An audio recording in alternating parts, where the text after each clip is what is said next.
Such and such is decision time. There's 10,000 pounds on the line using only detective skills. Who sings like Christine Aguilera and whose voice will just scare you? Which mystery singer you want to eliminate? What is it? You sure? They were saying we're going to take smooth operator. Yes. Yeah, sorry. As a vintage vocals and smooth operator, the two best performances that we saw in terms of lip syncing. Yeah,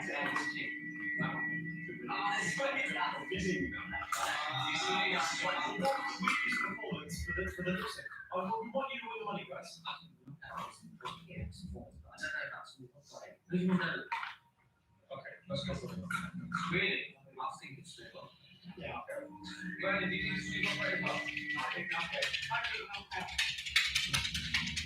You've already got rid of one good singer. We don't want to lose another. Should we do smooth operator? Okay, go on.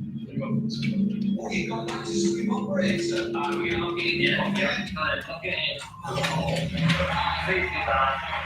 Several smooth operator. Oh, well, it's done now. The guys have made the decision. You locked it in. Let's hope you're going to say smooth operator is a black singer. Smooth operator, let's hear your voice!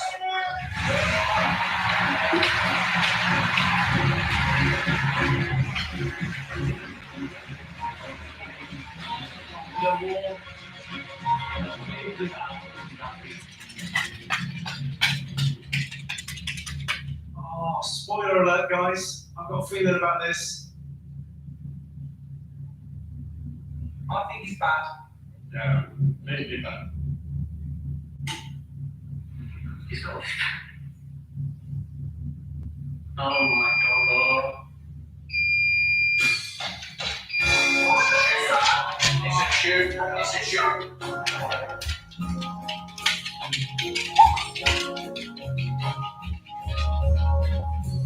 No, It's gonna be bad. no, bad. Oh, we talk to the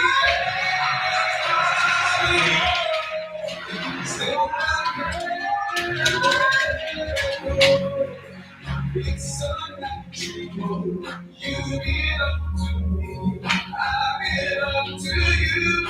Will you love me again like you loved me before? This time I want you to love me much more. This time just come to my house. Baby, just don't let me go.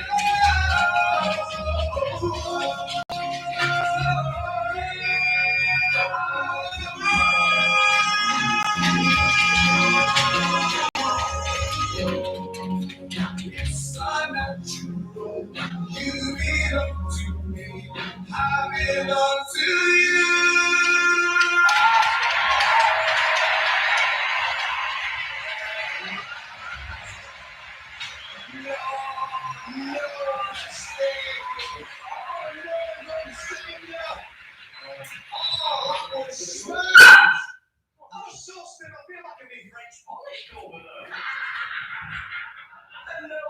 No, you held it for that long. I got it in Uber. Went for a bag of shit. Still like he was going.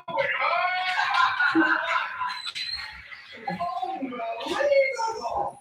Alison. This is awkward. This is really awkward. You have a really good voice. I'm so sorry. Tell us a bit about it.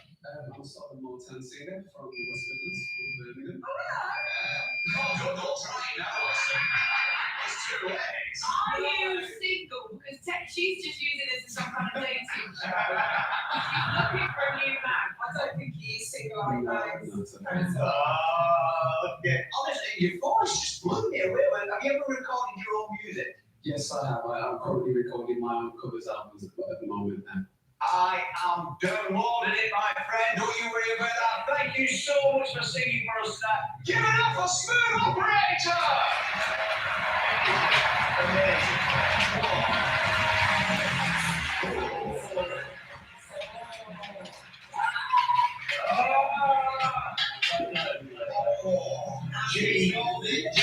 Amazing. Just a good voice, a great voice.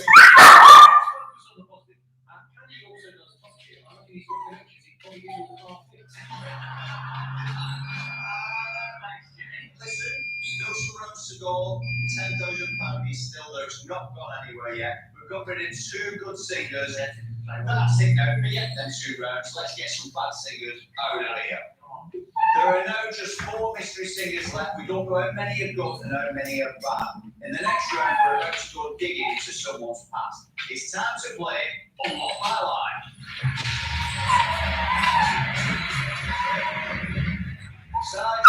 You can choose to see the profiles of any 2 mystery singers for some more clues.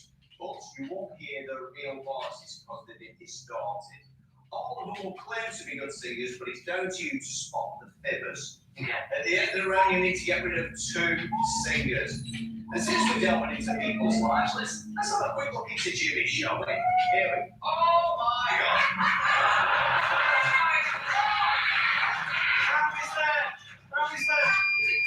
Is that him in the background in that picture as well? Oh, what decade was that? That was early 90s. What kind of an idiot would have a hairstyle like that in their 90s? It's just unforgivable. Whoa, please.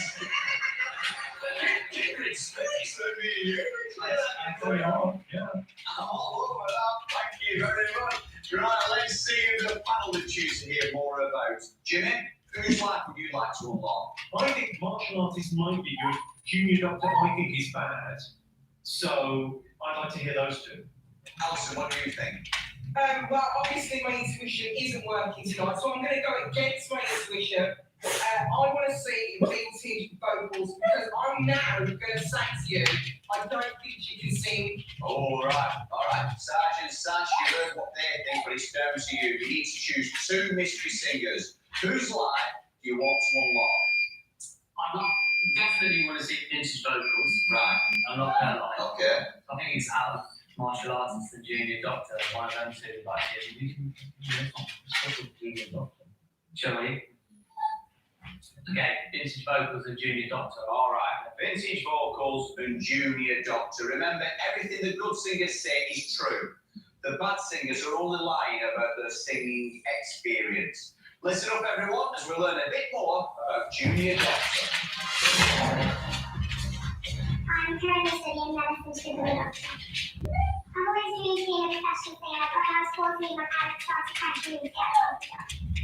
I was scouted by YouTube to be part of a girl band, and I quickly went on to audition for it. But unfortunately, I missed out on making it to the finals. When I'm singing around the world, I get lots of great comments, and that's not just from the patients, but also from the fellow medical students that raise part I actually have such good voice. Oh, interesting what we're saying. We think that. I mean, it's a tricky one. It's very tricky. When I thought about lip sync, I thought that she could sing. Shall we find out what the guys think? Yeah, what do you guys? All right, Jimmy. I don't think she could sing. But that picture of her performing when she was younger, that looked like a real deal photo. Maybe she could sing when she was younger?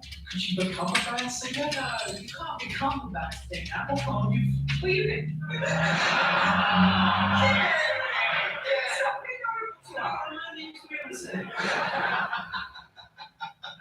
I'm with Jimmy. I was not convinced at all, but the mic and everything else, and how she was holding it, I now feel pretty confident that she can sing. Okay. Ronan. After watching that video, I'm now thinking she can sing. Okay. Thank you so much. Sergeant Sash, before you make any big decisions, we're going to unlock one more line. It's vintage vocals. By day, I'm an electrician running my own business with my husband. However, my hobby of singing has recently become a source of income. Since my early 20s, I've had a fascination with 1940s music and fashion. After applying to an advert for a local female army group, I became part of a singing trio called the Danes. The Danes often perform in old people's homes and villages. Apart from the music, the other thing I love about singing with the Danes is the costumes. Oh, right, okay.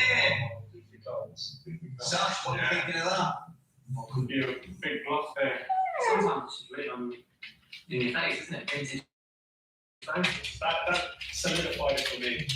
I totally believe that Vin's vocals happened. She can sing.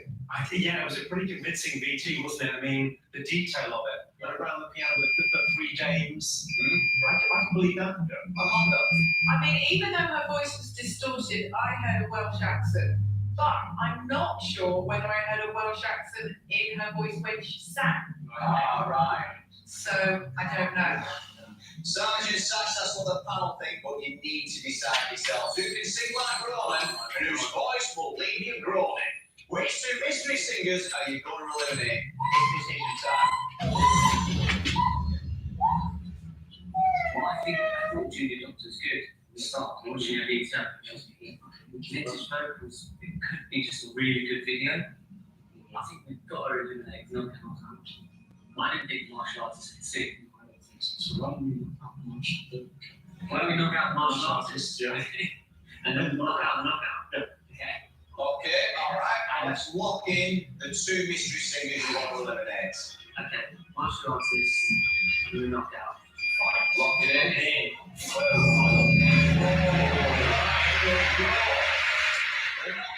The first to face the stage of truth. You've had a sticky start, boys.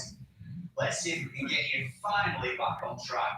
The knockouts! Let's hear your voice! I think she really can. Really can. Come on, sit back. Go on, Boxer. Go back.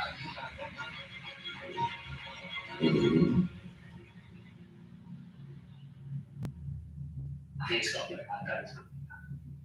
Come on. Come on. Oh, shit! Come on.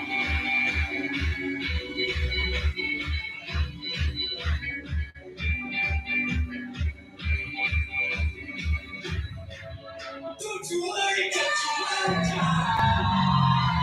see, heaven's got a plan for you. Don't you worry now. Yeah.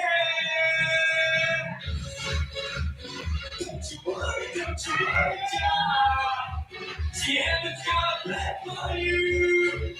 Don't you worry, child. Yeah.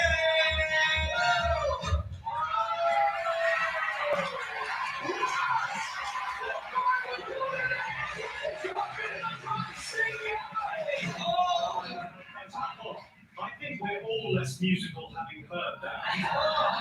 Tell us about who you really are. I'm Bailey, I'm 21 years old from Doncaster. Oh, well. And tell us about the boxing. Yeah, I first started amateur boxing when I was about 15 years old. Used to train with Josh Warren, world featherweight champion. Oh, come on, boom, bang. Yeah. Did you do something where you took his belt out for him? Yeah, I walked out in front of 35,000 fans at Ellen Road, United Stadium, and held his belt. Well, we loved it. Not for the right reasons, but we loved it. Thank you so much for coming on the show tonight. Give it up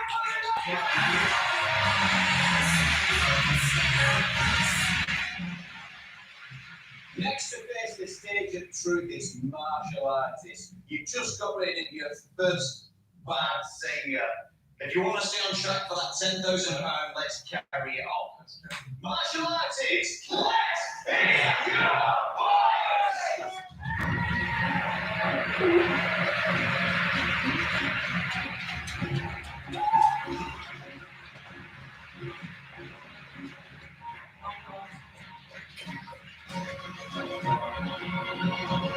I'm thinking, do you think my cruise ship maybe?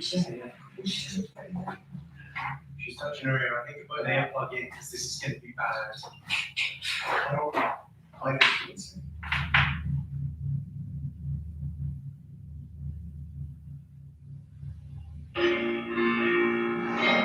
Oh, Jude. No. Not this.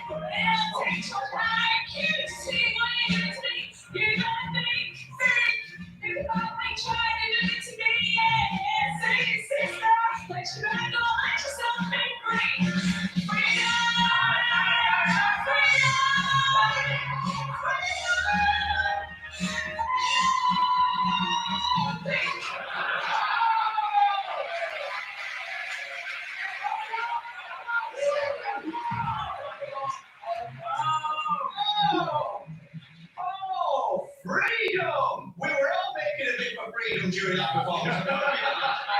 What are you feeling? My name is Nicola. I'm a sports therapist with Burnley.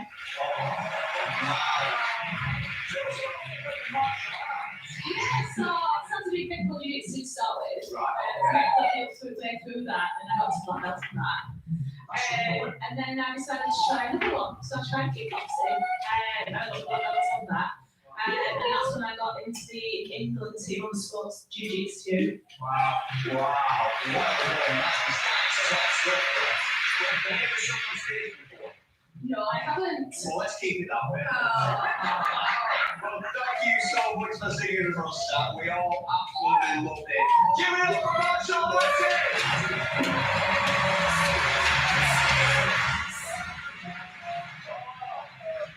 Two left up there. We don't know if they both bad, we don't know if they both got on one of these. That's the level we're up now. Right, okay. Stay positive. Now, I'm good feeling about this. Time for the final round. Interrogation.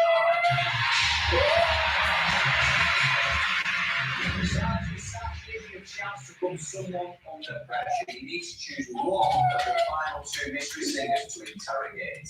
You'll have 30 seconds. There's a selection of questions on your screen to pick from, and you'll need to look at which singer you want to eliminate.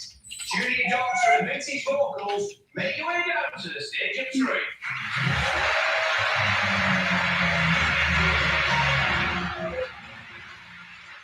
Before we decide who to interrogate, let's see the panel of Jude. Alison, what do you think? I would like to hear more from Junior Doctor, please. Yeah. Okay, and Ronan. I think we absolutely have to hear more from Vintage Vocals. We've got to get to the bottom of it. The video is very convincing. I think Vintage Vocals is a good singer. Right, okay. Sergeant Sash, the choice is yours. Remember, if you've got a good singer left at the end, you're winning £10,000. If they're bad, they're taking on the cash themselves. Who do you want to interrogate and why? I thought, up until I saw the video, that Vintage Vocals was good. But there's something about a video. You're watching the video. It's Whereas I believe the Junior Doctor more, and since I saw her lip sync at the start, which was good, and I thought VT, I believed her VT. So I don't know if it's a case of confirming our assumptions of Junior Doctor, or just checking that Vintage Vocals can't sing. Are we going to go for the Junior Doctor? For Junior Doctor. Just Okay. to be on the same. Just to be on the safe side. Okay. All right. Sergeant Sash, you've chose to interrogate Junior Doctor. Don't forget, a good singer will be telling you the truth, but a bad singer will only be lying about their singing experience. 30 seconds. Starts in 3, 2, 1, go. What is your singing dream? To sing around the world. When did you realise you could sing? I've been putting on performances since I was like 4 or 5 years old. How old were you when you first performed on stage? Probably on stage would have been in reception. So how old were you when you first performed on stage? At 5. What's the biggest venue you performed at? So that would be Wembley in X Factor. And what's your proudest musical moment? This. Okay, what genre of music do you usually perform? Usually like 2000s pop music. Oh, son, I've got to say it, Sarge. That was a bit intimidating. What are you doing? Sorry, what are you doing? What's your favorite song? I heard that. You didn't waste a question there. When you start singing in reception, how old are you when you're in reception? The other thing was, I said, what was your proudest musical moment? And she said, this. But probably you'd be more proud of performing in Wembley. Well, listen, let's have a chat to the guys over there. Amanda, what do you think? Well, again, I was kind of quite convinced, but I'm with you. I would have probably said Wembley is my proudest moment. But she was very quick. Yeah. She was very quick. There was no hesitation. I don't know, I'm sort of looking at them both there, and I feel like Vintage Vocals really looks the part. Like she's dressed up, the whole look is so perfect, it feels like that could be the bluff. And a Junior Doctor, that feels, I didn't love her lip sync earlier, but I thought that her video was very convincing. I'm drawn to her now at the last minute. Sergeant Sash, it's time to get serious now. There are two mystery singers left. You need to eliminate one of them. The last singer standing will then duet with Ronan. If they're good, you'll be going on with £10,000 and hopefully a new car. If they're bad and they trick you, they're going to take home the money themselves. You now need to consider everything you've learned so far and make a choice. Please lock in the name of the singer you'd like to eliminate. It's decision time.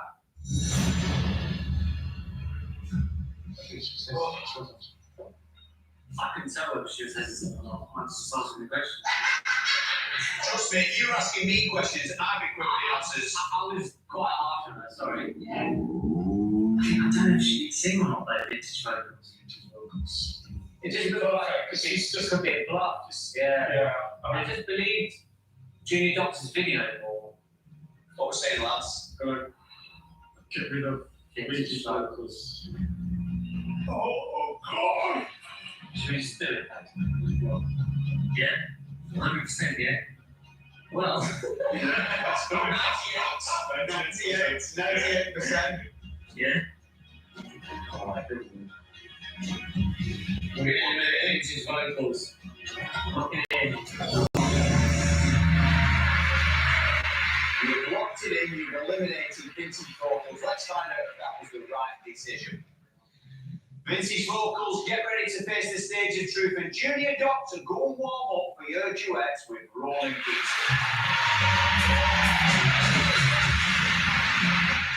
Sergeant Sash, this is a massive moment for you. Junior Doctor is backstage now, getting ready to duet with Ronan. But first, we need to find out whether Vintage Vocals is a good or a bad singer. Vintage Vocals, let's hear your voice!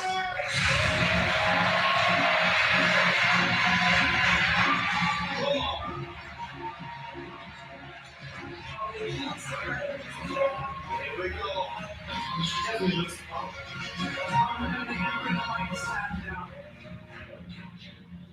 Vintage Mike. I mean, look at that. She looks like a star.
So clearly you're not a vintage singer. No. Who are you feeling?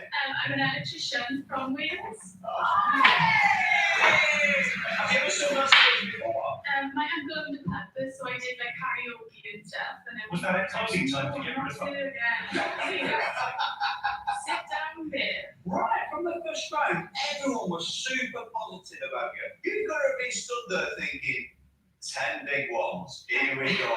Definitely. Can I just say, the lip sync, he's probably some of the best lip sync. It's so good. But even that performance she did there, she sold it. You know what it is?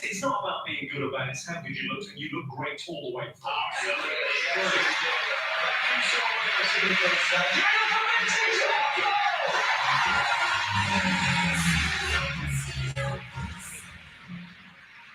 I've learned a lot about myself tonight. Smashed it tonight. Unbelievable. You know, see what I've done? I've eliminated all the bad stuff. So leave it. So that's what we're going. It's going to be a great duet at the end.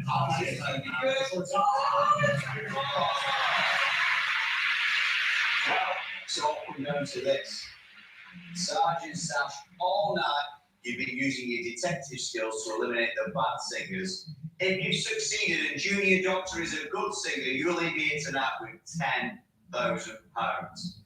If she's fooled you and she's one of our bad singers, she'll be going home with the money herself. Right, we've all got our fingers crossed, Peter. I really want you to get that new car as well. Right, okay, let's go. Ronan, the time has come, my friend. Please take it to the stage. Ronan Keaton, everybody!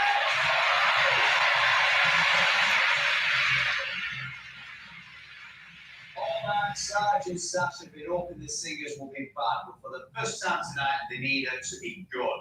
Sergeant Sash, best luck to you, keeping everything crossed. I really hope you're leaving here tonight with the money. Singing Life is a Roller Coaster, please give it up for Ronan Keaton and Junior Doctor!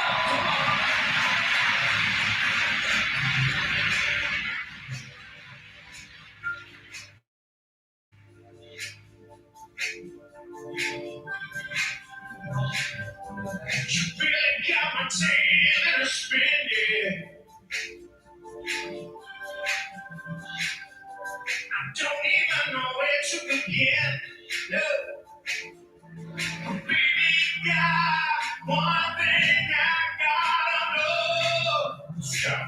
This noise is wrong. Wherever you go, tell me this I'm on that road.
I'm so sorry. There were just 2 good seasons tonight, and you got rid of them right at the beginning, one after the other. It wasn't to me. Congratulations, Junior Doctor! You managed to convince me to all my road, and you've never shown me better. Thanks very much. It really is a good performance. You have earned yourself £10,000.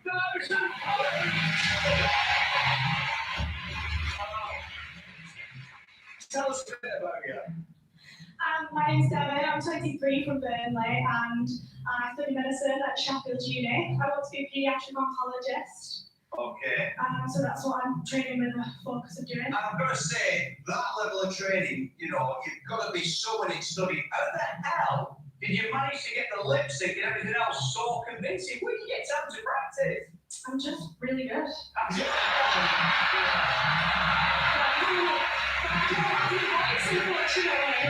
was unbelievable. I mean, you were painful on the lip sync. You were giving it all that.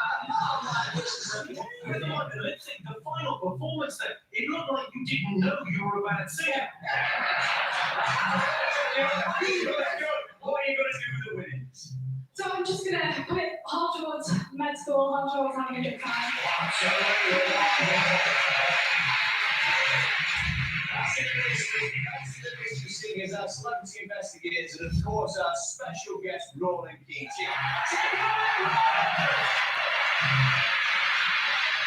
Found love, come on. So don't fight it. Life is a roller coaster, you just gotta ride it. All I want is you. Just riding. Our love is a mystery, girl. Let's get started. So don't fight it, fight it, fight it. Don't fight it, fight it, fight it.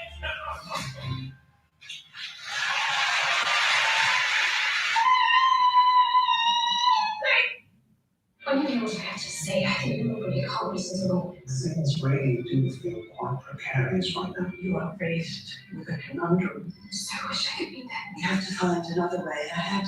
Well, in Arthur's house, we're not selling anyone. According to the series, the proven time continues tomorrow at 8 BBC One.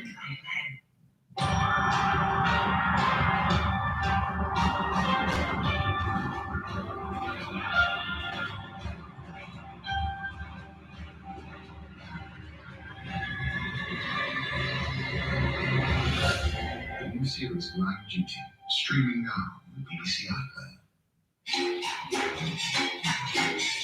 An evil plan is brewing, keeping faith on BBC One after Casualty. The usual dramatic license is used with PPE.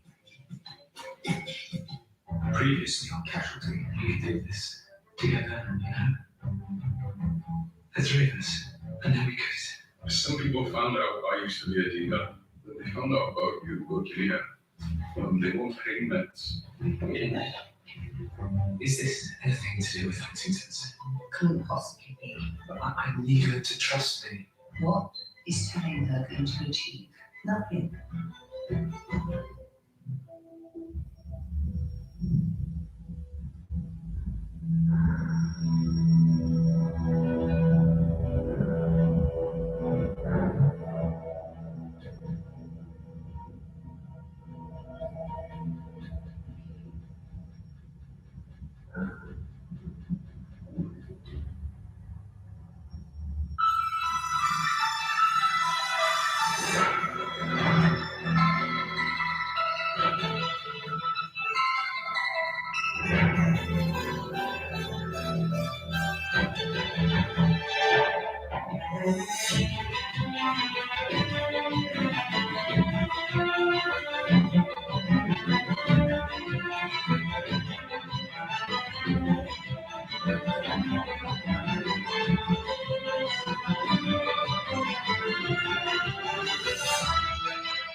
Please do not get bored and I'll help you. It's okay.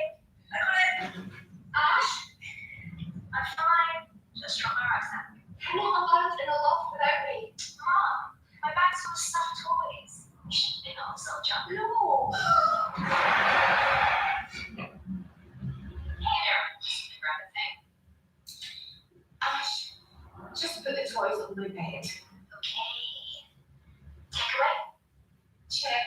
Petrol to drive me to the airport tomorrow. Check. Thanks, Mom. Love you. Love you.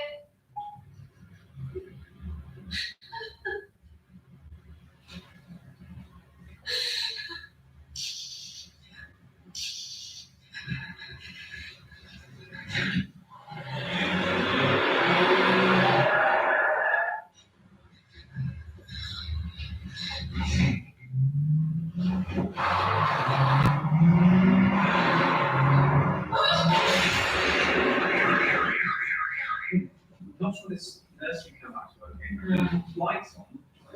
Right, so first one, I showed all my tattoos to Diana. Okay, and what one of these is true? No, two true and one's a lie. I was runaway bride. Lie. And I once went to a beach party wearing nothing but bottom hair.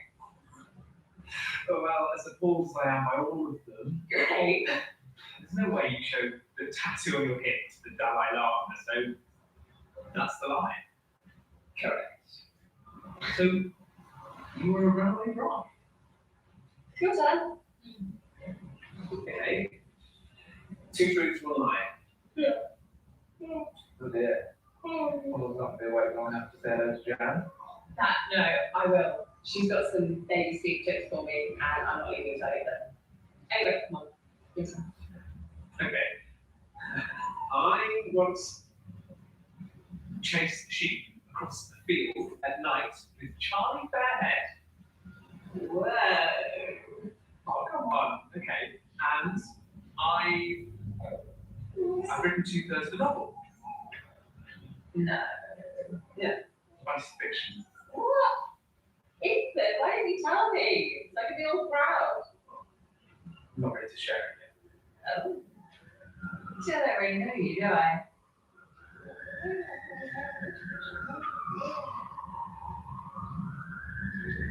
Jane, this place is amazing! I know, right?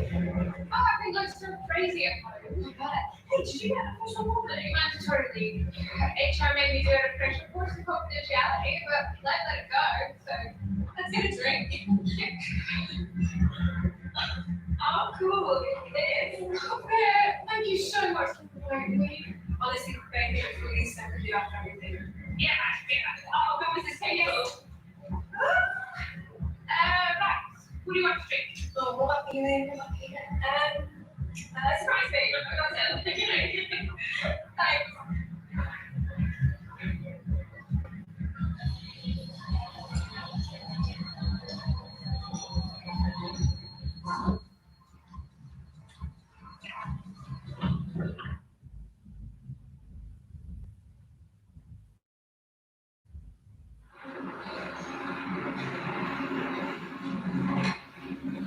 You, can I just...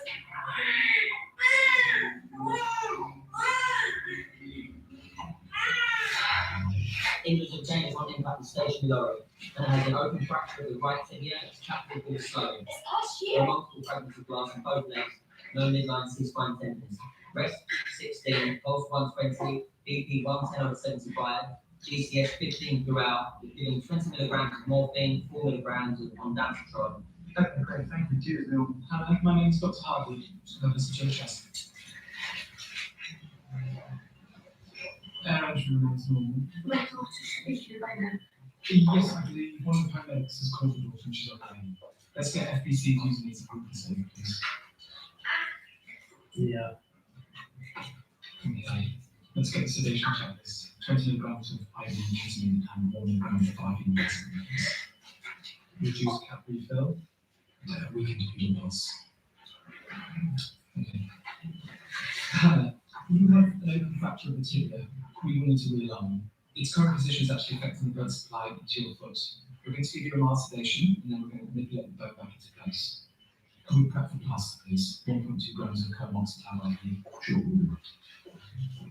Look, I'll speak to one of the receptionists and we'll call the daughter again and find out where she is. Thank you.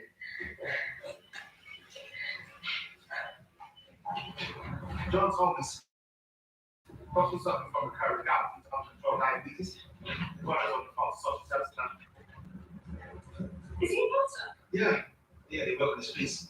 They're connected to the church. Every night, for about 20+ years ago. Do you get those streets? You know, I didn't take overtime to be stuck in triage all night. This interaction is definitely not the best quality time. Okay. And also, we got a nice look at the shirt. Georgia. Can you help me, please? Georgia. Sorry, I thought you were someone else. Do you want to come with me?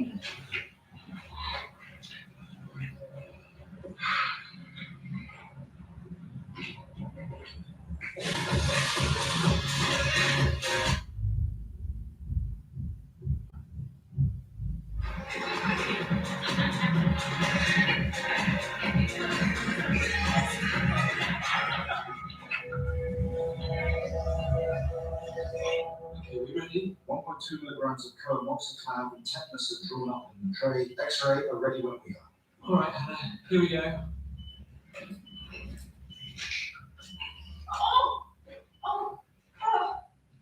Yeah, there we So, how is it? No. You've always been what? It's just hard when you live in the same house, but very receptive. So it is hard. You didn't suspect? That's great. No, never. All the signs were 95 to me. Maybe it's 9. Your perception was good. Actually, yeah, sex was great. But, you know, after we had kids, it didn't happen as often, but that's normal. And then when we both went back to work, we were too tired, you know, too busy, different shifts. I felt really stupid, Dave, for not knowing basic. You're not stupid, your feelings are valid. I did, I'm stupid. And I felt angry. How dare you, how dare you waste my best years on a lie, you know? I could have been loved. It does love you, properly. For me, it was real. You know, it was forever. I was so proud of you, Robert. And you should be proud. You have an amazing family. I do. I have like amazing kids. And what about Dr. Keo? Keo, yes, shots. And maybe some water. Oh, right, okay. Well, shots, water, and nutrients.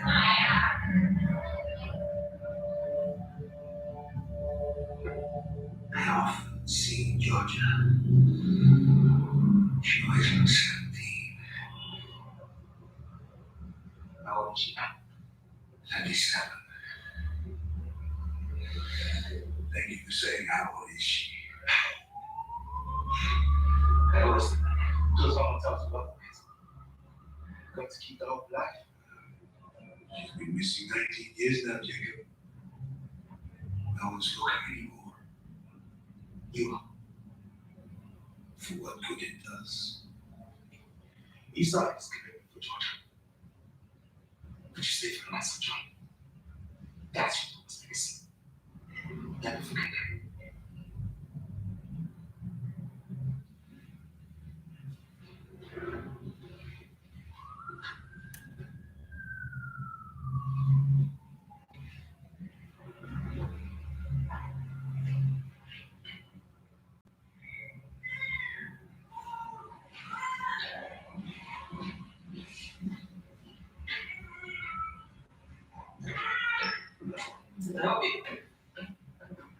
Yes, indeed.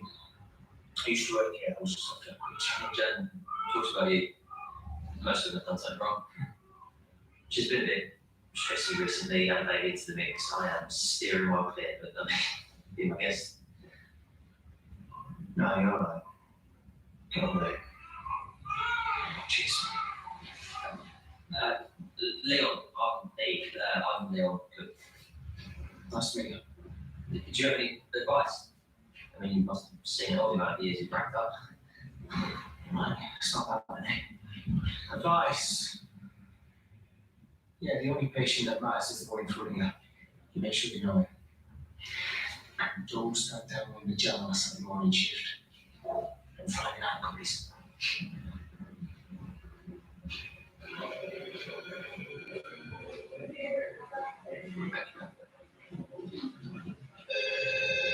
Sorry, David, you found it from what it is. Yeah, sure.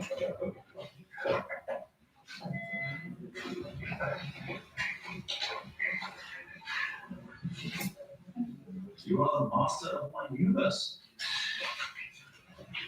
And I'd like to give it to you. Oh, I get it. Jacob Master's master of my universe. No, Jacob, look, I'm really, I'm very fast. David, please. Yeah, all right. Just gonna have to ask closer first. Kids! Okay, jump in. Hey. Sorry.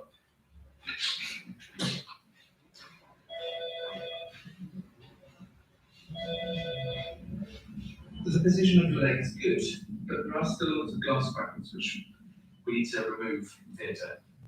Okay, so while we're waiting for that upstairs, I'm going to get someone from orthopedics to come and explain the operation to you. Can Ash be with me now? She'll be worried on her. Yes, yeah, we put you in here so that she can see you, and she's just in the relatives room.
Hey, social services have just arrived for jobs, so I'm gonna head back out. Mama, you take care.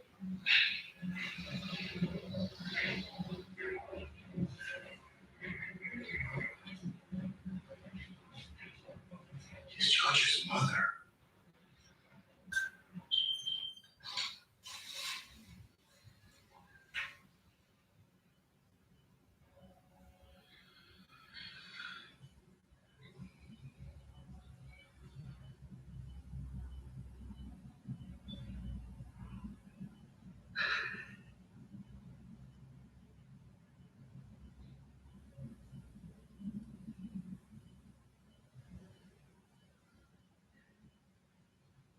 You've gone gooey-eyed. Is that a picture of a new baby or a new puppy? My baby boy. Sorry, Ash. No. You keep watching. They go from baby to adult whilst your back's turned. You think you'll be able to remember it all, but you can't. So, you keep watching. Don't miss a second. Don't that. Oh, she won't want to see me. Yeah, well, that was a lifetime ago. I walked out, Jacob. From what you told me, you and Alex were very different parts of George been missing. It sounds like staying would have been worse. She tried to hurt herself to make me stay. And I still left.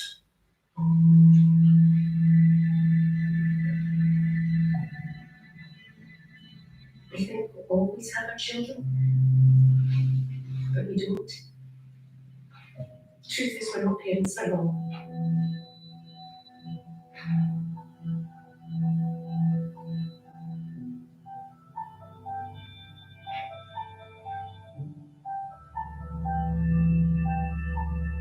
Is there a mum? Yes. Share everything, good and bad. You have to be a team for him.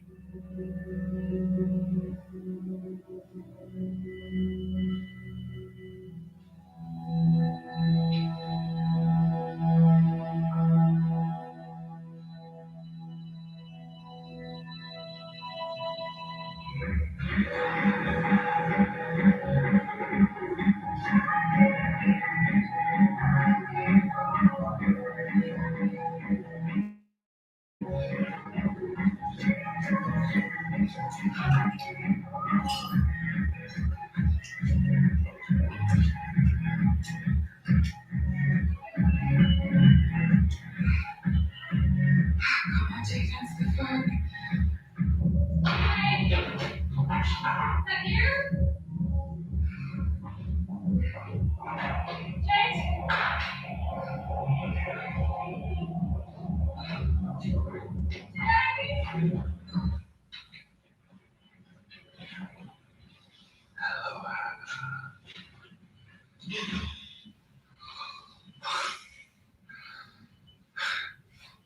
Are you okay? What happened? This isn't a good time, Ed. You need to leave. My daughter will be here any minute. Of course. I saw her. Oh, Anna, she made my heart jump. I should have known she had to be yours. You need to go. What's her name? Ashley. Did I say hello? Of course not. She looks so much like Georgia. You need to go. You need to go, please, Ed. She doesn't know about Georgia.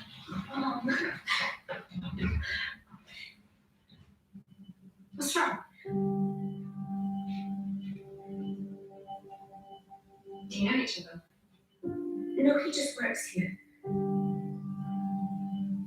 Mom, what's going on? Who is he? I'm sorry, I'll go. You do know him. He calls you Hannah. Who are you? I'm just a friend, that's A all. friend from a long time ago. Are you my dad? No, No. my dad. You said my dad was dead.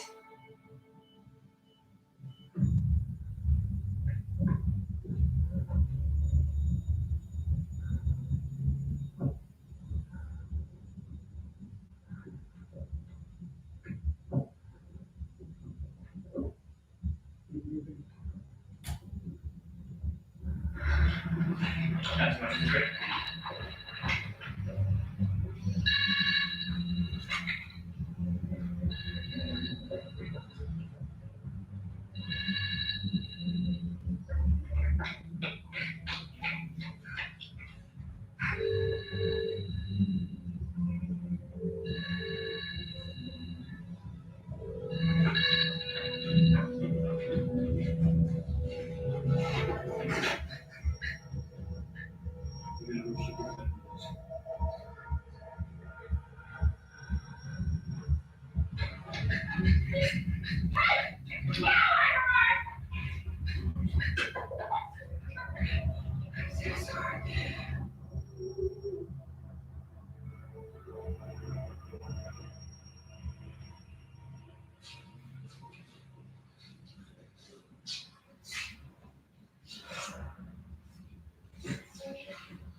John.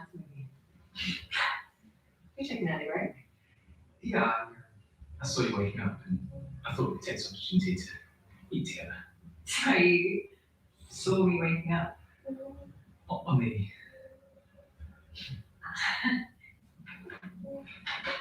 Ethan, this is lovely. Ta-da.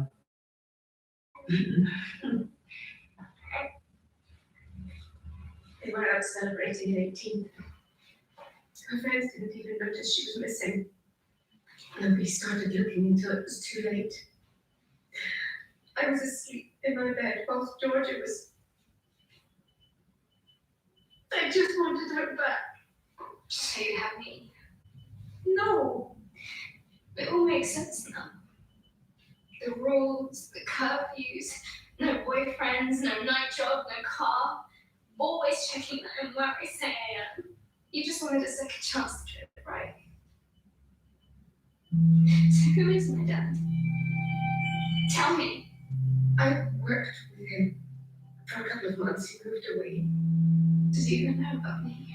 I know you have a few questions. Actually, I only have one. Would you have had me if you still had her?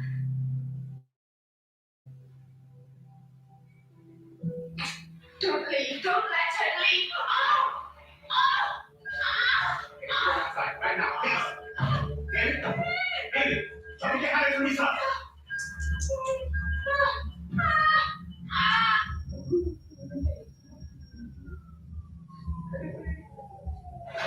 I'm okay.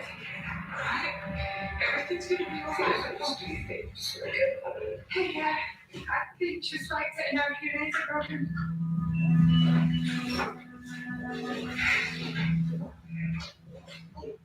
It's Leon. It's Leon. You're safe.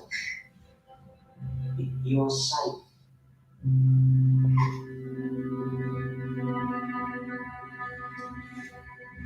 Es activated the protocol.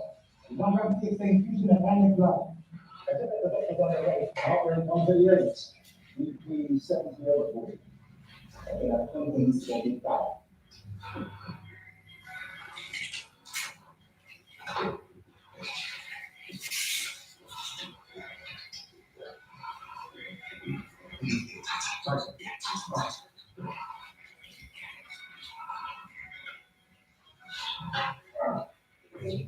That's not.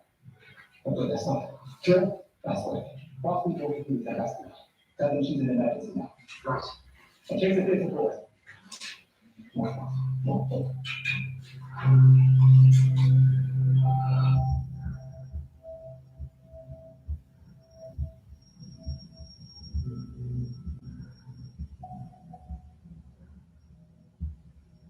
Oh, Dr. Kyo, has your HTC patient been triaged yet? Nothing else by me.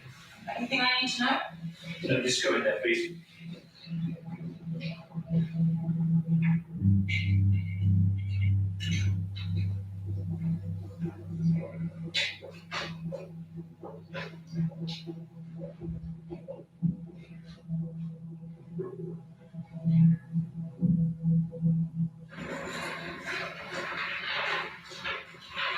It looks like a glass fragment punctured from its artery behind the knee.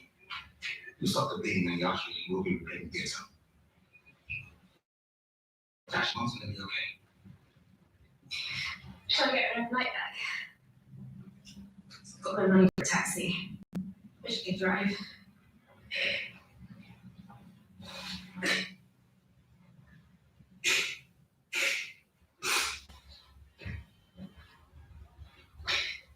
Now that everything's out, I don't know what to do.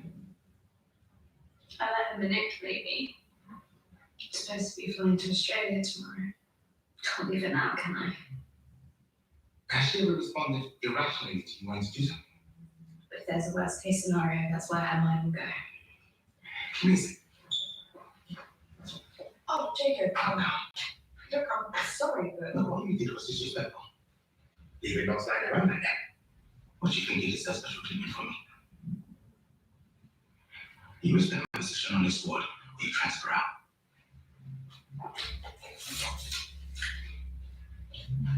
You were never asked to join MI5 in med school. That is definitely a lie. Hey, I'm not good at this game. Well, I can't. But I like playing rubbish at it. See, I know the next thing you say has to be true. Yeah, maybe I do know you after all.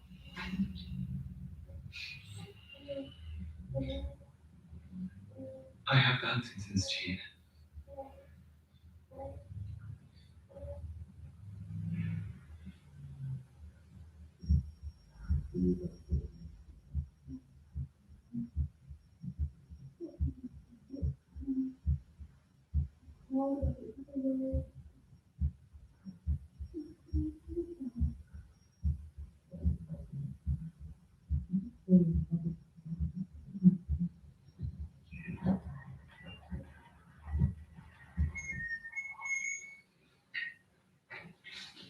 Jeez. I'm so sorry.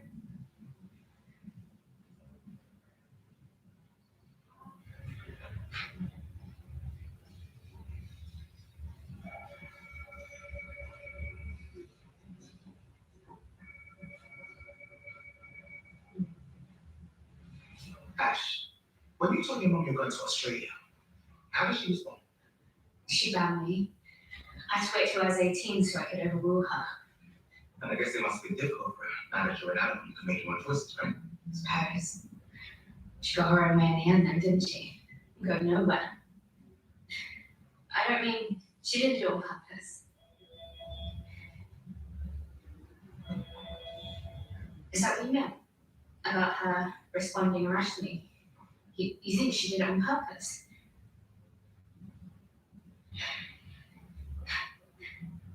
So this is why you didn't want to be a dad? Why you rejected us? Yeah, I was scared. By what it meant. If you known I was still pregnant sooner, would you have wanted me to get an abortion? I would have liked the opportunity to ask all of the questions. And you actually haven't heard me about keeping secrets. Felicia, I'm constantly scared. And yes, that holds me back. It stops me from being honest. I need you to know that this family is the most important thing in the world. Okay? But there is a 50% chance of Bodhi developing Huntington's.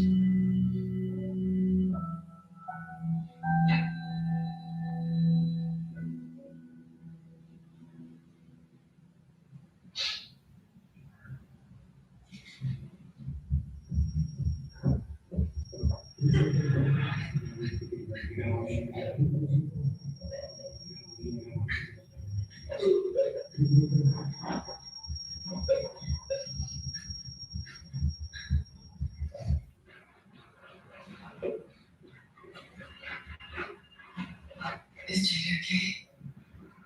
Physically, no. She's in shock. Do not know, really. She needs to talk. Well, come on, babe. You're the only one at the clinic. You're the only one that can do it. Yeah, well, considering I was at the bottom foot of the environment, I think I'm the last person that she needs. Sip that. If you rehydrate too quickly, then you'll be sick. What is that, the first rule of the Alcoholics Handbook? No, rule number one is you don't take anyone else down with you. I'm sorry.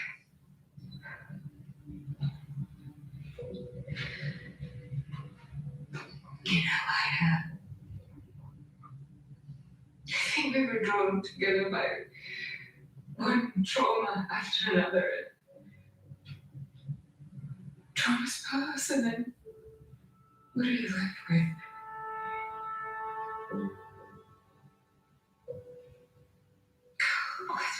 I used to be so much stronger than this. I don't know.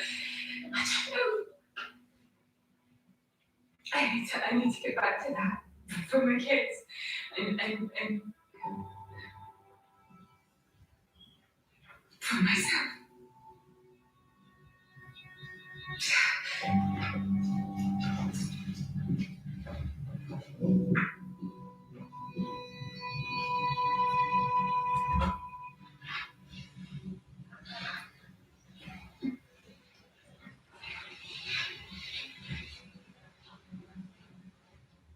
Did you think I was leaving for good? Like Georgia did? Like Eduardo did? Is that why you crashed the car? I'm terrified. Every minute of every day. My mind fills with the most awful thoughts, but I can't make it stop. Is that how you want me to feel? As scared as you? I love you. You didn't need to make me stay. You just needed to talk to me.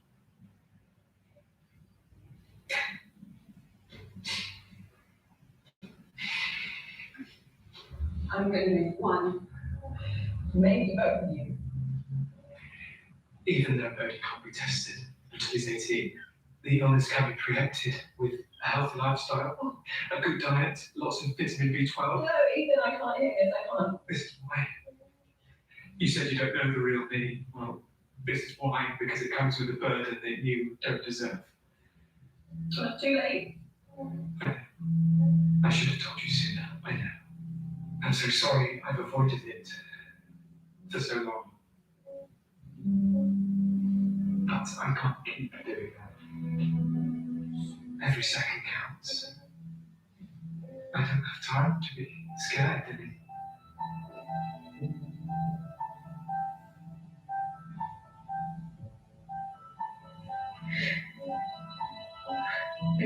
Then when I lost Georgia, all I wanted was another child, just to fill that space in my heart. But Georgia's irreplaceable, just as you are irreplaceable, Ash. I'm so sorry I've dealt with things so badly.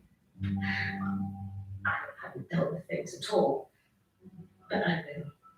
I promise I will. Go to Australia, have a wonderful time, and come home. Please.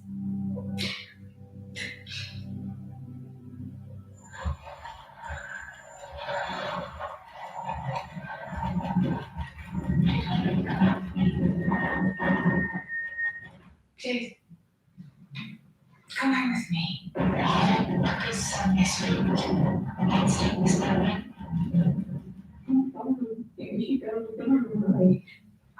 I'm not leaving you. Oh, I feel I'm all unbalanced. I've only got 1 year late and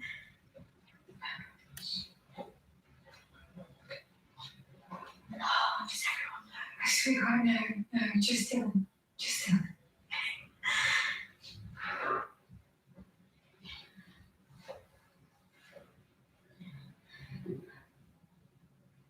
Why did you pick me? Hey, see me take my hearing aids out, I thought it was an easy target. This had nothing to do with you. Yes, it did. And everything to do with him. People treat me like I'm less than them. Not as smart, not as important. Can't change who I am. Why on earth would you want to? It just takes one small thing to take me back to being that bully little girl you care.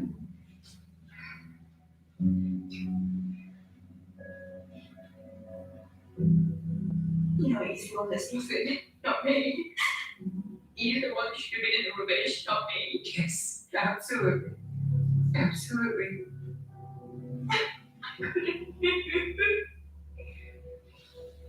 I could have done anything. We're not breathing. I'm safe now.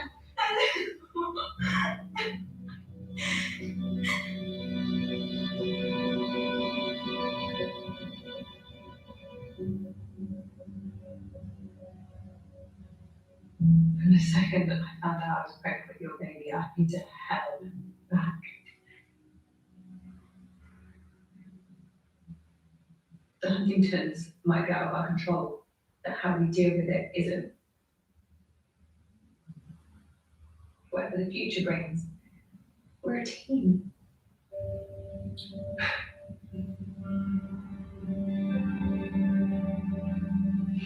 Take us home.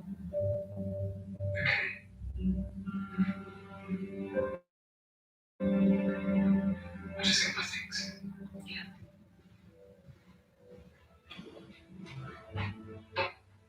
Thank you.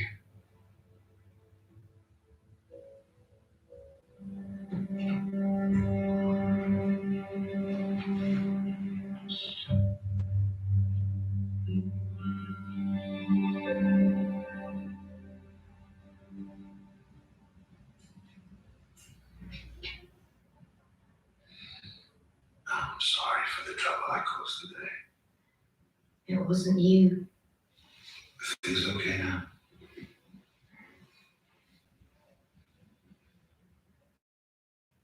She does look like Georgia, doesn't she?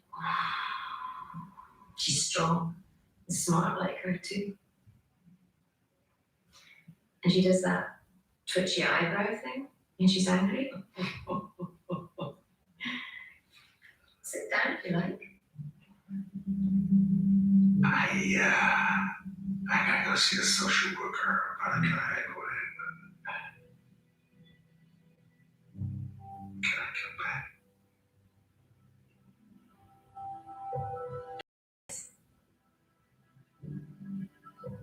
I'll bring breakfast. Get some sleep.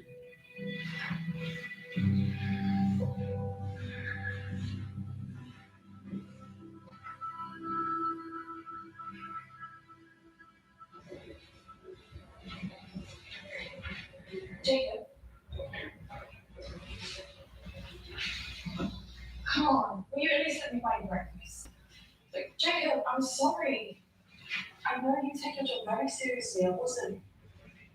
Please don't think I was being disrespectful. It's not easy being your boss as well as your boyfriend. Leave the joking around for a home. Again. So breakfast later? No. Thanks. I'd like to know more about this stuff.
Details of organisations offering information and support with sexual abuse and hearing impairment are available online at the BBC Action Line.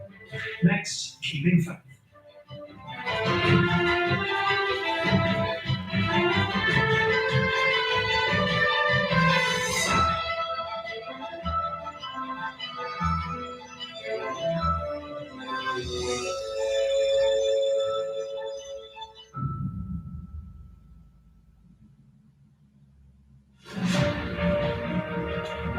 The UK's most iconic crime drama.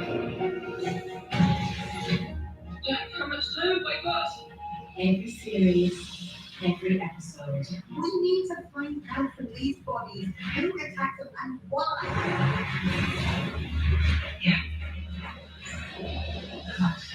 Silent Witness from the very beginning. All episodes streaming now, only on BBC iPlayer. What's making you think when I'm here? Anagram? Oh, you look so tired. Frank? When you say she got independently, See why I'm walking, Frank.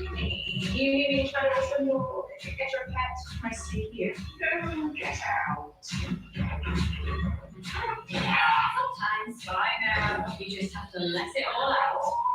Motherland, coming soon to BBC Two and iPlayer. 24 hours and counting to line of duty, this time tomorrow, only on BBC One. Now, the ultimate test of faith. Expect some strong language. It is the child's wish that this surgery proceeds. Go take me to the hospice. Now is not the time to go. Let's seek out other surgeons. No one says to me the truth. I want to speak to Faith. You've got it. Thank you, Faith. You're strong. Gail's gonna jump in. Get in. Carol Williams' body's been found. Alcohol is becoming toxic. Got a job for you. So we'll name I was brought up in a household of abuse. My mother, she was hitting my father. She turned around and she went with me. That's when I picked up a screwdriver. She did that.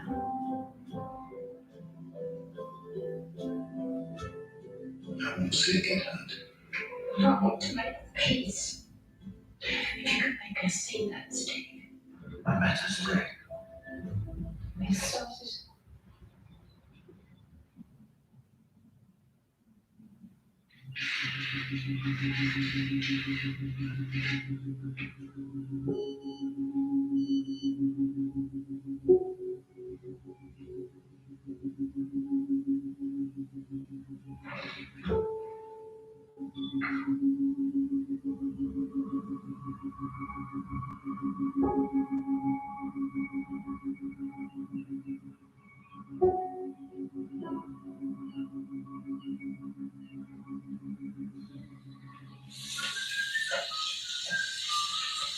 Here, Maggie. Give you some breakfast to go.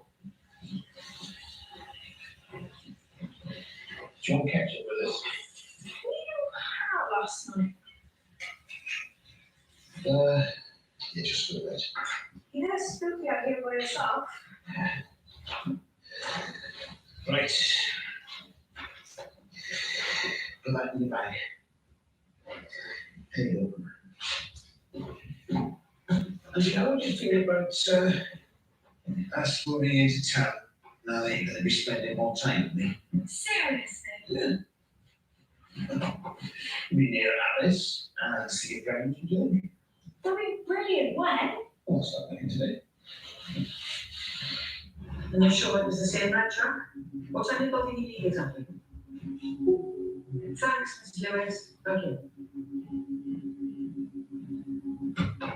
Anyway, how's our things going, okay? Oh, that's good. Yeah. Well, I expect the multidisciplinary team will be in touch with hospitals lawyers. And then plan surgery. Yeah, we found out the ending. Okay.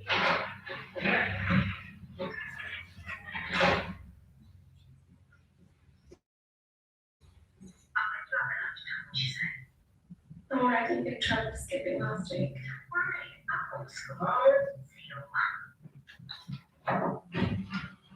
Come on, we're late for the bus. 15. Who on the phone to? Are you going to sort this custody problem with Mum today? I'm gonna try. Come on. What happens if she gets together with someone else? I know. Steve, She's got more sense. Come on, don't be late. Cold. This wind is cold.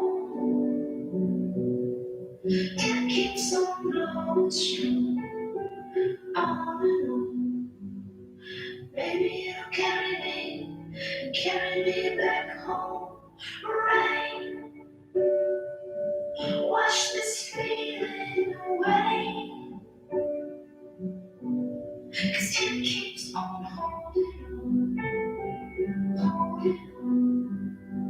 Maybe if I keep still, then I'll learn how to stay.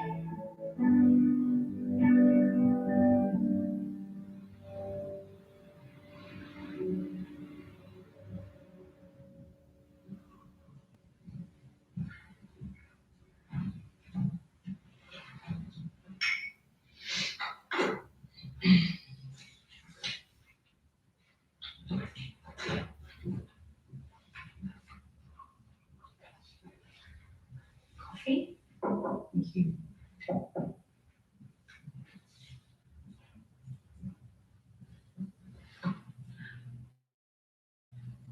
if you I'm not drinking. You have stop smiling since you arrived. What is going on? Huh? What did you say last night? Oh, alone? No. I knew it. Who? Come on, not Mike. No. A breeze, London cop. He was anything for you. No. Steve. Oh, Faith, about bloody time. Is it here in London then? No, kidding me. Don't tell me you've been putting it about, young lady. There was no one in London. Not like that anymore. What's it like? It's been a few years for you. Huh? Hey, what do you want to say to these surgeons who keep me in? Tell them thank you, but no thank you. We're sorted. We are so sorted. Hey, Faith, even walking with a limp. Woo!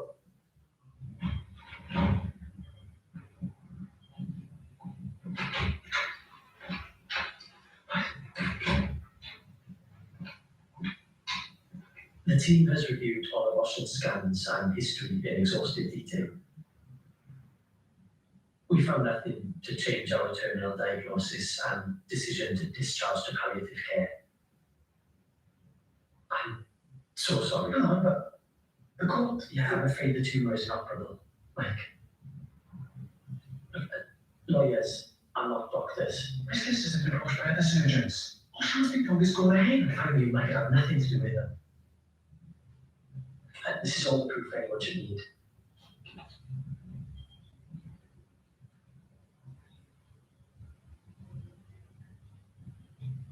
I'm really sorry we couldn't do more.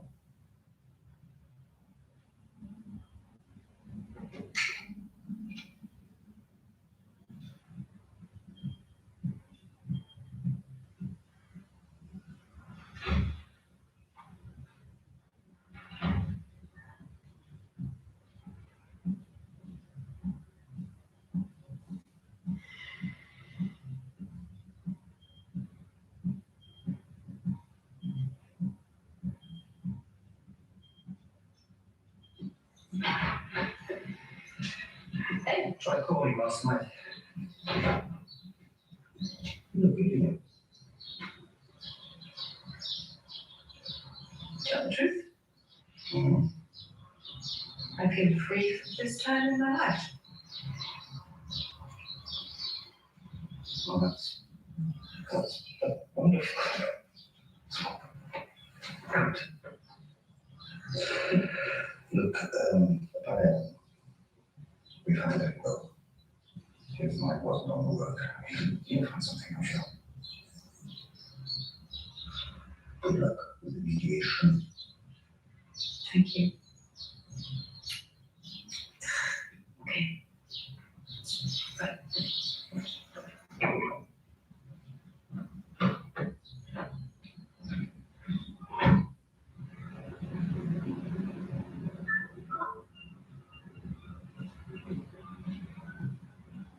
Hey, day off? Faith. Save it.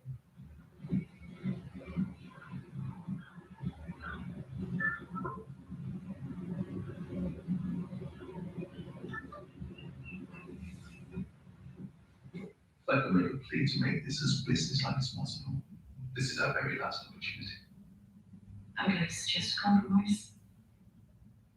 Ed and I are going to have to cooperate for at least the next 15 years, so why don't we ditch the idea of a formal arrangement, be left with the kids, and keep it flexible, play it by ear, on trust. And when you take the kids to live with your new lover in London, what does that leave me?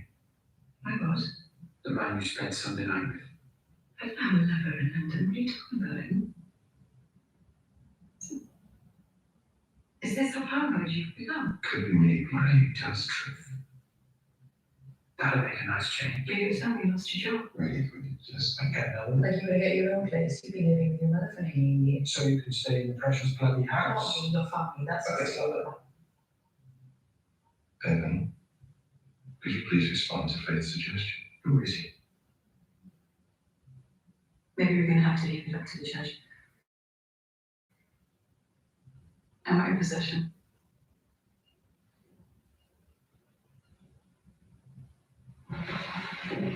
Evan,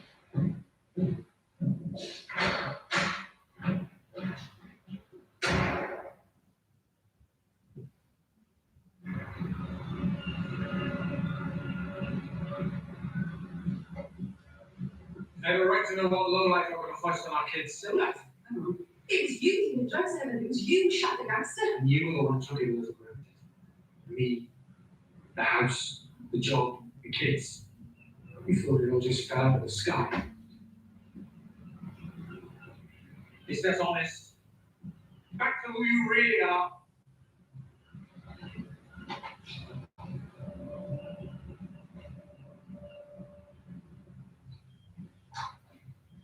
Okay. That's it again. Snap. Robbie? Go on then. How'd you play that? Do you think it'll be today?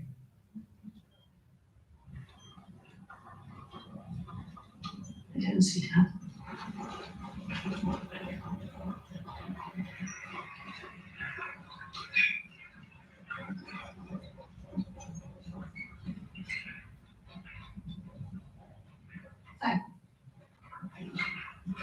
Faith, we. Yeah.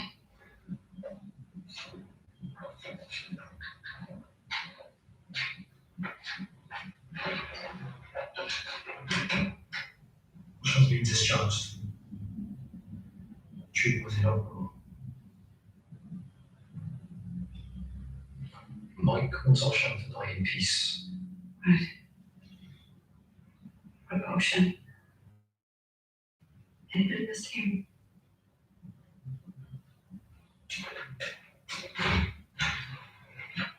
She's a given sin.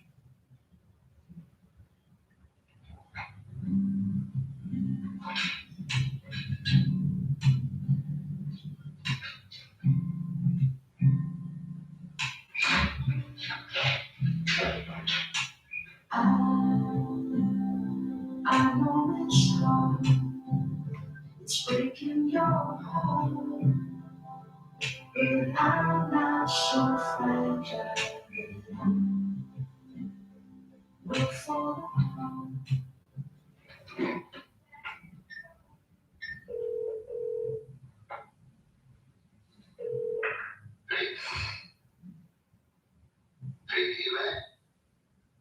Just needed to hear your voice. I love you, Faith. Stay with me. I love you too.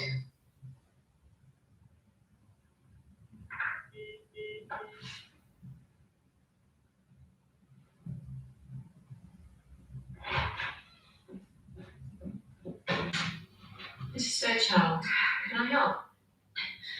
Mr. Howells asked me to provide details for my will. I'm afraid he's busy. Perhaps we could make an appointment for later. Maybe Evan Howells is free. He doesn't work here anymore. Oh, Let me check the diary. Why don't you take a seat? Would you excuse us, darling?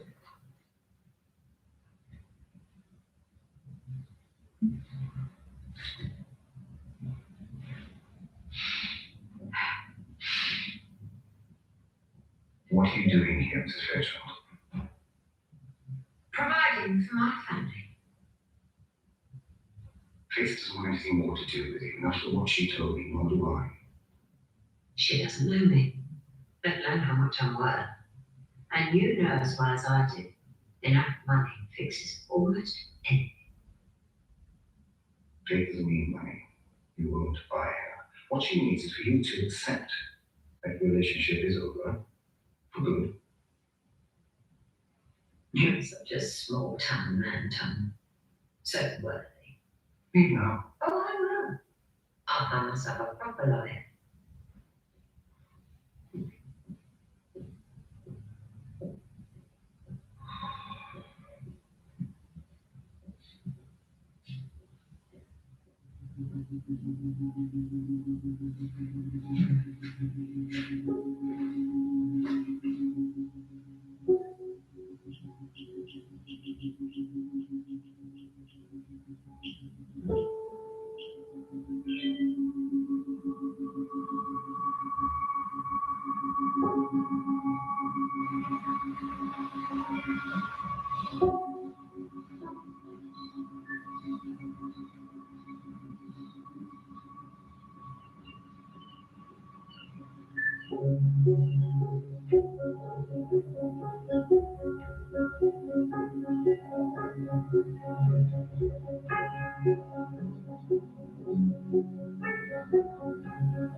Hello?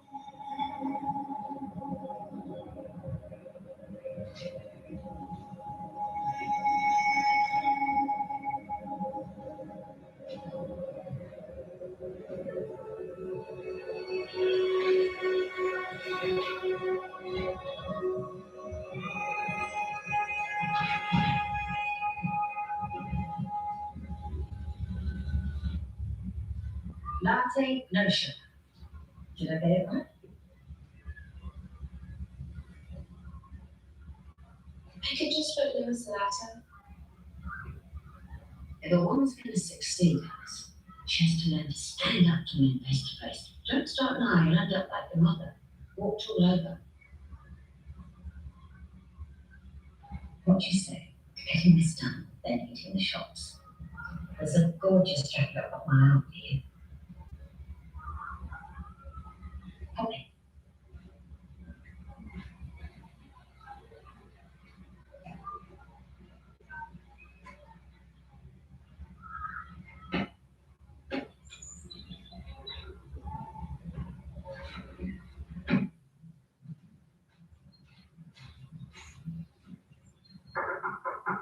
Jenny? Yes, Williams? I'd appreciate a word.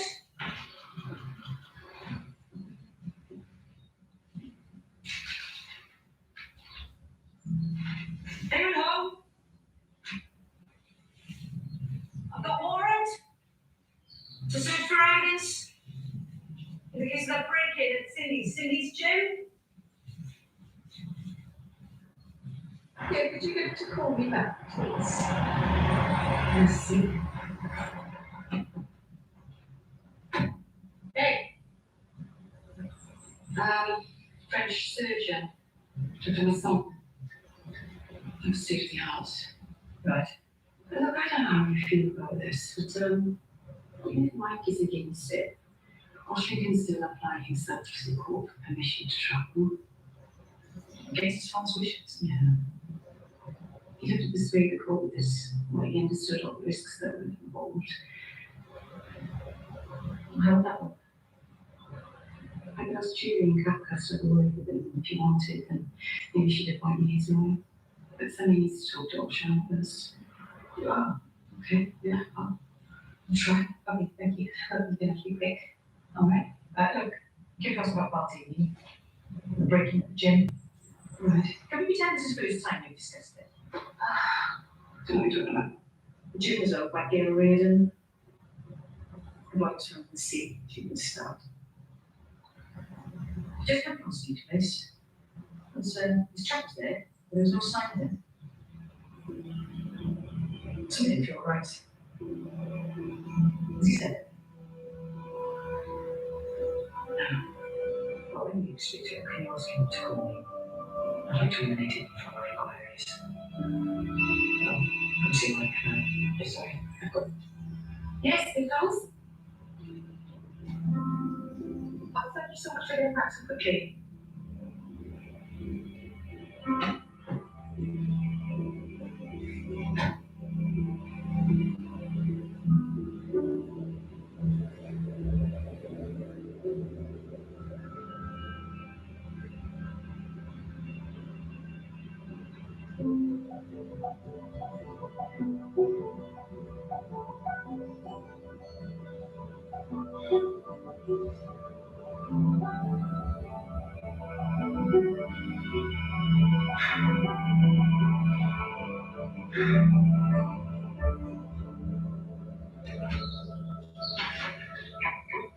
Dr. Matthew's been on the phone. He's asked us for their history as soon as possible to get in touch with guys. Where are you going? I'm home. How many years you go? It's a shop must get. Let it in.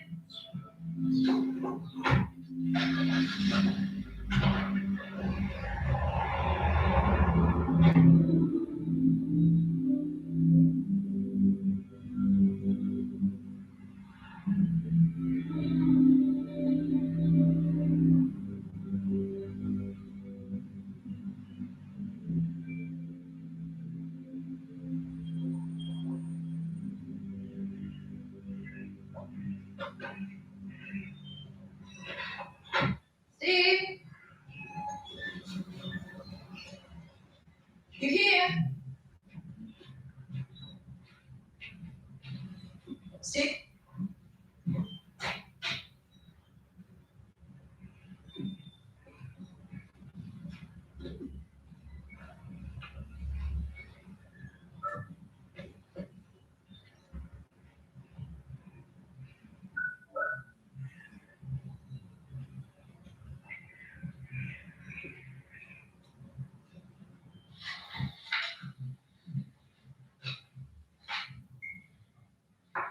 Where is she?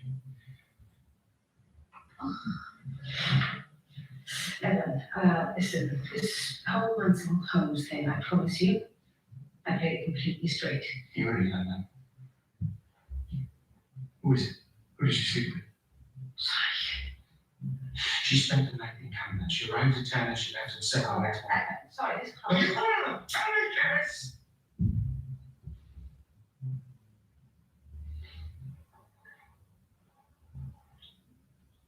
If she's going to take away my kids, I'm going to take away everything that's precious to her.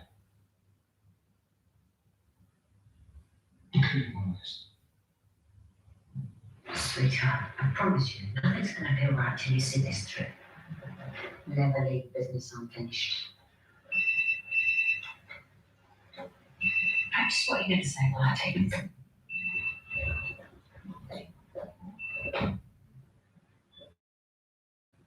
Steve? No, it's Faith. Where's he? Where's who? Steve, what did he say to the same stuff today? Gosh darn. Have you still got that envelope I gave you? I'm going to need you tomorrow.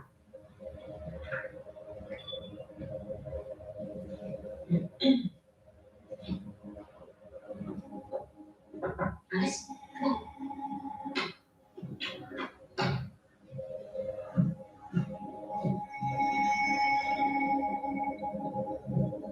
Steve?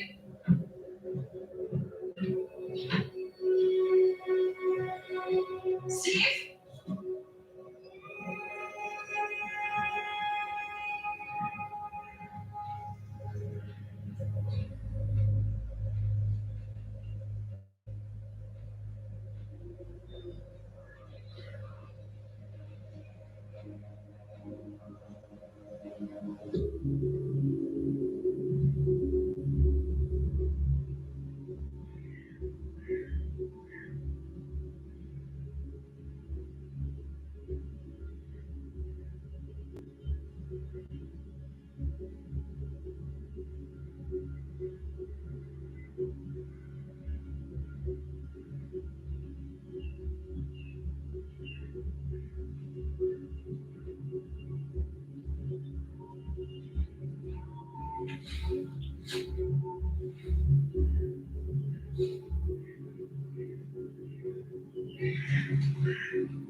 Susan? It's Faith.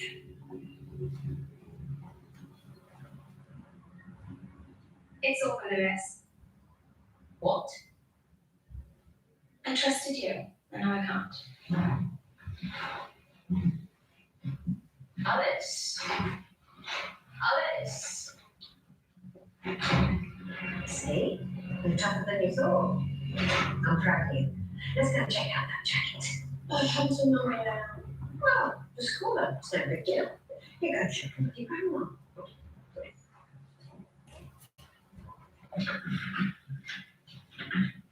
I really need your help with this one, Oh, Carlos. Jesus, Tom, that you as well. Like I said, that right away is on the map and has been for 300 years. You're applying for the fair price for that. After the war now would be extortion. Well, all is fair and nothing goes on. You must have prepared a surrender deed that you forgot to execute. Hang on a minute, you're trying to make this my mistake now. No, sorry, Tom. That will not wash. Well, no make mistakes, still the case. I look at you until I had no idea how involved you were with all that. Some interesting letters from the bank manager suggesting that you were assisting in fraudulent loan applications. Wow. Blackmail. Did you still get it, Noah? You chose to be one to cover Ben's mistake. Death and that will be ruined.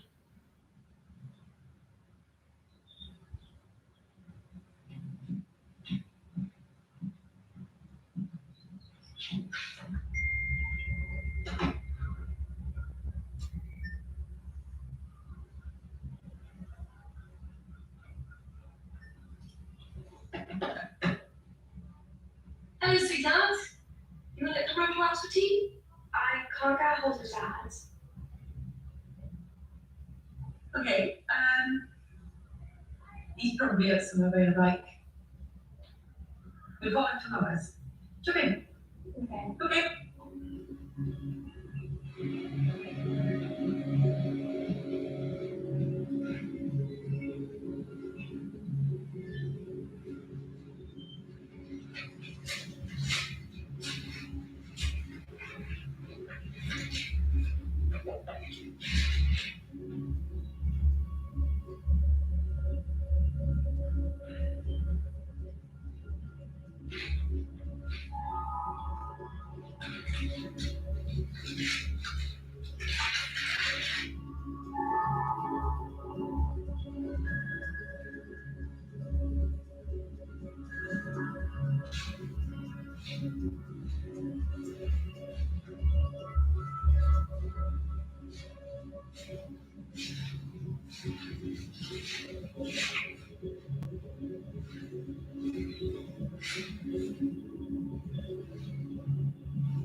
How's she doing?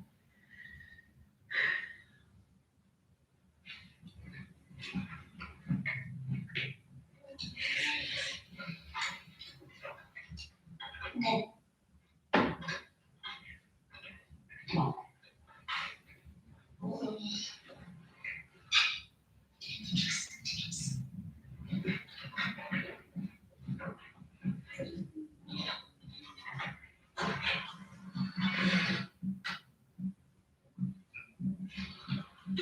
Okay.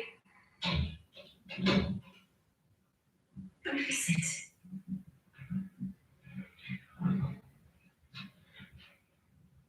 Okay.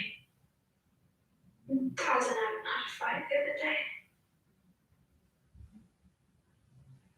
A fight? He came around and started swinging at Dad. He was going crazy. I'm sorry you had to see that.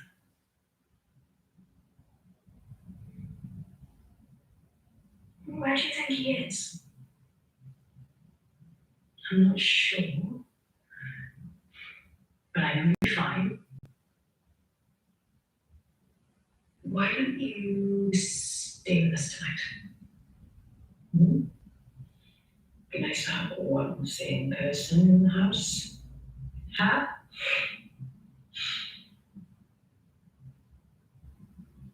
Hey, don't go away.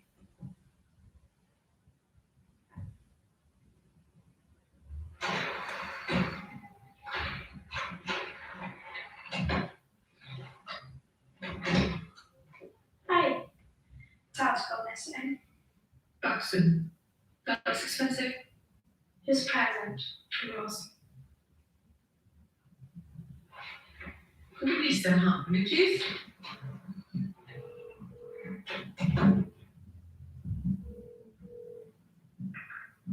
What is it? What? Steve! What is it? What is it missing? Nothing to do with me. Why don't you just take action? You play there for a minute, okay? It's a good boy.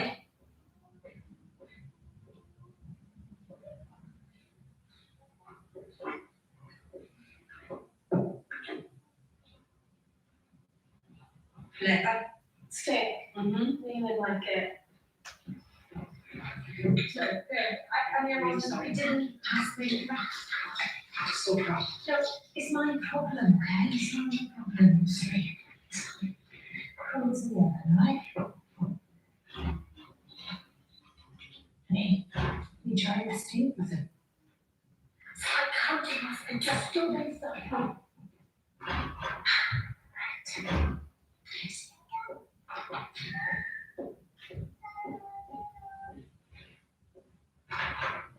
Max?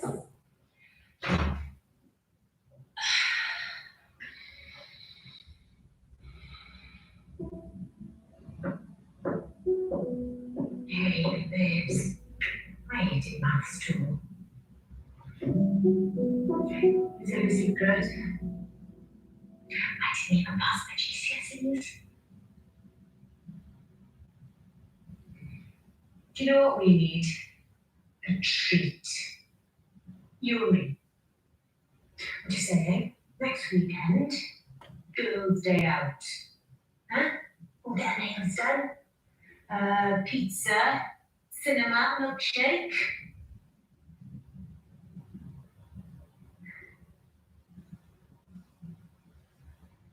I know you're worried about Mum and Dad. But the thing is, Megs, things change. There's nothing we can do to stop that. But the people who love you, well, they never stop.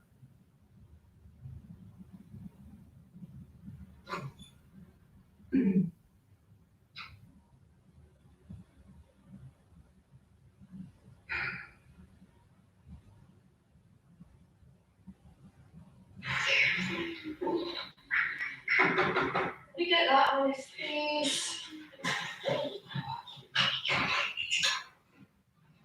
Nice.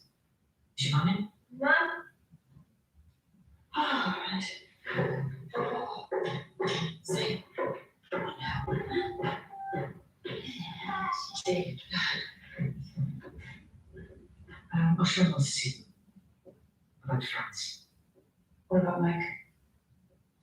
said, I'm trying to make this online. You've got that, be sure. Yeah, I'll sort of things I can. That's nice. And just here, okay, thank you. Andre.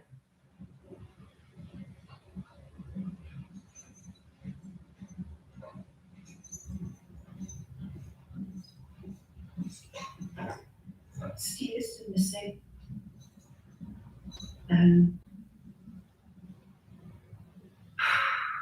3 days ago, I went round and attacked him.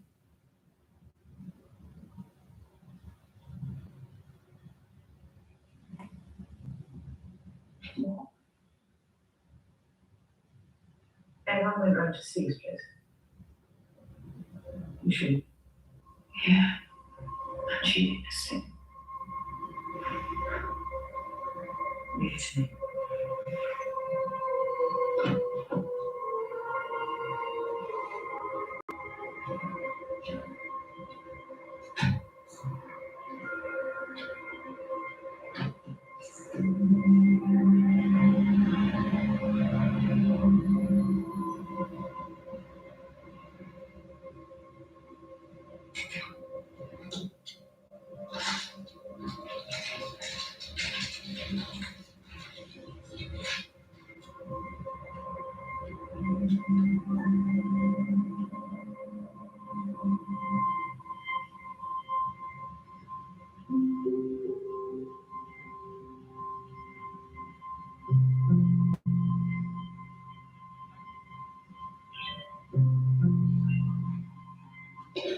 Tom was always taking her side, but this is completely unforgivable.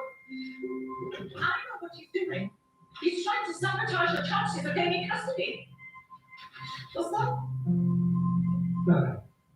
Will I stand up for you, Evan? You know you can always depend on me.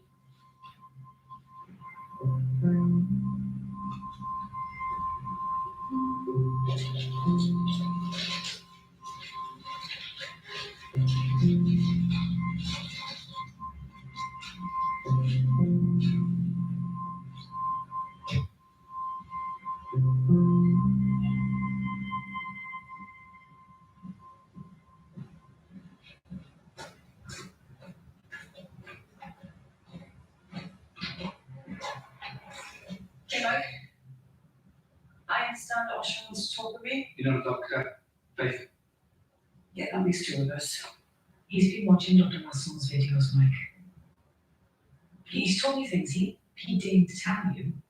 He knows exactly what's involved. But my feelings come from nothing, did they? That's the point. It's not about you, Mike. And it's that. Yeah, well, the thing is, it's a matter of life and death. You know, people's feelings have to fuck off. Even his dad's.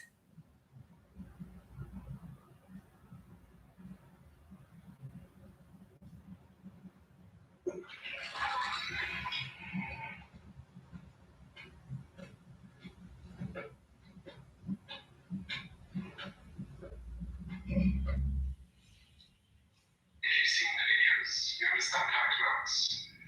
The laser is directed through very fine tubes which you can move in any direction. No, you feel nothing, I promise. Actually, it's not so bad.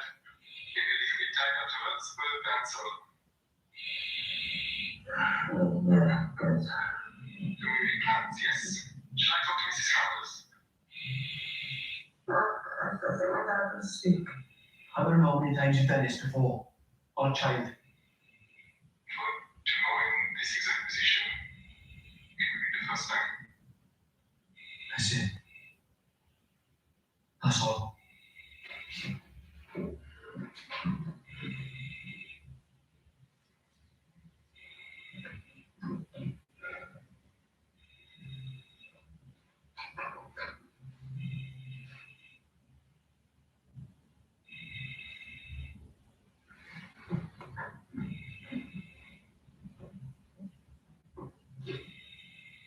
Mike.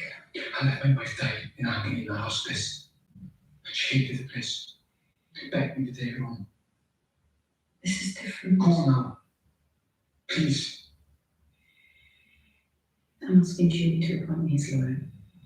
She'll be here in the morning. See, Ash.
Oh, Stewie. It was Alice who contacted me. That's funny. Did she tell you about Evan attacking Steve? I don't know, how did you do? We sent Steve to commit a burglary and suicide in town. I don't even over it. Why don't you come in? We can talk. Like mother and daughter.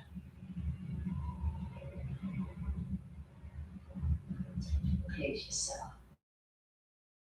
Good night, yourself.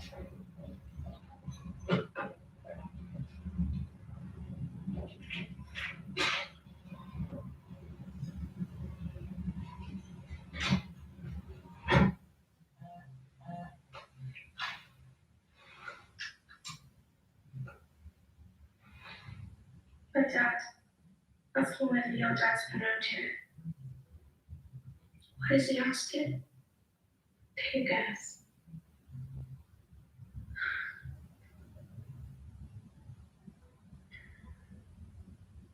What if he's got in an accident? What if he's crashed some stupid bike? And he's dead? When we call hospitals, that's what Mum did when Dad went missing.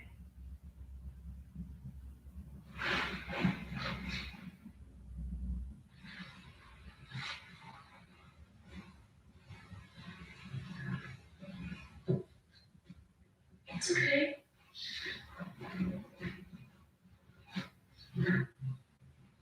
Don't worry. I know what it's like.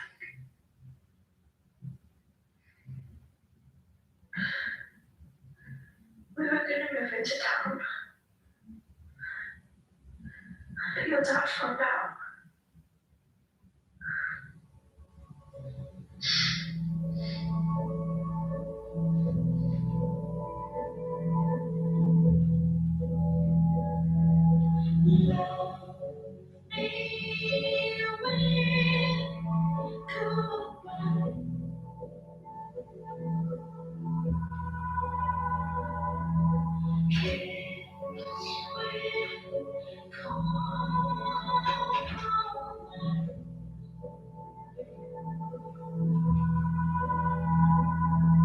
Say you won't let go, touch like you don't know. Let time be love me with goodbye.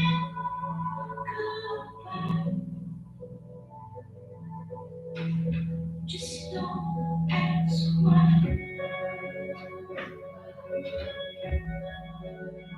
Don't ask why.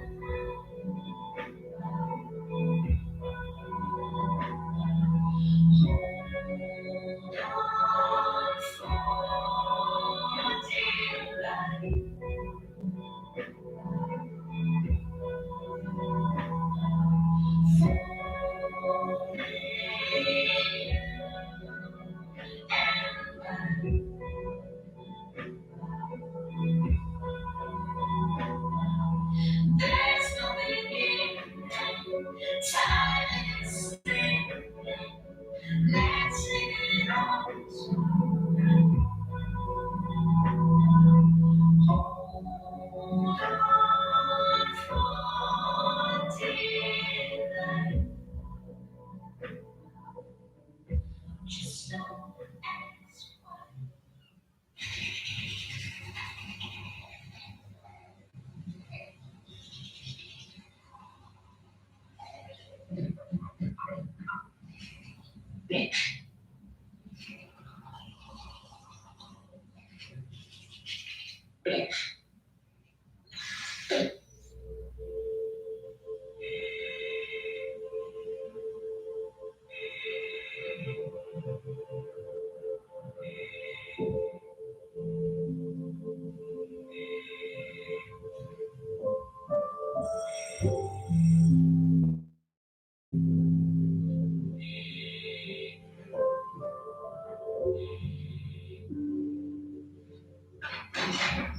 Mike, hi. I had a call from your sister-in-law. He's 14. Do you remember what that was like? I don't have an agenda, but I do have to hear him. Please, I want to help.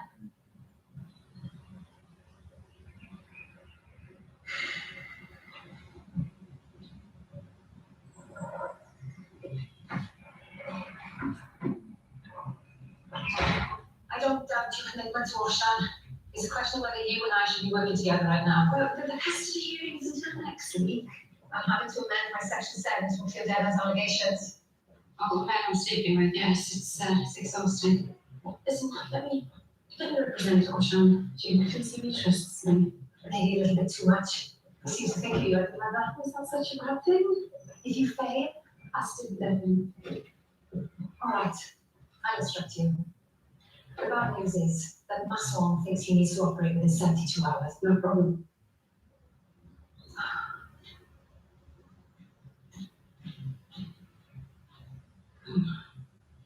No problem. 72 hours.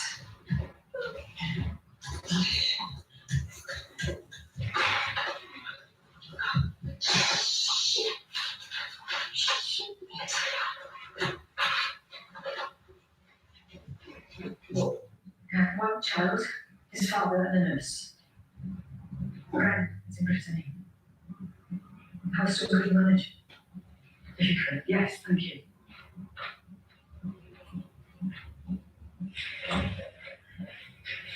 It's fine. Detective Sergeant Ians, I'd like to ask you a few questions about the night of the break-in. Do you know what was in the safe?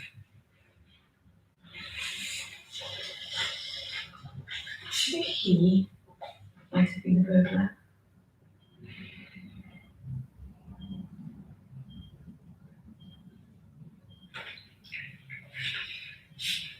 What about him?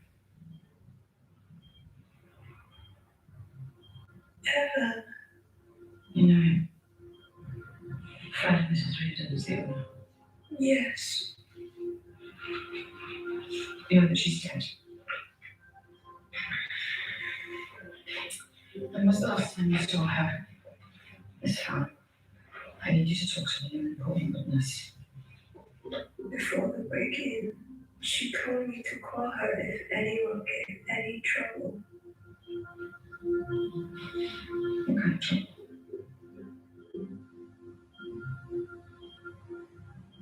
Asking for money.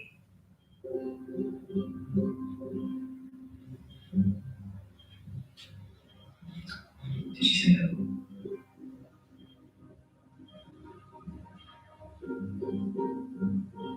I have a phone number for Mrs. Reardon. The right one that you will call her. When you're ready.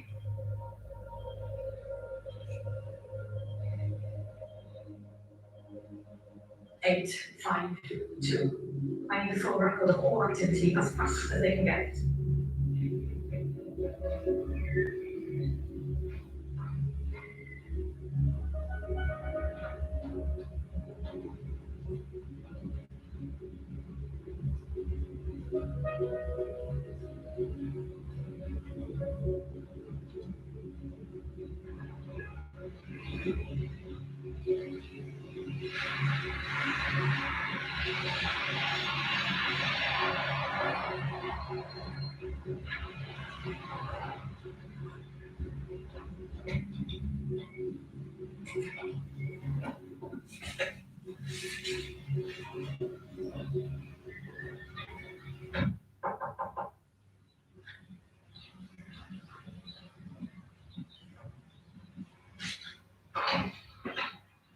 Marion House? Yes. Brad Fairchild. I'm Kate Smile. Yes. It's rather a long story, I'm afraid. I thought we ought to meet two concerned grandmothers with all that's going on. For you.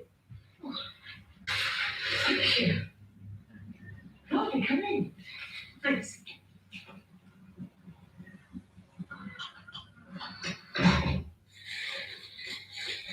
Oh, what a lovely place. Thank you. I'll fetch us some coffee. Your husband, Tom, isn't it? Thanks. Well, we're separated. That's another long story. Well, this is absolutely beautiful. Thank you. Come through. I won't be a moment.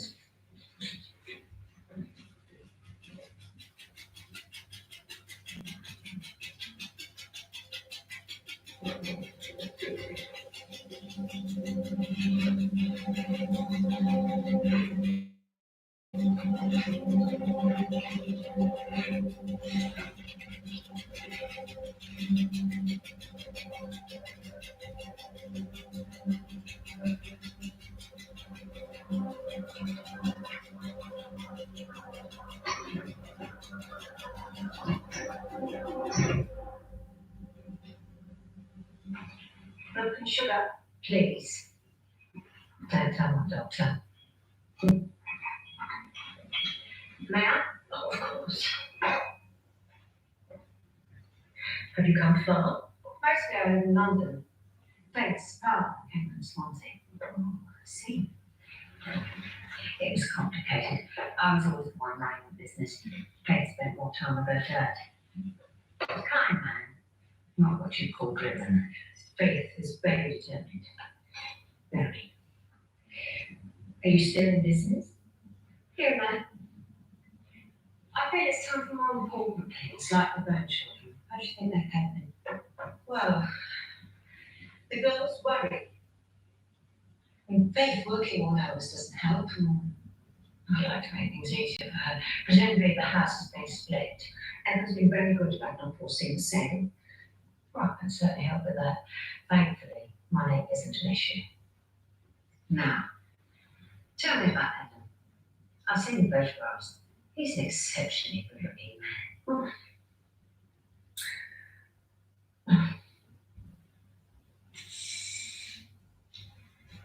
You all right? Found a surrender deed lurking in the back of my file. Must have completely missed it. Killers. Very. Sign. Unsealed.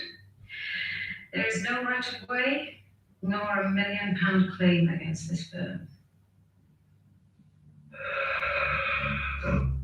Your work's in order.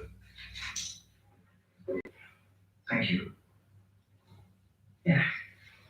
So this is the last time any of us has to clear up Alan's mess. Amen to that.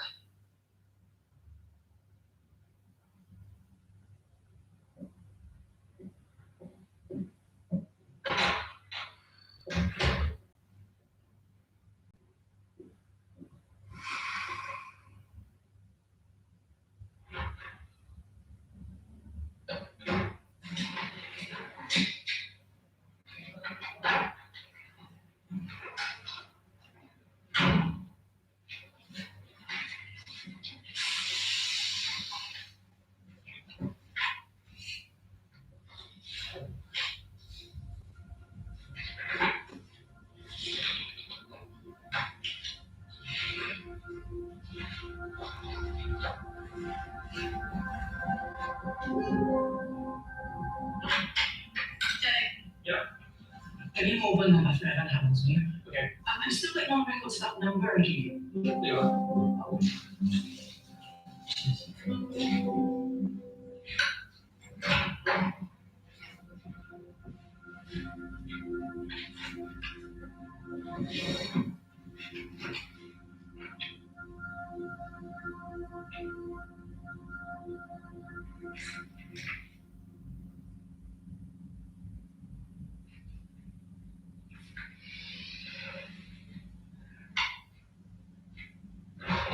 Is that you, Evan?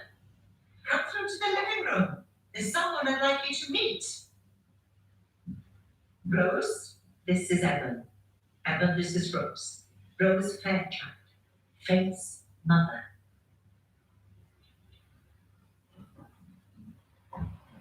Good place to meet you. Wish I could see this here.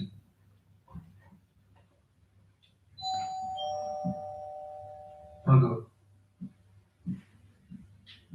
Sorry, it's having a difficult time.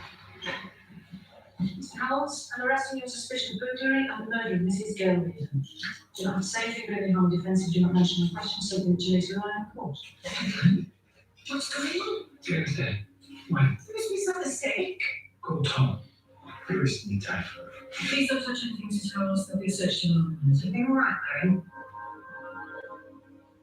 Detective Sergeant Williams, Alcohol Police. Rose Fairchild, hello, goodbye. Tomorrow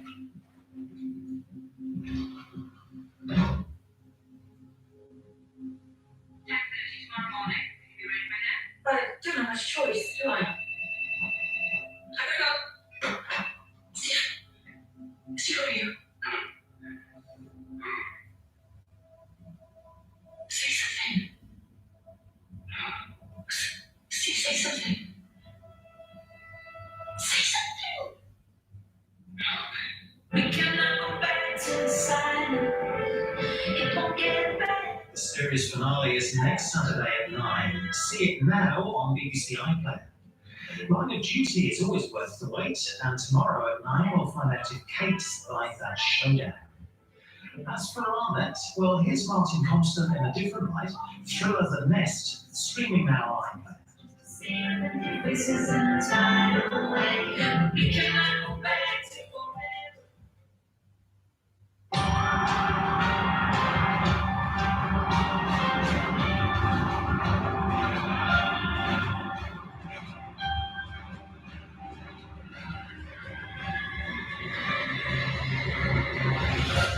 The new series Line of Duty, streaming now on BBC iPlayer. Good evening. We've got 4 games for you on Match of the Day tonight. 3 from today and Arsenal versus Everton from last night. In fact, we'll see 3 of the European Super League 6. 9th place Arsenal, 7th place Liverpool, and 4th place Chelsea, all striving to move up the Premier League table. Well, that's the news. Let's take 20. The creak of the auditorium door. The gentle hum of the orchestra tuning, adrenaline, uncertainty. Lights dimming. The curtains slowly rising. The music, The dancing. camaraderie, the applause. Without theatre, this isn't a facility. It brings people together. Brings joy, laughter, happiness, sensation. Place to escape, To connect. to feel. Wonderful show. Truly life. Live theatre lights up BBC 4 this spring.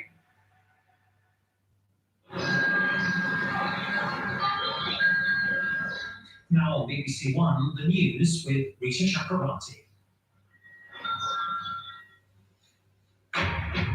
India registers nearly 1 million new COVID infections in just 3 days as the country faces acute shortages in medical supplies.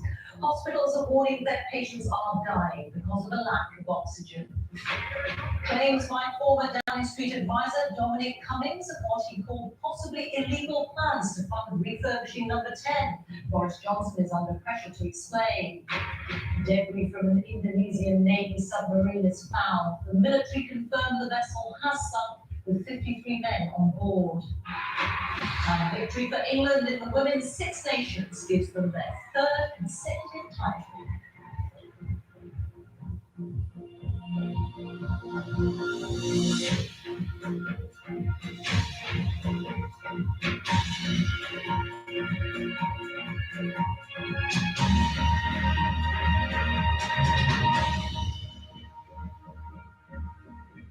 Good evening. A huge surge in coronavirus cases in India has created dire shortages in medical supplies, with hospitals running out of oxygen. In the last 3 days, the country has registered almost 1 million new infections, and it set a grim world record for the highest number of daily cases for 3 consecutive days. With the healthcare system close to collapse in some areas, the government says it's waiving customs duties on imported oxygen and deploying the Air Force to transport supplies. Our South Asia correspondent Rajini Vaidyanathan's report contains images that you may find upsetting. Patience, as far as the eye can see, but oxygen remains scarce.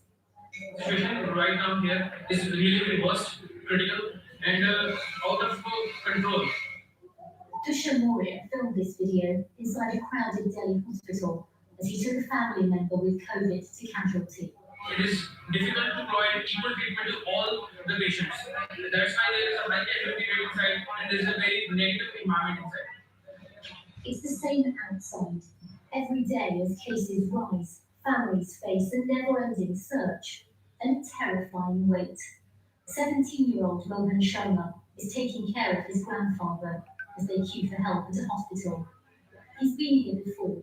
His father died while he waited here just a day earlier. I brought him here in a rickshaw because we couldn't find an ambulance, Mohan said. My father was gasping for air. He was crying, saying, "Save me, please, save me, please." But I could do nothing. I just watched him die.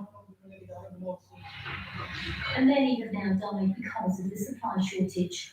Doctors have been left in a desperate situation. Patients and many people suffer. Every time coming in emergency, they want only bed. We have no bed of oxygen. And there's deficiency of huge amount of oxygen. As the crisis unfolds, a Prime Minister under pressure, Narendra Modi chaired an emergency meeting today to look at ways to boost supplies of oxygen. But many say it's too little, too late.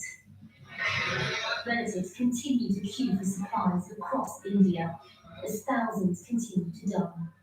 For every family who gets a canister, there are countless others who won't. Rajini Vaidyanathan, BBC News. Well, here the latest coronavirus figures show that there were a little over 2,000 new infections recorded in the latest 24-hour period. 2,462 new cases were reported on average per day in the last week. 1,781 people are in hospital with coronavirus. 32 deaths were reported. That's people who died within 28 days of a positive COVID-19 test. On On average, in the past week, 23 deaths were announced every day. The new total of deaths is now 127,417. As for vaccinations, just under 120,000 people have had their first dose in the latest 24-hour period, meaning over 33.5 million have now had their first dose. The take-up for the second jab remains high, with just over 448,000 in the latest 24-hour period, meaning just over 12 million are now fully vaccinated. The Prime Minister is under pressure to explain how the refurbishment of his Downing Street flat was paid for, following allegations by his former chief advisor. Dominic Cummings has claimed that Boris Johnson considered what he called possibly illegal plans to have Tory donors fund the work. Downing Street says Mr Johnson paid for the work himself and that nothing improper took place, but Labour has demanded an inquiry. This report from Ian Watson contains flashing images from the start. Out, but not down. Boris Johnson's closest advisor left Downing Street in November. By now, Dominic Cummings has not only denied that he leaked some of the Prime Minister's text messages, he's also opened up Pandora's box of accusations against his former boss. The most serious is that the funding of last year's renovation of the Downing Street flat, where the Prime Minister lives with his fiancée, Carrie Simons, wasn't above board, and there were reports that costs were spiralling out of control. In a blog, Dominic Cummings says, "I thought his plans to have donors secretly pay for the renovation were unethical, foolish, possibly illegal." And this former Conservative law officer and long-standing critic of Boris Johnson has now entered the fray. My impression is that there's been constant wriggling about the source of the money for this refurbishment, and that's just one illustration of the chaos that Mr Johnson seems to bring in his wake. And the reason for that is because he is a vacuum of integrity. The government says the Prime Minister is paying for the works himself and that no codes of conduct nor electoral law were broken. The Electoral Commission was looking into whether there were any undeclared donations. Number 10 says all donations that need to be reported have been. But Labour is accusing the government of not playing fair. They want to know if any Conservative donor was initially involved in funding, and are calling for more transparency and an inquiry. Publish the details, have the full inquiry. If there's nothing to see here, whether it's the refurb of number 10, whether it's the dodgy contract, the privileged access, if there's nothing to see, publish everything, have a full inquiry, because sunlight is the best disinfectant. But a former advisor on standards from government thinks that more information rather than a new inquiry is what's needed. We've probably got enough inquiries going on. It's actual concrete hard evidence which demonstrate where things have gone wrong that is critical now, and Cummings might just be able to provide some of that. And Dominic Cummings is a means of communicating what he knows. Next month, he'll be able to give evidence publicly to a joint committee of MPs on the government's handling the pandemic. The Prime Minister's former advisor clearly believes the best form of defence is attack. He's now questioning Boris Johnson's competence and his integrity. And Dominic Cummings says he is happy to have every email that he sent and received during his time here at number 10 published. Dominic Cummings is showing no signs of getting back in his box, and that could be bad news for his former boss. Ian Watson, BBC News. President Biden has broken with his predecessors and declared the massacre over a century ago of up to 1.5 million Armenians by the Ottoman Empire an act of genocide.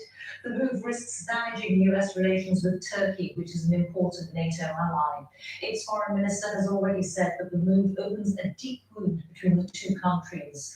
All the gearing reports now from Istanbul, and the report contains images which you may find upsetting. A solemn ceremony of remembrance in the Armenian capital, Yerevan. People here see the past as a burning injustice. More than a century on, it has now been recognized by America as a genocide. President Biden, seen here today leaving the White House, has taken a historic step, a reckoning with history, and has given his verdict. The statement issued by the White House is damning.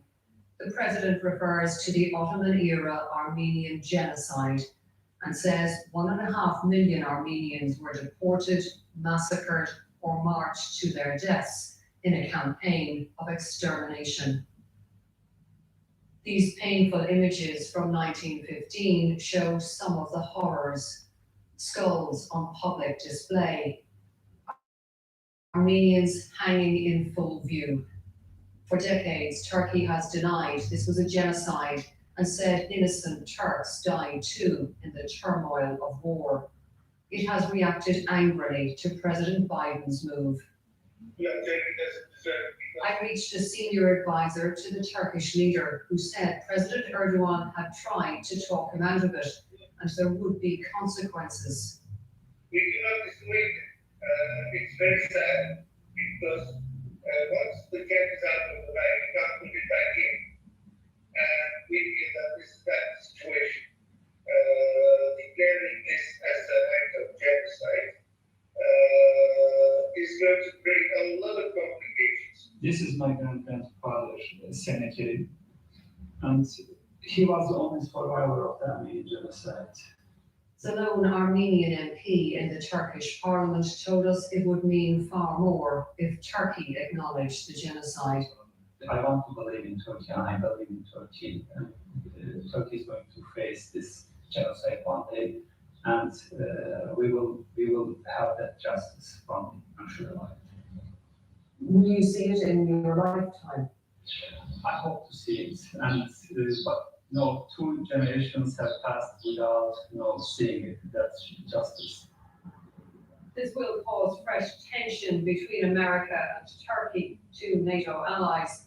But the reality is relations are already deeply strained over a range of issues, including Turkey's human rights record.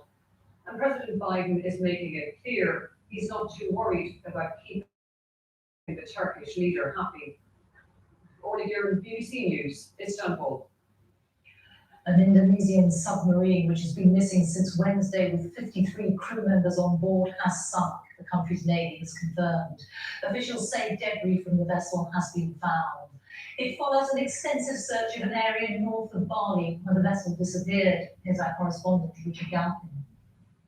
This submarine, the Nanggala 402, disappeared 4 days ago.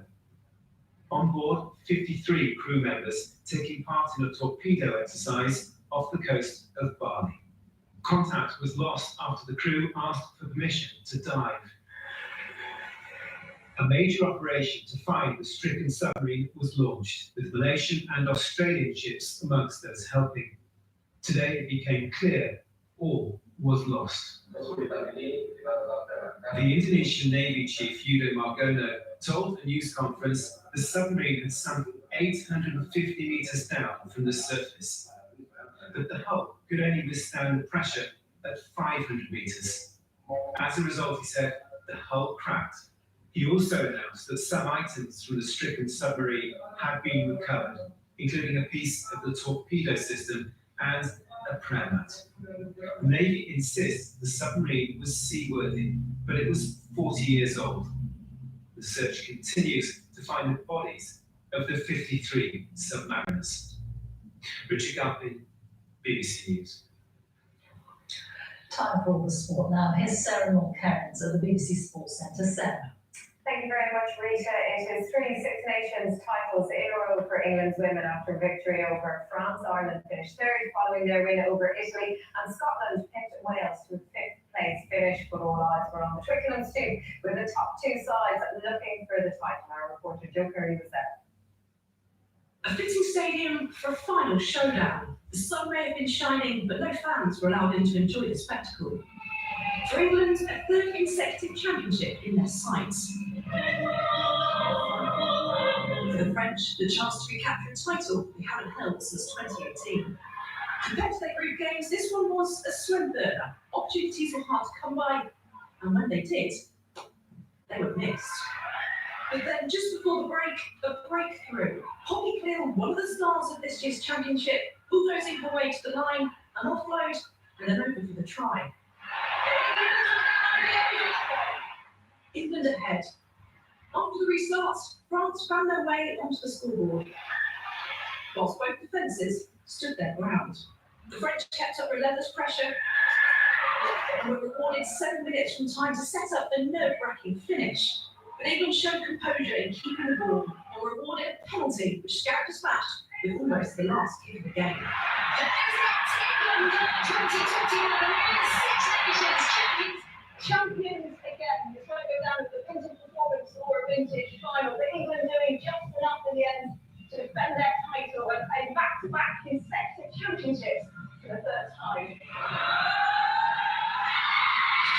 Captain Scarrett admitted it wasn't the most flamboyant of storylines that secured the title, but that seemed to make the celebrations even sweeter. Joe Curry, BBC News, Twickenham. English football has announced plans for a social media boycott as it pushes for action against the online abuse of players. The FA and teams from the Premier League, Football League, Women's Super League and Championship, as well as groups like the PFA and Kick It Out, will switch off their Facebook, Twitter and Instagram accounts next Friday for 4 days. They say they want social media companies to do more to tackle online hate. Match of the day follows the news, and in Scotland it is sports scenes. If you don't want to know the results, look away now. Chelsea took a big step towards next season's Champions League with a 1-0 win against top four rivals West Ham. Timo Werner scored his first goal in 12 games. The Hammers stayed fifth, 3 points behind Chelsea. Liverpool are still sixth after they drew with Newcastle. And Watford secured promotion back to the Premier League at the first time of asking. A 1-0 win against Millwall was enough to do the job. Hibs are through to the Scottish Cup semi-finals after a thrilling win over Motherwell. The visitors scored twice in the final 8 minutes to level the match before Hibs went on to win 4-2 on penalties. The draw for the semi-finals will be made on Monday. And there's been a second medal in 2 days for British teenager Jessica Gavarova at the European Gymnastics Championships. The 16-year-old won silver in the vault to add to her all-around bronze. There were 2 other medals for Britain on the penultimate day of the competition. There is lots more on the BBC Sport website, including Olympic champion Greg Weatherford's attempt to win another gold, this time at the Winter Olympics. Back to you, Rita. Thanks very much, Sarah. That is all from me. Have a good night. Bye-bye.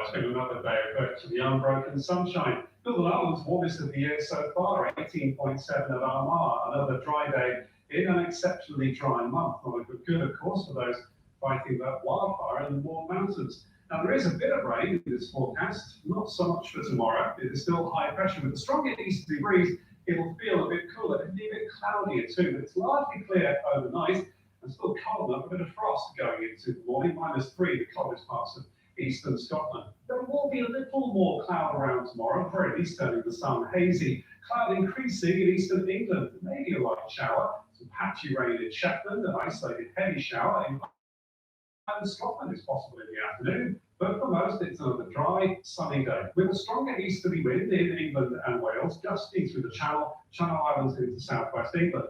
It'll feel quite chilly in that wind along the North Sea coast. It's cooler elsewhere, still up to 17 in the warm sunshine in the west.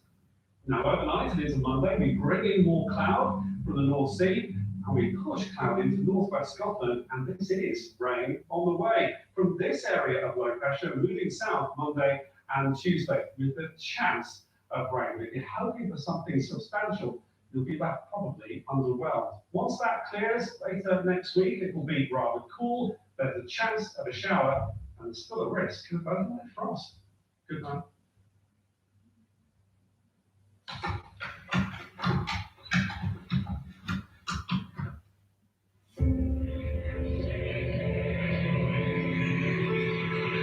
I still don't think, as a society, we really get it. Film across the world, Pandemic 2020, all episodes streaming out on BBC iPlayer. What started out as a cybercrime is now tipping into threats of real-world violence. It's the greatest illusion that is perpetrated in sport ever. There was nothing about that was really. I'm not a bad person. I'm not a monster. There's more than meets the eye. The True Crime Podcasts on BBC Sounds. This is what I think it is. It's going to be doing this.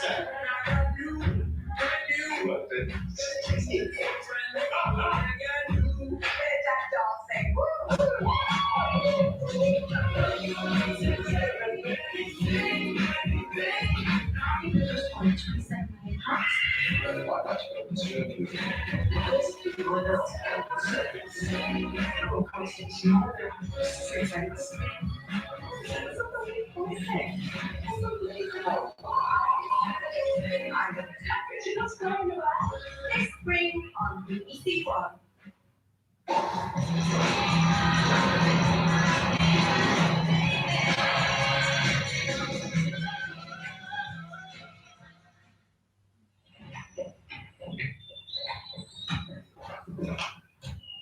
Now your Saturday night football fix, the top 10 shocking transfers from Torres to Cantona in an hour after today's Premier League action.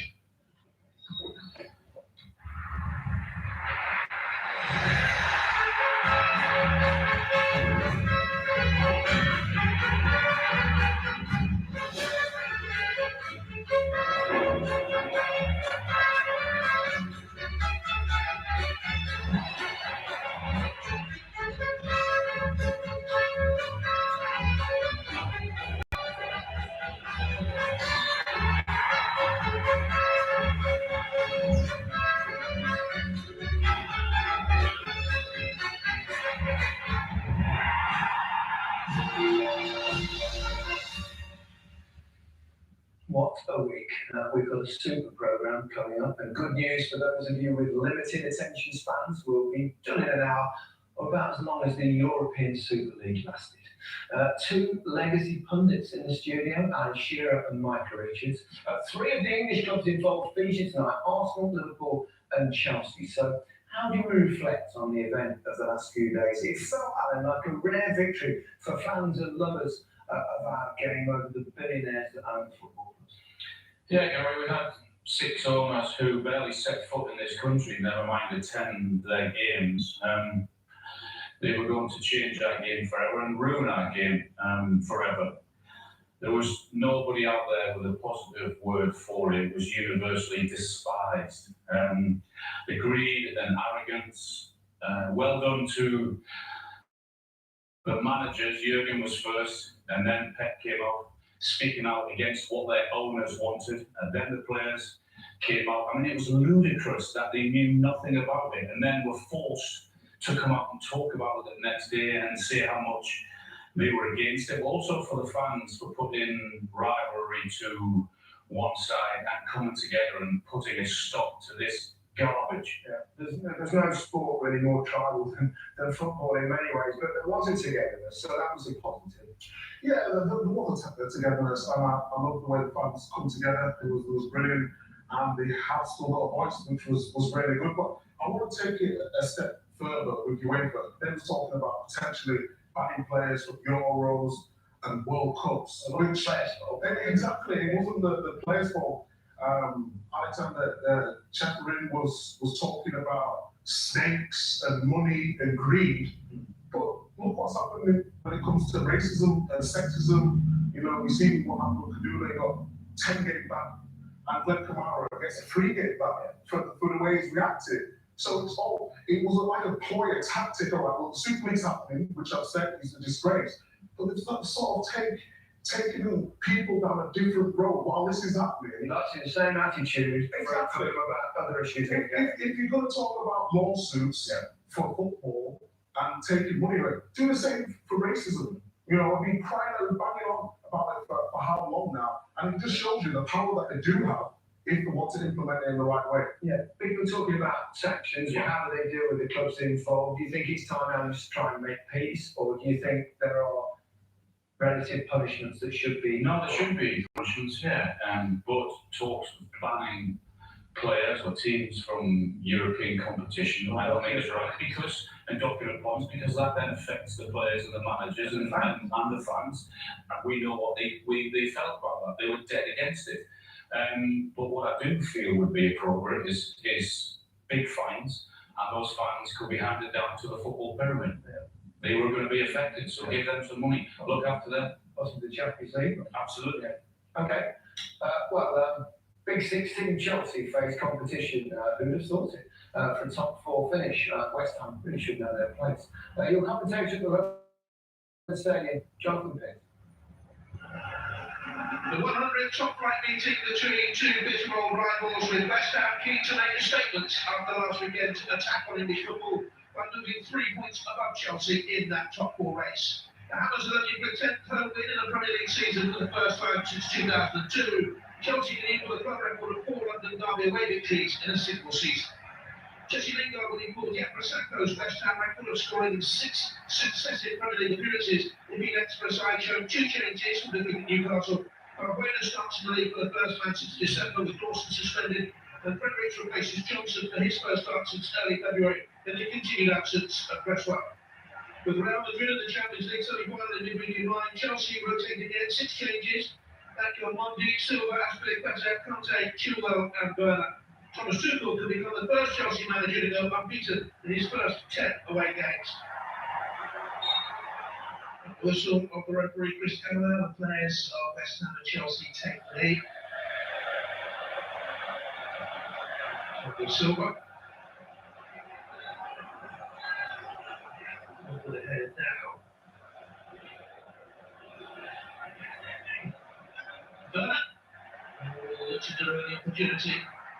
Put it over the bar.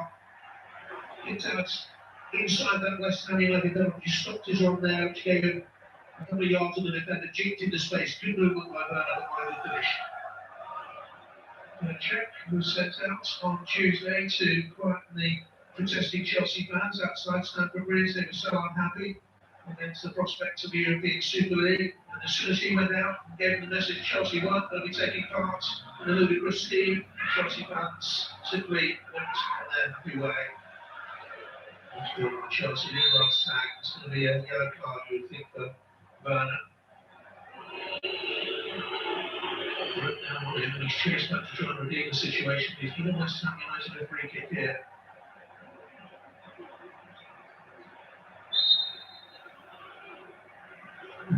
Shoots it into the front here. Socek was behind him. Socek cuts it. Oh, it's just deflected wide. West Ham said it's deflected wide on the hand. That's been better saying his arm was down low. It is being checked here for a penalty. The ball in. Came off his mid, took it onto the arm, which was low. The check is complete. It's not a penalty. Good decision for me. West Ham fans would disagree. Jordan Silva. His mount. Conte. Werner. He's done really well there. Pulisic. Promising for Chelsea. There's Chilwell back into the middle. Werner! Well, he played a huge role in that goal, and he gets the goal. And he's deserved a goal. Chelsea lead on the strength of our time. Really well worked out here by the visitors. And look around it. Here we have players to his left-hand side. Strength there to hold it up. Then he's made the purposeful run into the middle. And a lovely finish too. When he gets it, put it in the power of it. It's his first since mid-February. And Chelsea 1-0 for West Ham.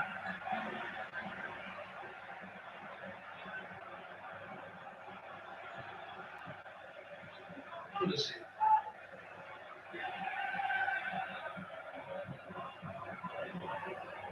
Here's Chilwell. Dropping into space. Out. He's gone for it. Carried away. Oh my goodness, that should have been 2. He scored a very good goal. That's a very hard miss. Fabianski had to stretch the deal with the first shot. Got there to deny out, and it was curling away. The ball dropped straight to Timo Werner, and that should have been 2. Screwed it wide. Can't believe it. Cannot believe it. He's a 40-right man. Speaks his mind. That's the long Tuesday night on the great game, whether or not you ever experienced anything like the European Super League group. I said, yes, Maximum Greg, he wasn't talking about it. I can only think he means the pressure he was under at PSG and the police game he will that's his job. He's Frederick to West Ham, Lingard, he's over here, West Ham, going out to hit it from there. That's the first shot on target of the game, West Ham will only about 55 minutes. To take that back straight to Edward Wembley makes a comfortable save. Lingard. It's his best run of the game so far. So Silva steps out to meet it. I'd say so as well to pressurise it. And still Alex, not in the middle. 2 blue shots on the way. They have nothing in attack, West Ham really. Lingard. So far. It's time well, it's not back in the brackets, good hit. By Mason now, back there defending. And then there's the other one. The second effort from Lingard drifting wide. Just about the first ball in here, which is not by Fredericks. Didn't come out, but it's the second shot that matters. Lingard first to the second ball. It wasn't too far wide. It's going to be a Silva.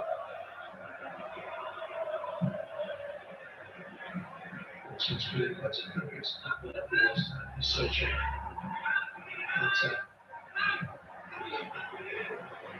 To the second. Now it's on. They got there first.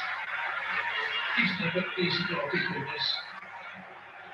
As it saw him. Pushing touching and the effort was curling.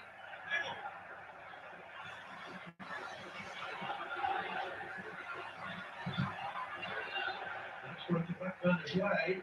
And the defender, the back stayed down, but as he chipped inside, opportunity was lost. Chelsea now has stayed down. People look there for Ventura. They're checking this challenge here at VAR. Ooh, the follow through catches Chua right on the thigh. As he slipped, clears it away. There's the follow through, definitely catches Chua. He could be in trouble here. Peter Banks, the VAR, has recommended that the match referee, Chris Kavanagh, comes across here and looks at the screen. Serious foul play.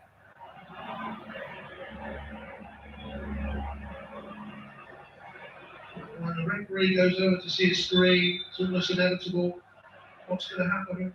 I think he's staying firm with his original decision, is he? Was he reaching for? Oh, he's reaching for the red. And the point is set up. Well, we've seen this time and time again. The players are being hit by the follow-through in challenges, and the challenger is being sent off after review of the screen. But is that intentional, serious foul play? It's not the time of the season where West Ham United want to be without defenders. Four, of course, now understand that and set then, Bowen. That's it, what played so far. It wasn't clear that his follow-through could Rudiger. How much different is this from the sending off offence? He's striking foot as he clears the ball, catches the opponent high with a follow-through. It's exactly the same for the VAR. Didn't even look at it and suggest that I think there's a review. Mason now will hold possession. Goes up to the gears. To the dead ball line. Across the hand was just too high. Couldn't convert Chelsea's second up. There were opportunities to score 2, maybe even 3, and wrap up the game. They come from Stamford Bridge to win this one. Yeah, it's a 6-pointer, and we could steal the points, and I think well deserved. We played amazing first half, and second half we suffered in the first 15 minutes of the quality, and we did not come out of the dressing room with the same intensity like the first half. I think we deserve to win, and it's a very important win, of course. I'll talk about the sending off. What is a player supposed to do with his striking leg once he's made a tackle? Well, I can only say it must be someone who's never played the game who's made a decision. Because where does the player put his foot? and he's kicked through the ball. And actually, there's a similar incident just later where it's Vladimir Kufal clears it on Rudiger again. And I'm saying, show some consistency there, referee. If that's the case, then that would have at least probably merited a yellow if the other one was a red. I think the second chance I have to score, but I think I have to come back slowly. With one goal is enough. When I score two or twice today, would be maybe too much for the beginning. No, joking. Yeah, very happy that we win this game today. Very important win for us in the race for the top four, and yeah, very happy. Germans always known for their sense of humour. Well, another victory for Chelsea, another clean sheet. That's 10 in 14 for Thomas Tuchel. What's the secret, do you think, to their defensive play? Because they're certainly not boring to watch. Well, they're very comfortable in what they're doing, Gary. He played Aspilicueta in the right wing-back position today. Chilwell on the left-hand side, he can play with James there, of course, and as you see, Hudson-Odoi has played there. But they were brilliant in what they did today. They were tight, they were compact, but they also offered a threat, particularly those two going forward. There's the two of them in the box. I mean, you can see Aspilicueta further forward than anyone, given their team width, giving them options, again getting balls into the box. But the reason why they're so solid and don't give a lot away is that two they want at the back, and there's the three midfielders, or two midfielders, one centre off, just in case they lose the ball. Same thing again, giving their team width into the box, but just have a look how tight they are, just in case they lose the ball. There's 2v1 again. There's the three in midfield pushing forward to try and snuff anything out, and they're brilliant at it. And it was a running free throughout the game, and that's what led to the goal. Look at the width there. Chilwell, Aspilicueta running in, taking the defender towards the keeper, and that leaves that space for Werner. Well, it was interesting. When they did get caught out of position, who was there? Kante sprints back into position and creates this lovely five at the back position there. So even when they do go out of position, they've got Kante filling in, and that's the secret to their success. Absolutely brilliant. A relief for Timo Werner. We heard from himself. He probably should have had two, but it's great to see him back on the score sheet. It was excellent. It was good and bad today from Werner. And he played that number 9 role today. We've seen him against Man City last week, occupying that wing role. But he takes his goal good. He gets into the right areas, and that's what you want for a striker sometimes. Sometimes you just want a tap in. But on the other hand, I think he gets, I think he's celebrating before the ball goes in. Because a lot of his quality should be putting that in there. You see on the replay there, maybe just takes his eye off the ball and just wide. And Tuchel's face says everything. You know what I like about him though? I like that he doesn't seem phased. He's not bothered that. I mean, I said it last weekend before the semi-final. So many times we've highlighted his missed chances this season. That doesn't seem to bother him. The secret is you keep getting in there like he did, and eventually they'll stop flow. Right. I never thought I'd see a red card for kicking the football. No. It's become a little bit ridiculous. Flabbergasted in this decision, really. The two referees, one on the game and one watching on TV. Werner on Chilwell. Why is he meant to put his foot there? Sometimes they look in slow motion, but he's not even looking. I mean, what I would say about this is Chris Kavanagh, the on-field referee, he's got to get that right. Then Peter Banks tells him he should go to the screen and have a look at it. Have some, grow some, show some. You should just say, no, I'm not having that. I'm not accepting that. That is a red card. Peter Banks, forget it. It's never, ever been a red card. It's embarrassing. Absolutely embarrassing. And then David Boyd did have a point. This was very similar. I mean, you see it lots of times in football matches. You kick through. You can't not follow through with your foot, can you? We talk about it all the time, though, with inconsistency. How can you get a red for one and nothing for the other? And that's why VAR is just a nonsense at the game at the moment. Yeah. The truth is, there actually probably weren't even fouls, let alone not cards.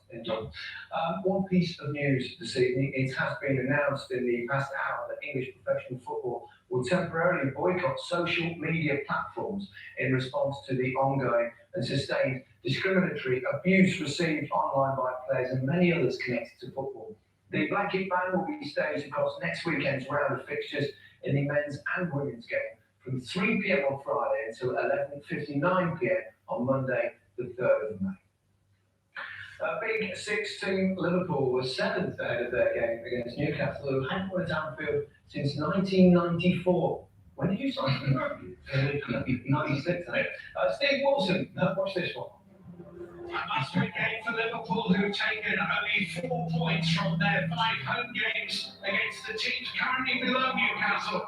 Jurgen Klopp starts with Firmino, Mane, Salah and Jota. The first time those 4 have started together since a draw at the Etihad in early November. James Milner drops to the bench.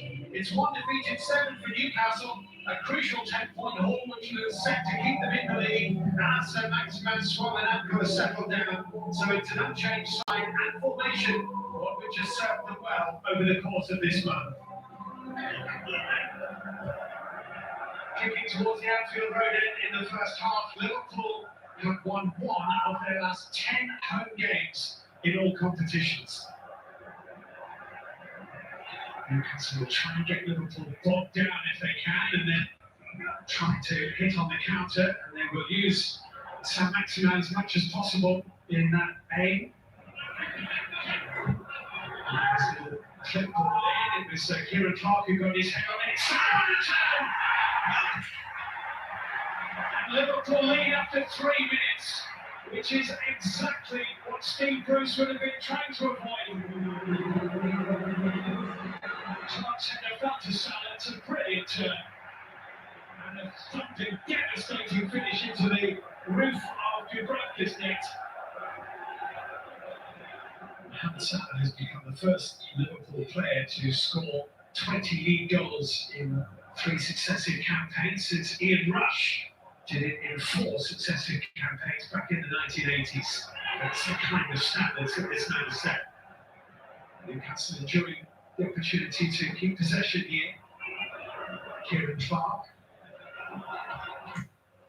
Dummett, Ritchie, Shelvey. Once off this parish. I think Longstaff might be on side here. It's a lovely ball into it. Good save by Alisson and tucked away by Cameron.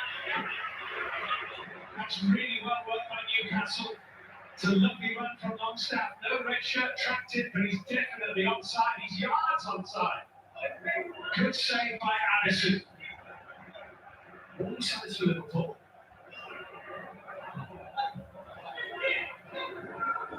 Fabinho breaking it up for Liverpool. Sadio Mane! Another one goes astray. Dubravka into Clark here, who's made a hash of that. Newcastle have a problem here of their own making. Mane shots charged down, and shots has missed the rebound.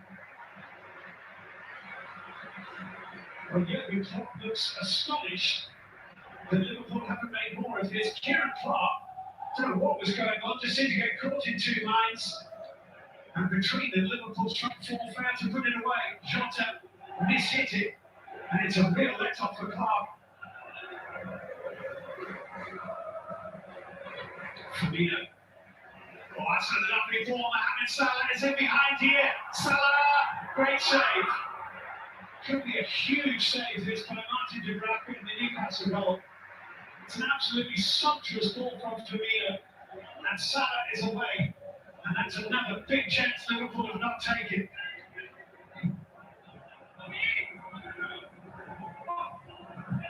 Salah. Alexander-Arnold. Mane! It's just wide. Got himself in front of his man, Sadio Mane. I don't think he'll be unhappy to go in 1-0 down. Liverpool reflecting on several missed opportunities. Joe Linton. Steve Bruce is screaming foul. This is what agitated Steve Bruce. He felt that was a foul. Andre Mariner didn't. Almiron.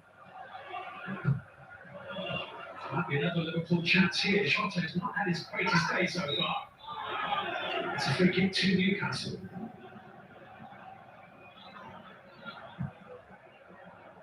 through to Joe Linton. Liverpool half asleep there. Joe Linton. Good save by Anderson. Liverpool have looked a bit sloppy since half time. Can't help but feel that there is a goal in this game for Newcastle. The question is, can they keep Liverpool out? Now Ronaldo to Alexander-Arnold. That's a lovely looking ball, really good header by Fernandes. And another Dubravka saves this time to deny Roberto Firmino. The Spaniards will be absolutely delighted, obviously aside the losing.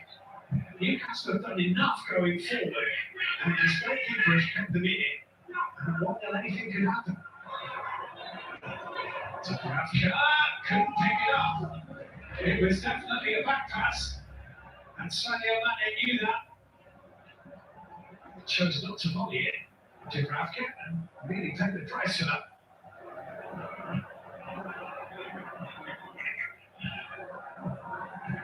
Thiago looking for Firmino, Fernandes there, finds Almiron. Well done. And Robertson, that wasn't far away. I'll show you some of Liverpool's forwards the route to goal here with challenging and direct run. Decent effort too by Robertson. Steve Bruce is still very, very interested in this game.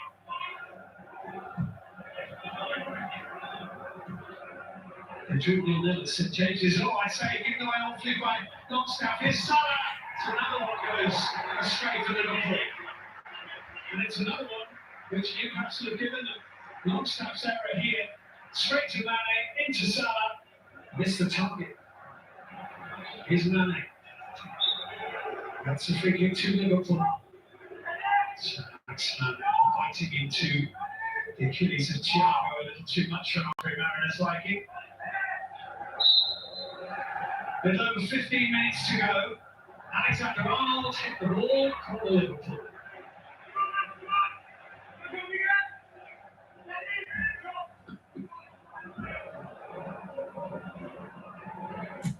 Robertson's corner. Back being tipped by Fernandes, Thiago, Alexander-Arnold. Oh, I say, he hit that well. He hit it wide, but he still hit it well. That is not easy, and he really caught that.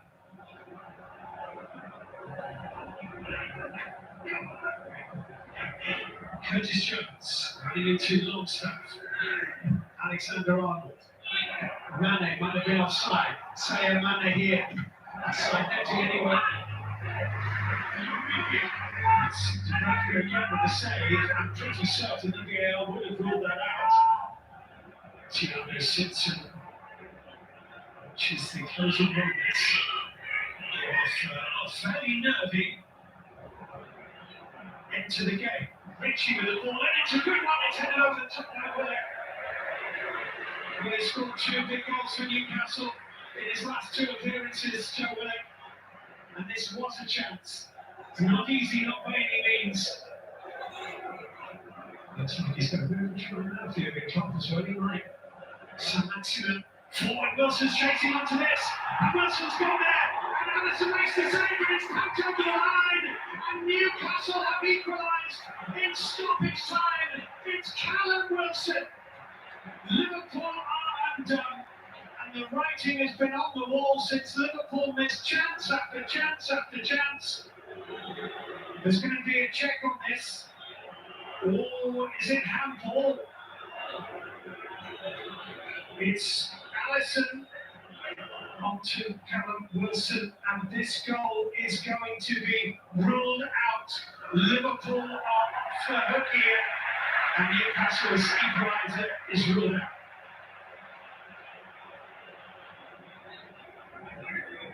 Kieran Clark. I've done it rather long into the box, is dropping down. It's a chance, it's really dead! And now on Wilson! Willock has done it again! As the clock ticks into the 6th minute of stoppage time, Joe Willock has scored as a substitute for the 3rd game running for Newcastle. But you could not make it up. And what damage has that done to Liverpool's hopes of qualifying for the Champions League? And it may well Newcastle over the line to safety. It's finished. Liverpool 1, Newcastle 1. It's so hard to take. On my lips, losing a game like this is really hard because that's how it feels. We created sensational chances. We played some really good stuff. Should have scored at these moments against a deep defending side. We feel that baseball with the chances. How do we want to win a football game? But then we were lucky the first goal didn't count. It's like the first present I can remember from VAR, if you want. It was not enough. So Newcastle deserves the point, and we deserve for sure not more than a point. I didn't think we'd score twice in the last minute, but to do it was incredible because for me the first one shouldn't have been chalked up. Again, there's crazy rules that we're bringing in this bar. Look, I don't think it's VAR's the problem. I think it's the actual rules itself. And do we have to adhere to these rules, or are we're big enough to wipe out the Super League? You know, so can we not make our own rules in the Premier League? I think the current results against the Super League, you know, lower half, you know, the results of that would be good enough. You know, when you don't pick up points like that, especially at home, then you ain't going to get where you want to go. Super stuff, Joe. Fantastic. I mean, I don't want to be late today, you know, but I'm happy I can come on and help the team to a vital point and hopefully keeps us up in this league. Great stuff. Good point for Newcastle. Puts them 9 points clear of the bottom three. Now, Alan, before we hear your analysis, this is what Steve Bruce had to say when he found out you were on the show tonight. It's always nice to us for a change. Yeah. Miserable game. I might go watch Newcastle all season, that's why. That's a good point. Now, you're a little bit biased, of course. But Newcastle did deserve that. Yeah, they deserved it. Absolutely, yeah. They got in some really good positions going forward today, but it was just their final pass or effort at goal that let them down at times. Brilliant run, high line again from Liverpool. Good run from the Longstaff, good bowling, and that is a very, very good save. And they were causing problems, and that man again, Sam Maximin, who was excellent again. He's given so much to Newcastle his return from injury. He could play that pass there. He chooses to take an extra touch, and then the forwards get in the way of each other and mess that one up. Same guy again. I mean, he goes past Thiago there. Then plays the pass. Then that pass should go in front. But what happens if you see pass should go now? He actually holds it, and then it goes behind him, and it's a full ball. So good again, going into a good position. They were very good second half. They were bright, alert, a good run in behind. He tucks it back inside, and it's another decent effort goal from Joe Linton. But then from a Liverpool point of view, and this is just so lazy defending, no pressure on the ball, 3 throw-ins. Then the ball comes into the box far too easily. Will gets his head away, should hit the target. Another throw from the right-hand side, no pressure on the ball again, far too easy, but very good from the Newcastle point of view. Will goes past him. Then it's a touch and the pass in behind, and then we see this crazy low that it is. It hits his hand, yes. There's no intention there at all. It should have been a penalty with a push from Alexander-Arnold. I mean, what's he meant to do with his arm there? Then he sticks it away. The law is going to be tweaked next year. But yeah, that will still be disallowed because it hits his hand and he puts it in directly. Then again, another throw in from a Newcastle point of view. No pressure on the ball again. They do it really well. They get the ball into the box. Smallest guy on the pitch wins it in Gale, wins the header, and that guy again works in there, comes on his sub, right place, sticks it away very, very well. And as I said, I thought that was the least he deserved Newcastle. That was a good performance and a good month for them. And that's when he started screaming in the office, wasn't it? Not the minute before that. In Liverpool's 6 home games against the bottom 6 this season, Michael, they've only managed to win 6 points. And they've been 5 points, even worse than I thought. They're so profligate this season, aren't they? A lot's been talked about the back with losing Van Dijk and Gomez, but actually, we need to be looking further forward. I mean, Newcastle trying to play out here, and they get caught out, lose it, and we've got one opportunity here in Mane, and Yotte has been in good goal-scoring form, we expect them to put that in. Salah, he was a threat, to be fair to him. we expect him to score this opportunity. He's all there as matches. He has scored 20 goals, so you know he can't do much more. But Mane in this situation, I don't know why he's taking an extra touch ball, maybe just to caress confidence. And you see here, they're getting the numbers forward, but it's just that little bit of composure, that bit of quality in that moment. Maybe chances on first half, you can see Klopp's face there. Yeah. But look at this. They're still creating them, aren't they? They're creating the same amount of chances, and the expected goals is just a little bit down. But you know what? Mane scored 8 goals, Firmino scored 6, Salah scored 20, so he's still doing his job. But they need to be doing more of the collective. Absolutely. There's one little incident to look at. Fernandez's elbow, not a yellow card. Some people think it perhaps should have been a red. What do you think? Yeah, I think he's fortunate in the way the game is today. He leads with his elbow. So yeah, I do. I think he's fortunate. You see it better from this angle here. He leads with it there, then he sort of rushes it into him. So yeah, I think he's fortunate to get away with that. Yeah. Okay, well, we saw a little bit of football history today. James Milner went past Peter Crouch, as you can see from the graphic there. It's the most appearances made by a substitute. We have a substitute. I don't think we'd be proud of that record, do you? I don't know. You've got to be around a long time to do something like that and have a very good career. No question about that. Oh, he's had a good career. How many times were you a substitute? I don't know, 40 or 50. I was going to that, Mike. About 16. Well, yeah, let me have a look. So. Just that made the squad. Okay. We've got a triple header for you on Match of the Day 2. Brilliant goal! Wonderful goal!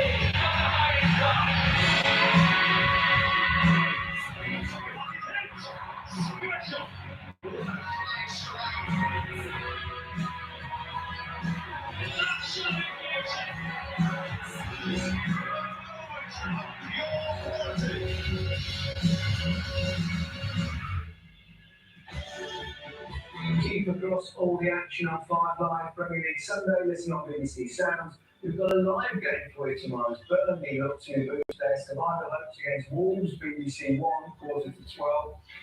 Rugby, newly crowned Women's Six Nations champions England face France on Friday. That's live on the iPlayer Red Button BBC Sport website at 8 p.m. And following us, it's, well, us. How many of these grounds were actually in existence when you were born? Get ready, but get him up. The burglar could not have known he was burgling Big Douglas. They come that have probably not been for England. Newcastle, we can name. Yeah. I'm glad you forgot that. Catch up with all the latest episodes of Match of the Day Top 10 on BBC Sounds and BBC iPlayer. Oh, we have a lot. No one else probably does, but there we go. 2 teams now happy to fight for their place in a league. Sheffield United's race is run, but Brighton knew one more victory should be enough to keep them up. Vicky Sparks was at Bramwell. A win would take Brighton 10 points clear of the relegation zone with just 5 games to play. Barring a miracle from Fulham or West Brom, that's essentially job done. Pride is what Sheffield United are playing for now after their relegation was confirmed at Wolves. Interim manager Paul Heckingbottom makes one change from that match, Bogle in for Ampadu. Top scorer Neil Maupay is back in for Brighton in one of 3 alterations from their draw with Chelsea. Lalana and Murder also come in, and O'Byrne, McAllister, and the suspended Ben White is in a virtual ever-present for them this season. And these 2 last met here back in February of last season, a 1-1 draw was enough to keep Sheffield United 6th in the Premier League. Great command for Basuma.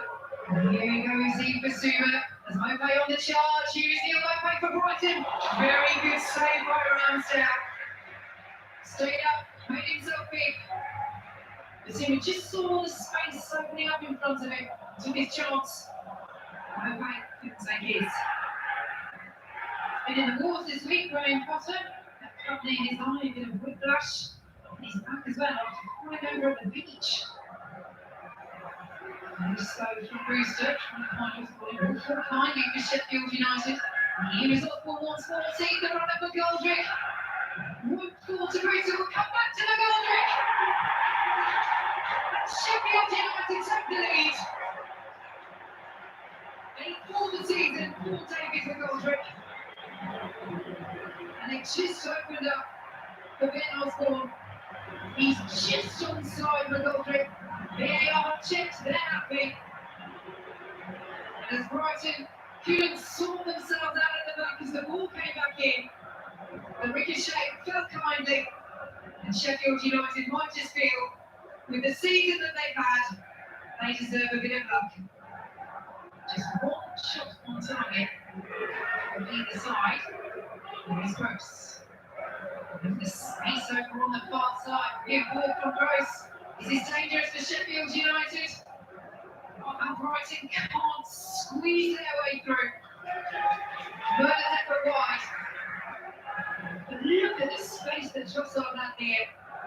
Sheffield United have just 2 clean sheets in the Premier League this season.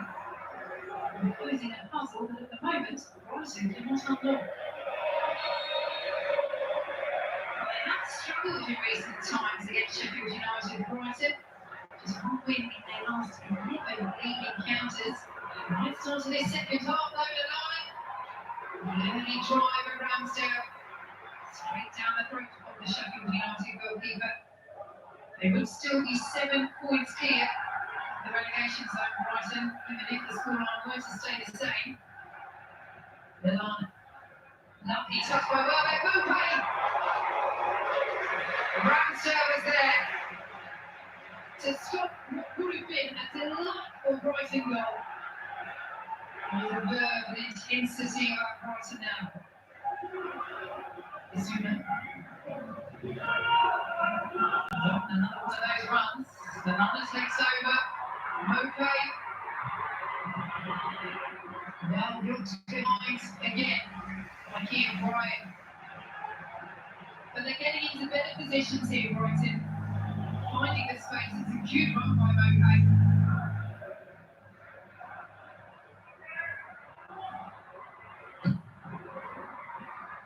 It's onto the head of Webster. And Murray will squeeze it home. It's a scrappy goal. But Brighton won't care. And Yaku Murray had his first goal for the club. Frustration for Sheffield United. Jubilation for Brighton, back on level terms. Kicked on by Welbeck. But they will check this for offside. The question here, was Murray coming back from an offside position? So VAR are checking this. And it is ruled out for offside. And Yaku Murray's first goal for Brighton, he's chalked off.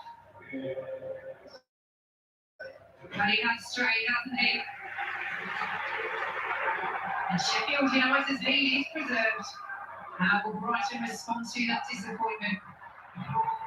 Mopay, he can just put enough on it.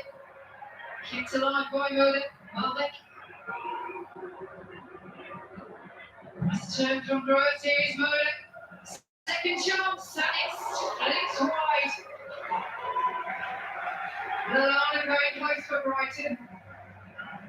And he's shaking off that disappointment, hasn't he, Yaku Murray? Very scrappy. Izuma. Mopay, Izuma, will let fly. It was almost another lovely goal from the boot of Izuma. This one flashing wide. But this is much better from his side. Here they come again. Lallana.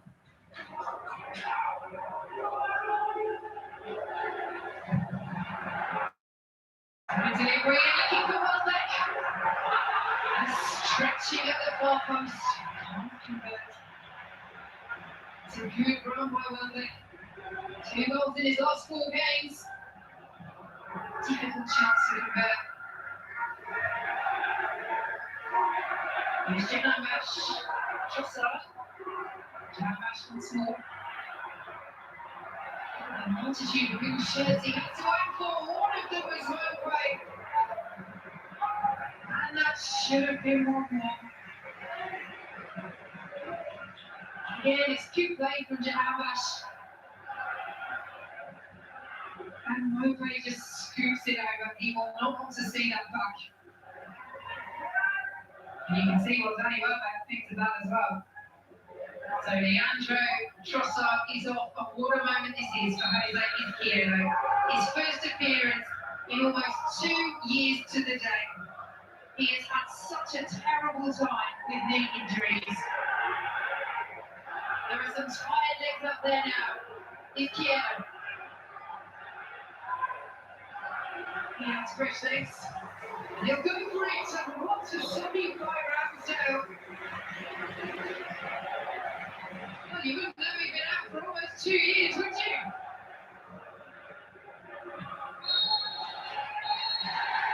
Well, isn't it strange how things can change when the pressure is on? David McLaughlin's goal gives Sheffield United their big Premier League win of the season. A bright spark in what has been a difficult campaign. It's been something we've struggled with the team all season. And we've been guilty of, even when we've been on top in games, maybe missing those chances when they've come our way. And then the nature of the league, we've been punished at the other end. Today we got in front. And it was important for us to do that in terms of that belief. And then we defended with his lives and also caused problems on the counter again in the second half. So, yeah, it was important to get that goal. Frustrated, of course, with the results. Performance wasn't probably the level it's been, I would say, and also Sheffield United defended well with numbers and did that well. So we didn't have the quality that I think we can have. And when that happens, especially if you go a goal down, it's in the Premier League, doesn't matter what the situation is, it can be hard. Paul Heckingbottom was saying before this match about being positive, playing with pride, and that's exactly what the team did. Exactly, we have to play with pride. We can't play for like Sheffield United. We can't, just down tools. We've got this year. We've got 5 games left, and every game we've got to make it tough. And every game, we're playing for our shirt, playing for our future. We did that there. We won on the line. We got an early goal. We defended well, and we played as a team, which showed that we're still in this team, even though we've been relegated. You said it goes by. First win actually on the weekend this season for Sheffield United. 2 points from 23 before today. It's been a tough season for them, obviously, but David McGoldrick has probably can hold his head up high. He scored 7 of their 18 goals. That's 39%. That's the highest percentage of any player in any team in the country. Yeah, I mentioned Price. He was a sparkle for Kian rounded up okay to them Ramsdale, but he was the shining light. I don't know what he was drinking last night, but he said he saw a video for a minute here. He had me, I don't know what I was doing up as well, he said me as well. And it certainly wasn't like me. But yeah, he just played with that freedom today, and you could see he had the confidence, and he wears that badge with pride. Coming on inside there as a shot, and his hold up play here, get off me there, and composure, a nice little pass across. And yeah, we've seen tackle today, and there's nothing wrong with that. He's gone for the ball, an honest challenge. And then to finish, he gets his goal. We talk about strikers being in the right positions, gets a little bit of luck, but he's there, turns and coolly finishes it. I like the way you mentioned pride there, because Sheffield United fans really have a good report. Exactly. Brighton will view this as a missed opportunity, obviously, to help them secure their Premier League set. Yeah, they haven't won in 8 games against teams below them in the table. A win today would have put them 10 points clear, so it's an opportunity missed, I think. Certainly was. Big 16, Arsenal found themselves 9th in the table last night. No wonder they don't like competition. Everton had gone 5 games without a win, but was still above Arsenal. Simon Brotherton was at the Emirates, where thousands of fans gathered before the game to protest against the club's numbers. Illness and injury rule out both Pierre-Emerick Aubameyang and Alexandre Lacazette. So Eddie Nketiah leads the attack after coming off the bench to equalise late on against Fulham last week. It's 25 years since Everton last won away to Arsenal. Their 2-1 win in January of 1996. coming 9 months before Arsene Wenger arrived in North London. Tonight they're boosted by the return of top scorer Dominic Calvert-Lewin and Andre Gomez from injury, but Michael Keane misses the game with a hamstring problem. This match being played with the constant hum of a nearby helicopter in the background. Supporters still gathered outside the stadium, protesting about the Arsenal ownership. Party looks for an opening, fancies a crack, ball deflecting off Holgate. Saka. Chambers with a chance to deliver.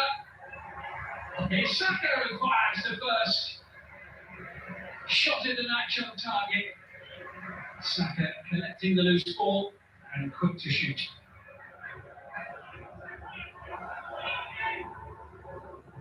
And sending it forward into Richarlison. Turns away from the defender, brings a super save from Leno. It's the closest we've come to a goal so far. The two Brazilians combining and sending it forward. Richarlison away from Pablo Mari. Leno down smartly to make the save. Arsenal survived that little flurry of activity. Sigurdsson looking to break the game open, brings Richarlison into the play. Goes down under the challenge from Partey. And there'll be a yellow card for that from referee John Moss. So Partey, the first player to have his name taken tonight. What can Everton do with this? Looking at the personnel standing near the ball, potentially plenty. With James Rodriguez and Gylfi Sigurdsson there. Sigurdsson who strikes it! Off the top of the crossbar. Well, he's deadly from that sort of distance. 6 games without a win before tonight in all competitions for Everton. Desperate that their season doesn't fizzle out somewhat. Started the night 6 points behind the top 4. Still looking to be a little more inventive in the second half. From Coleman back down, Ceballos connects. And he took a whack, and Arsenal have got a penalty kick. Conceded by Richarlison. A header down from Seamus Coleman, and Ceballos, as he turned away, just got a kick on the shin there by Richarlison. Well, they're just checking whether there's an offside involving Nicola Pepe in it. It's going to be one of those fractions again, one way or the other. The maths instruments are out, and there is an offside just against Nicola Pepe. And Pepe, who thought he was taking a penalty, is now going to be told that in fact he was a hair's width offside. So in fact Arsenal don't get their penalty at all after all. And it's yet another one of those offside decisions that you just cannot see with the naked eye. Arsenal looking for what would be their 7th home in the season, the even record, 6 wins and 6 losses here in the league with 4 matches drawn. Pepe proved to be quite a handful as he sends it in. And he'll stay on the ground after that challenge. Arsenal will have a free kick near the byline. Mason Holgate has a yellow card. Let's see Pepe back on his feet. Bukayo Saka floats it in. Oh, and the bounce carries it over the top of the crossbar from Callum Chambers. Well, it's 19 months since he last scored a goal. And drilled that one into the floor. James Rodriguez. Giving it away. And Ketia. Tiny turn away from Alan. Ceballos to the near side. Collected by Pepe. Here's Ceballos. He'll have a crack. Good save by Jordan Pickford. Well, Ceballos hasn't found the back of the net since Project Restart last summer. But this was a decent shot, bringing a good save from Jordan Pickford.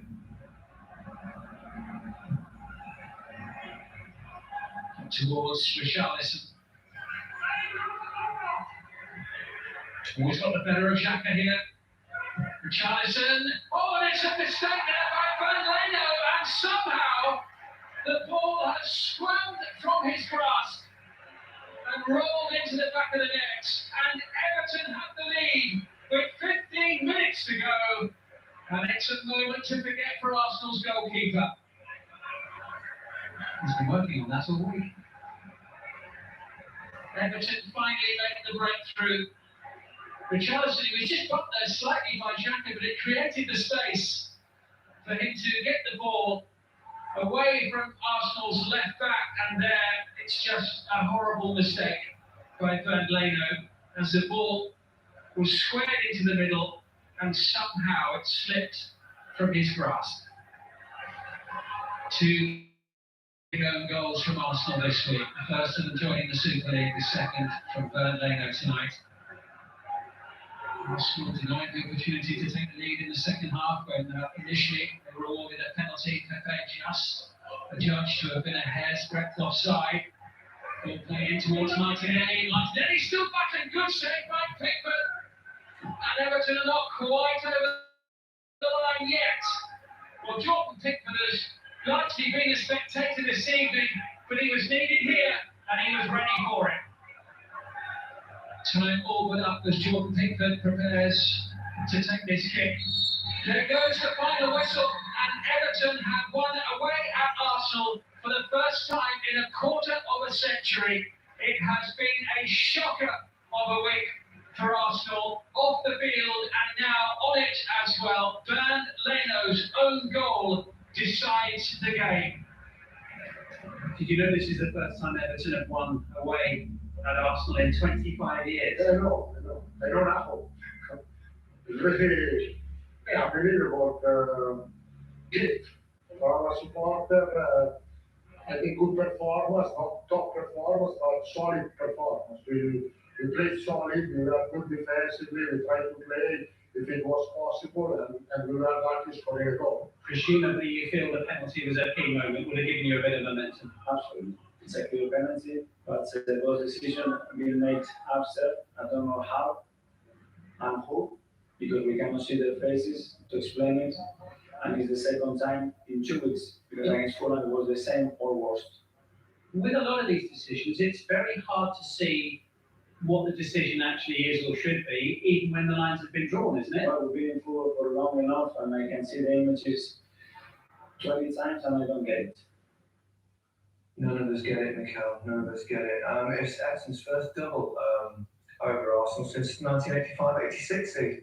Were you playing? That's my one and only season. I just thought I'd mention it. It wasn't the best game we've ever seen, but there are a couple of major incidents that we've got to look at. I'm afraid VAR plays a part once again. Well, I agree with Mikel on the offside, but I think it really mattered. It was a penalty. Well, it was contact, Aaron. That's all you seem to need nowadays. Just a little jet highlight.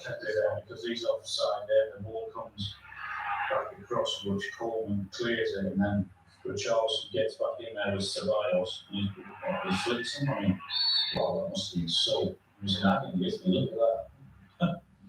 It's just a flick. It's like these now. Oh, that's it. I don't know they're going to go down because they know they're going to get penalties. They all do it.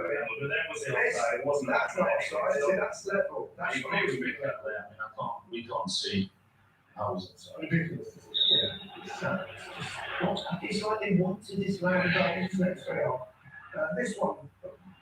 The winner here, Xhaka's place, left back place, a couple of games there. He just dives in then, and he could have stood up a little bit longer. And that is how Jalen would save that. No, but I felt really sorry for him. He was just on the ground to sorry what there's a difference. I mean that's the mentally that's level, and that quite right is on side, I would say. Yeah. That's the frustration with VAR. It just annoys everyone. We have to deal with it. It's inconsistent. Michael, Alan, thank you very much indeed. That's it from us. But before we go, let's have a look at the Premier League table. Champions elect Manchester City face Spurs on Sunday for the first major domestic trophy of the season, the League Cup. Chelsea have opened a 3-point lead over West Ham in the pursuit of the Champions League spot, with Liverpool a further point adrift. Sheffield United are already down, of course, but their win over Brighton will give West Brom and Fulham renewed hope of making a great escape. Let's have a look at what the Sunday papers have to say. Liverpool's beleaguered owners have rejected a bid of almost $3 billion for the club from a Middle East consortium, according to the Sunday Mirror. Arsenal too are the subject of takeover talk. The Telegraph also highlights the anti-Glazer protests held outside Old Trafford. And in the Sun, Thierry Henry has hailed English football's planned boycott of social media in protest of online abuse. Well, not exactly a golf fest tonight. Maybe we do need a Super League. Goodbye.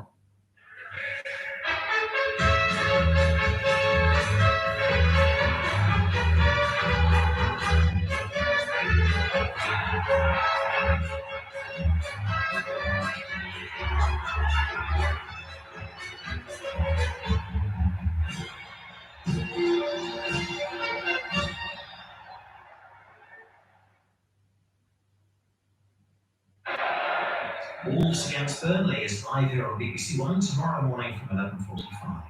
In the Women's Super League, Manchester United play Tottenham Hotspur, streaming from 12:20 tomorrow on iPlayer.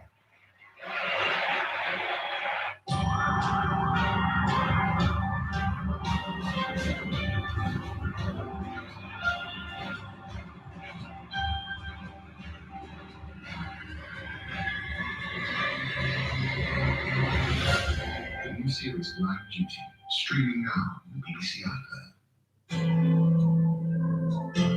Tom Cruise in War of the Worlds, tonight's film in 35 minutes.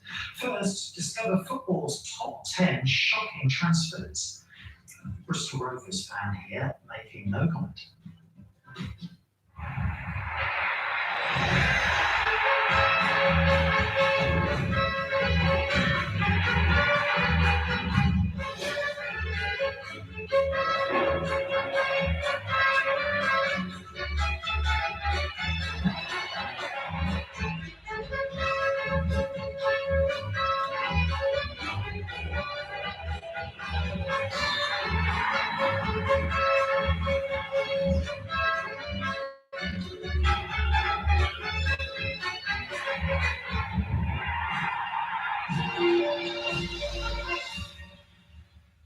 On the back page, match of the day, top 10 transfer shocks.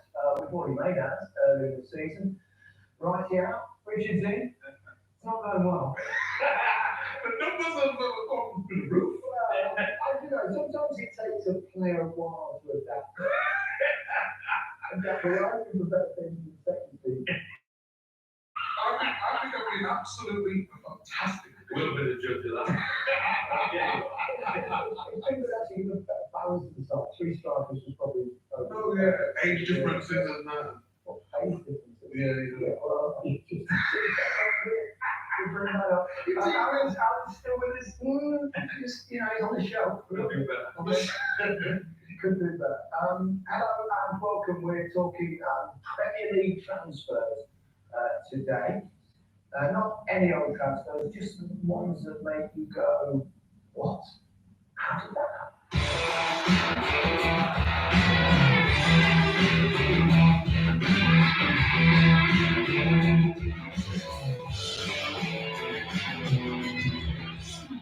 So there you go. Alan Shearer and Michael Richards are here, as we know, and you can have your say on Twitter using hashtag MOTD Top 10. So here's our top 10. I'll read it out first and foremost. Andy Carroll, Newcastle to Liverpool in 2011 at £35 million. Fernando Torres, Liverpool to Chelsea, $50 million in 2011 as well. Javier Mascherano and Carl Tevez, Corinthians to West Ham for undisclosed fee. Raheem Sterling, 2015, Liverpool to Manchester City for £44 million. Sol Campbell, who was a free transfer, you'll remember, from Tottenham to Arsenal way back in 2001. Robin van Persie, Arsenal to Manchester United for £24 million. Eric Cantona, of course, Leeds to Manchester United for the meagre sum of £1.2 million in '92. Tevez, again, this time from Manchester United to Manchester City for £47 million, 2009. 2006, Ashley Cole, Arsenal to Chelsea, that was £5 million. And finally, 1995, Andy Cole from Newcastle to Manchester United, Newcastle selling their best ever striker. So, go on, Alex. I've gone Sol Campbell, Tottenham to Arsenal. Ridiculous, but anyway, we'll speak about that later. 9, Robin van Persie. 8, Andy Carroll, Newcastle to Liverpool. 7, Raheem Sterling, Liverpool to City. And 6, Andy Cole, Newcastle to Man United. That's fine, striker. Okay. Right.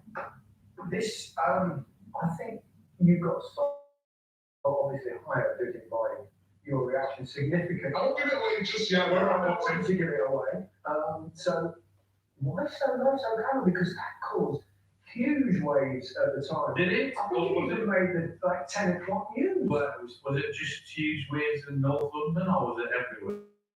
Well, especially in North London. I got the music links. Come on, you're going from the captain of Spurs and you're going to your rivals. I can understand if you're paying 20, 30 million. Free transfer.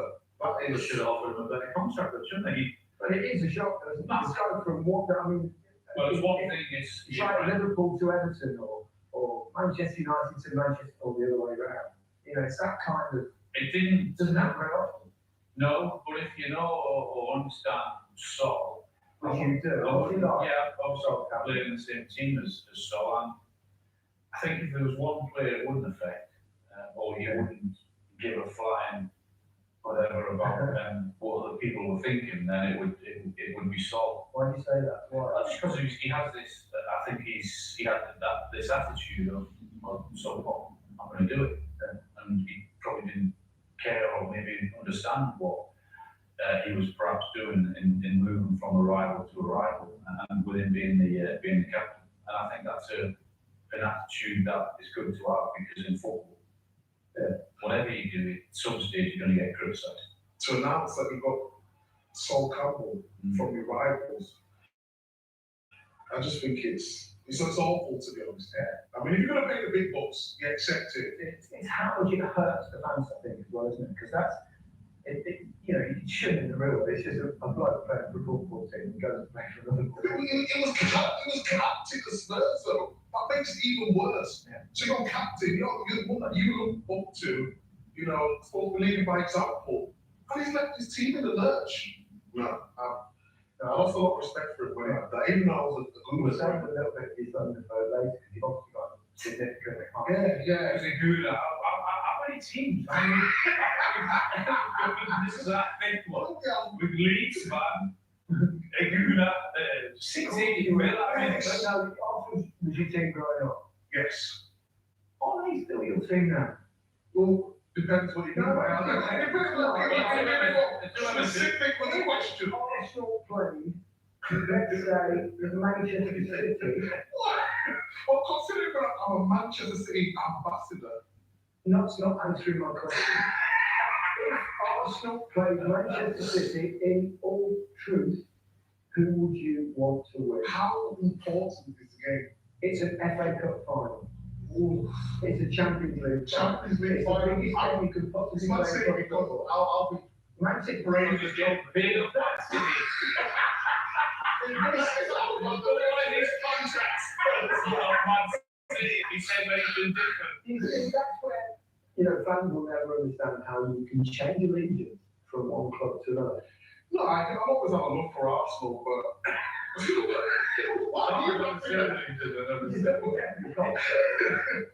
Man City, I was there since I was 14. It's not like I went there when I was 21, 22, stayed there 4 years. I left there when I was 27, so it's a long stint in the club. So we'll save a bit of Sol, because you've obviously got higher. Well, another Arsenal one here. In 9, you've gone Robin and Van Persie, great player, we talked about it many times. Of course, Arsenal to Manchester United, 24 million. It was seen as a massive mistake by Arsenal then, wasn't it? Letting one of the best strikers we've ever had go to the biggest rivals at the time. Yeah, they're doing so well in the Arsenal shirt, but I mean, let's face it, Man United come cold in terms of Man United. So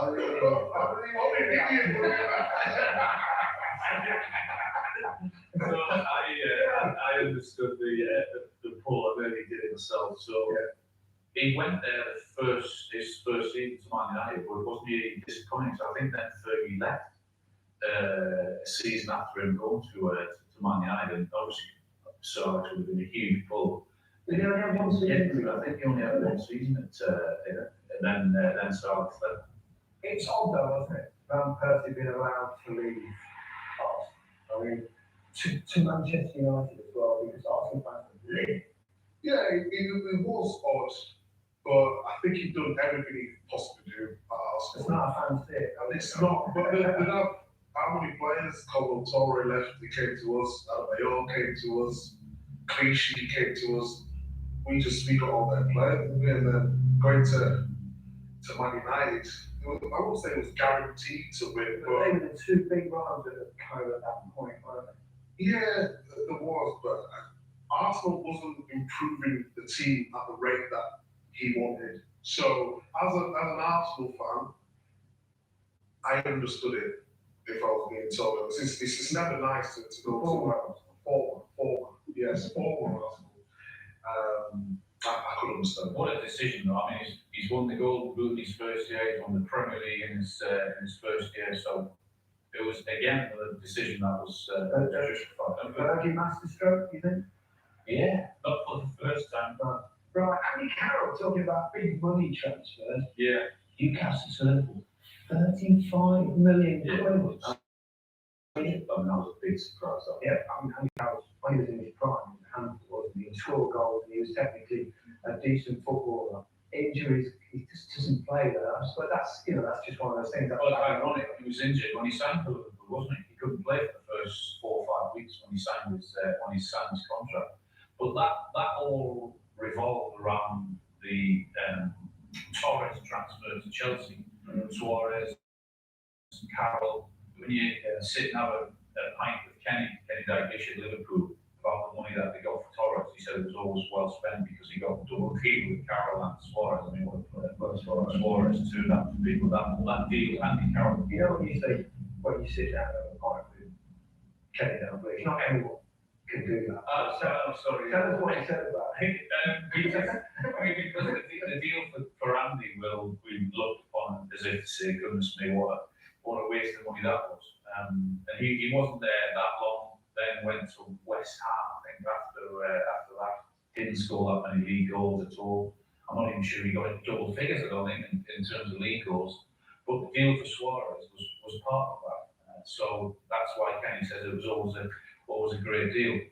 But I mean, the Torres deal, that all revolved around that and getting players in to replace it. Carroll was a good player. England under 21s. And he always had something special. He was different, wasn't he? Another option. And he always trusted, worked hard, scored. Yeah, again, because he's elbow, isn't he? I don't think he deliberately tried to do big, or maybe he would. Yeah, I think he does. Did? But not in a nasty way.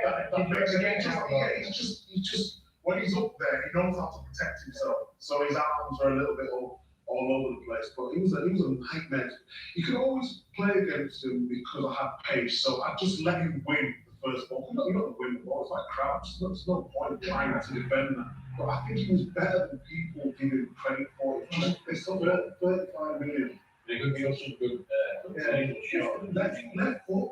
Just fragile, wasn't he, with injury? That's which is a shame because like his whole career. Yeah. At number 7, Raheem Sterling. Now that caused a bit of consternation, didn't it? Certainly with the Liverpool fans. They don't forgive you for leaving Liverpool. I mean, he went there as a young man, didn't he? And everyone said, oh, it's crazy money for him. But he's certainly improved himself. What a player. Yeah, he's a top player. I still think he's got another level to go. Yeah. I do. In 20s now. I still think he can be a little bit more clinical. He's improved that. I still believe he can get more. He gets in the areas, but you guys strikers, he gets in the right areas how many times? You know that run from left to right, he does it better than anyone I've ever seen. But he just, if he had a little bit more composure, he could get 20, 30 goals every season. Because look, he played with De Bruyne, Cancelo's playing the ball forward now. I'm his biggest fan. Do you know when you talk about it's natural for finishers? I don't think finishing has ever been natural to Raheem. And I think in terms of people working at it, he's worked out, without doubt, he's improved massively his goal scorer and his technique. His goal additional sense. incredibly high. Yeah, I mean, to get to where he was, I think, when he left Liverpool to where he is now, he's gone to another level. Yeah. Without doubt. He's also proven how mentally strong he is. Because to make that move at that point, you know, obviously the club suddenly in big money and stuff, you know, he was kept out from all sides, but he's actually stood up, delivered, got better and better. I think Pep's probably helped him enormously. Yeah, it was as well. It was the way it happened. I think there's an article that came out and said he wouldn't re-sign for any amount of money. Man, sometimes you don't know how true that is. And also, people forget when players say things that perhaps you go, is that a good idea? They're so young, you know. I mean, I've got 4 boys and they say really stupid things, but they're not in the public eye. They get away with it. Feel about like that. That's actually no respect around the world. Yeah, he got a lot of grief over that move, but the way he handled it was. Yeah, it certainly was. Right, here we go. Andy Cole, number 6. I mean, it was such a surprise because the relationship he had with Peter Bailey, the number of goals that he was scoring. Do you think if he had stayed with Newcastle that he would have been Newcastle's best ever striker? Well, he was a good player, but I'm not sure he was that good.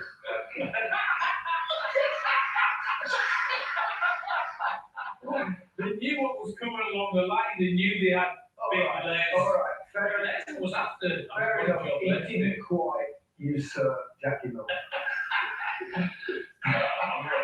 What a finisher he was, unbelievable. Yeah.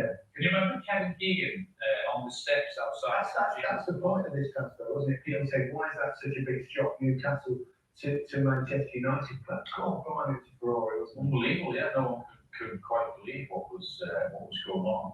Do you know what? Sometimes you got to also think. I mean, that was what was it, £7 million at the time, which was big money then back in '95.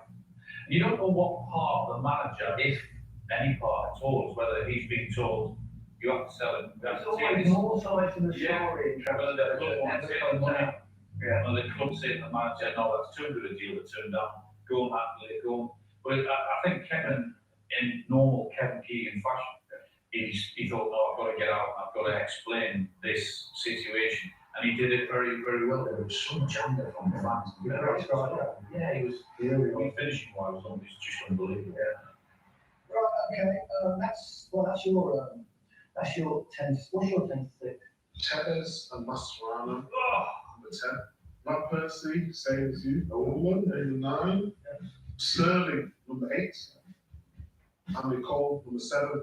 Not too similar. Yeah, and Tevez. Tevez twice. Yeah, Tevez on his own. Okay, well that leaves us talking about the Mascherano and Tevez with Corinthians, which is obviously a Brazilian football club, to West Ham, undisclosed. I think that's undisclosed. Always sounds a little bit suspicious.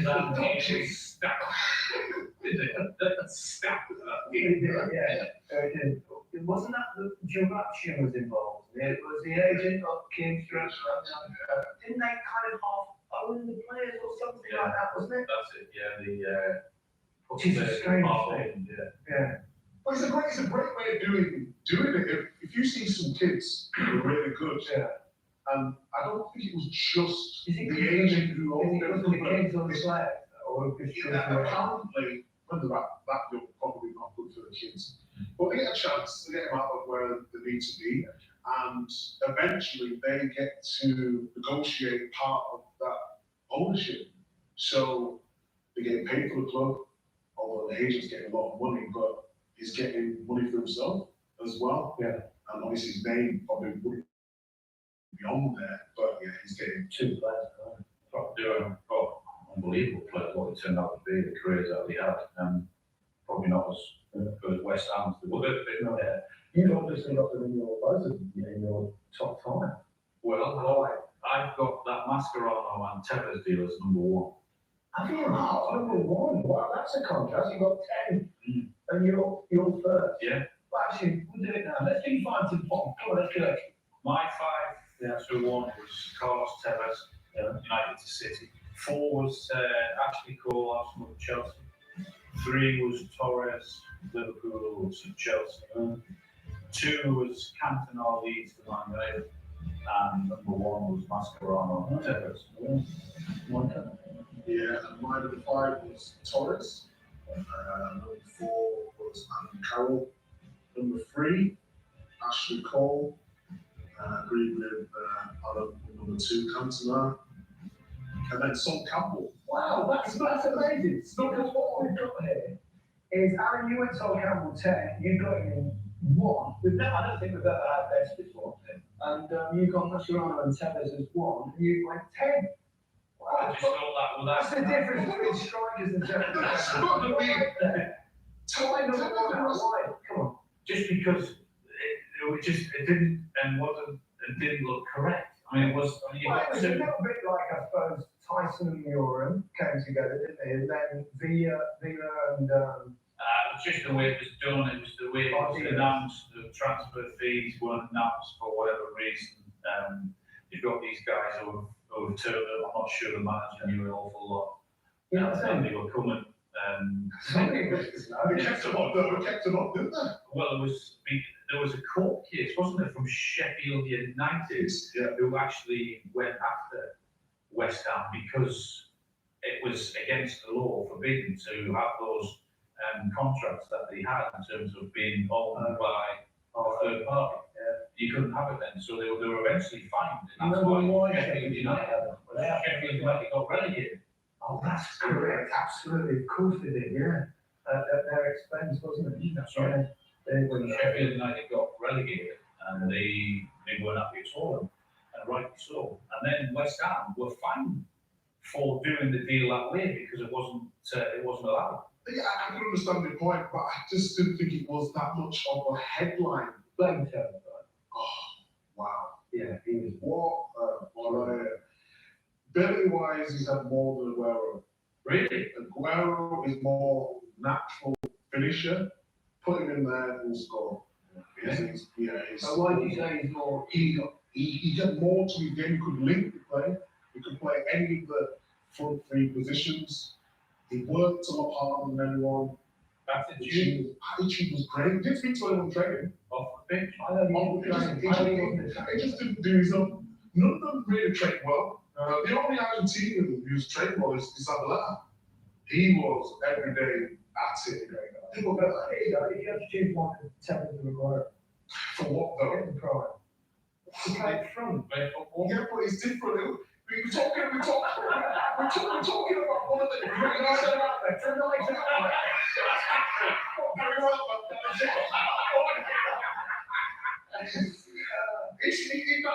it's too hard. That's like asking, like, Henry or Alan Shearer. Well, that's easy. Henry or There are different players out there. If I had to pick one, Aguero won me a Premier League, so I've got to pick Aguero. But all round ability, Tevez way better. Yeah. Way better. Wow. Way better. Oh, way better. Way better. All round. I would say that. That's a headline right there.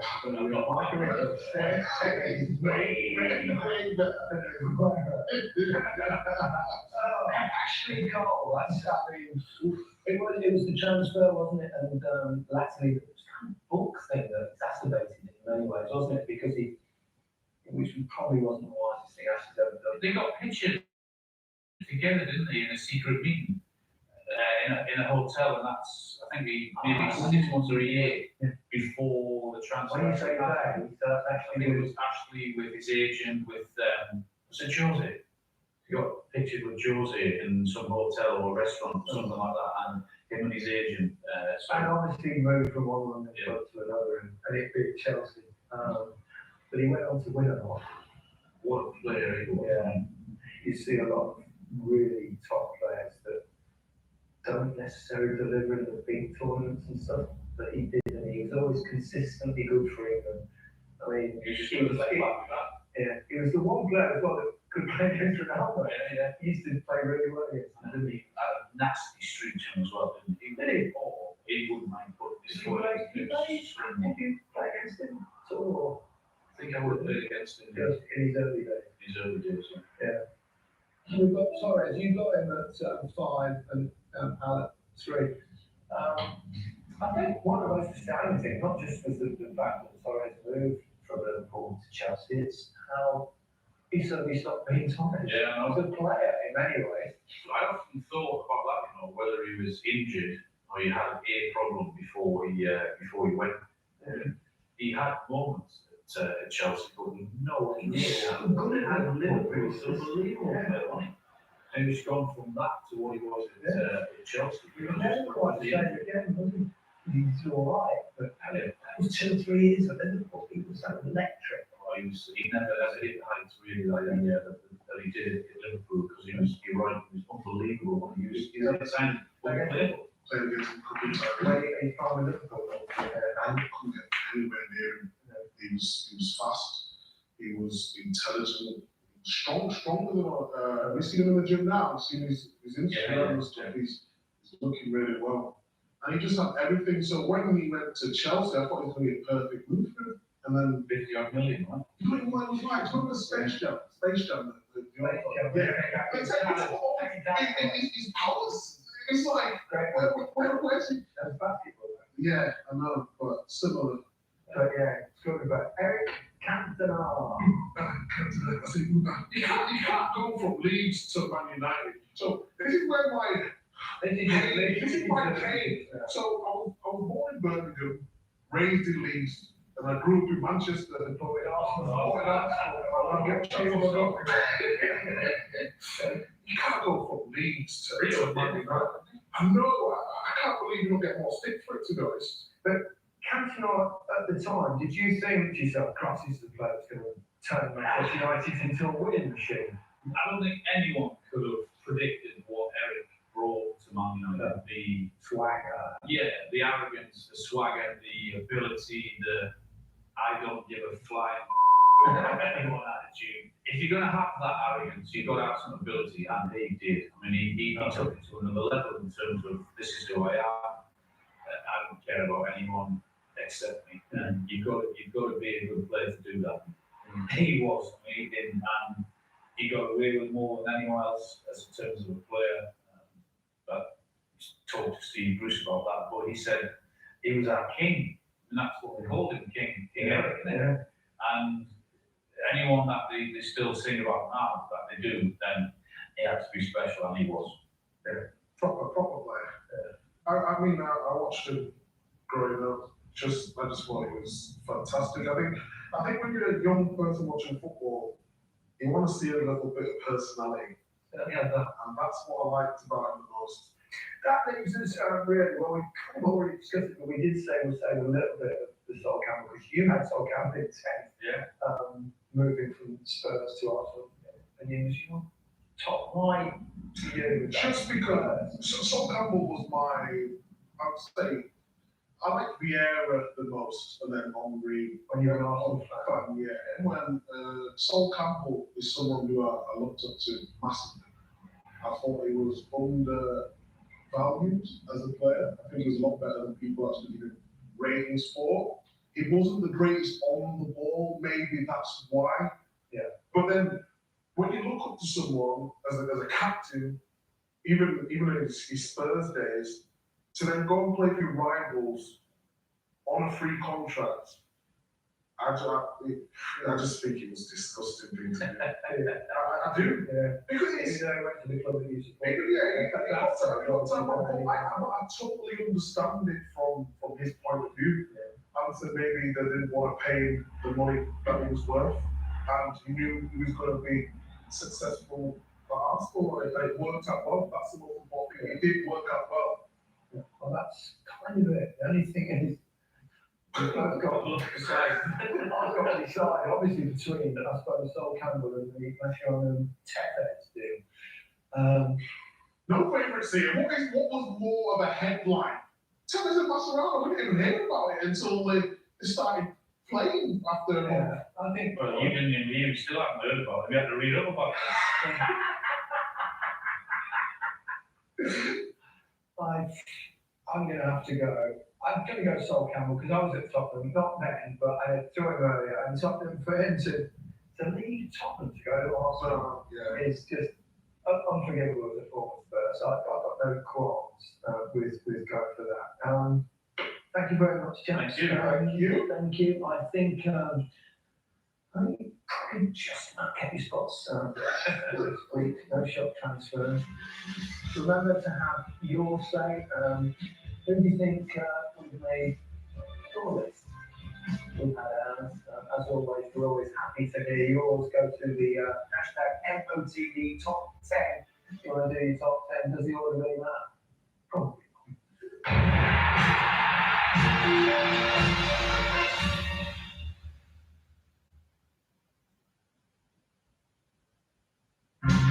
Escape to the Cotswolds, Late Night Laughs with the Mudbloods. All 3 series of the award-winning This Country. Just one of the brilliant comedies streaming now on BBC iPlayer. The distance to the studio is exactly 80 metres. Most presenters cover it in 60 seconds. We do it in 40. Thanks, Rachel. Emerging from the Dr. Maritis. Jenny Gresham, hello. And welcome to the show that covers the full spectrum of human life. From acro aerobics to abortion, from zebras to Zionism. The show that promises to be all things to all men. And all women. And everything in between. Hi, Nathan, Jermaine, Charlotte, and Trent. It's that time. What time? High time to say, if you've got time to give this time your time, then it's time to let this time spend time making your time a good time on this time. Starts Friday at 9:30 on BBC One and iPlayer. What started out as a cybercrime is now tipping into threats of real-world violence. It's the greatest illusion that he was perpetrated in small life. There's nothing about that was real. I'm not a bad person. I'm not a monster. There's more than meets the eye. The True Crime Podcasts on BBC Sounds.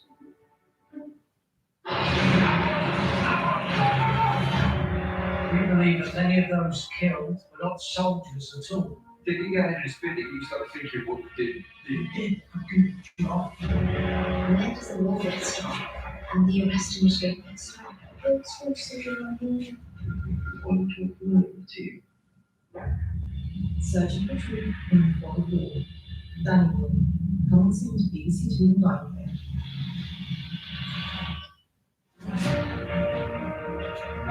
The UK's most iconic crime drama. Jack, how much time have I got? Every series, every episode. We need to find out from these bodies who attacked them and why.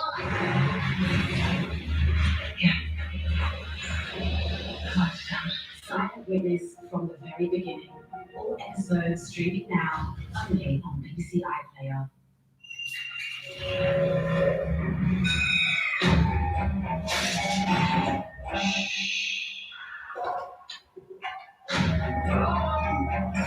Where the fun starts.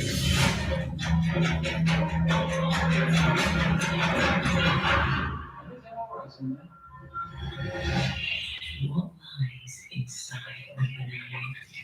Coming soon to BBC Two and iPlayer. Line of Duty, 9 o'clock tomorrow. I'll be watching with you, possibly through my fingers. Now we've a small job for Tom Cruise.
by intelligences greater than our own,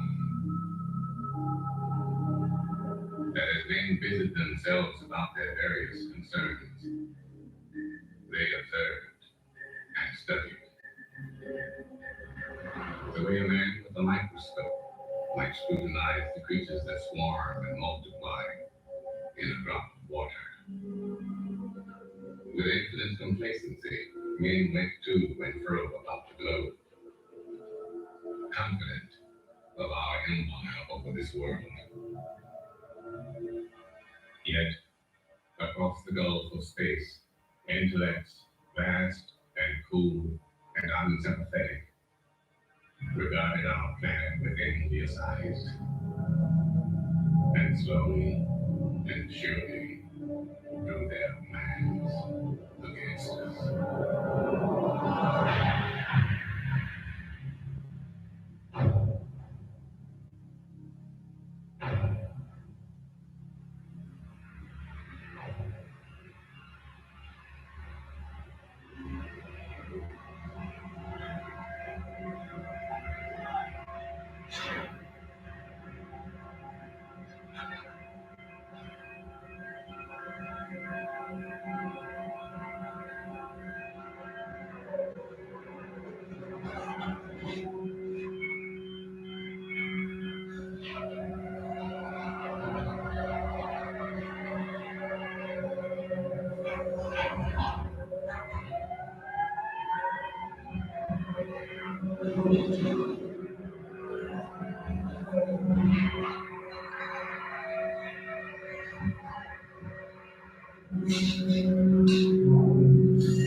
I need you back at 4 instead of 12. I got half a career. No, I can't. I'm on a 12-hour flow. Call Tedesco. Tedesco can't move 20 potatoes in an hour. Wait a second. Somebody can do something. Wait a second. Help you down. Goddamn human regulations. I'm in a position here, right? You don't have any human regulations, Sal. You know what your problem is? You think of a couple women would be happy to tell you.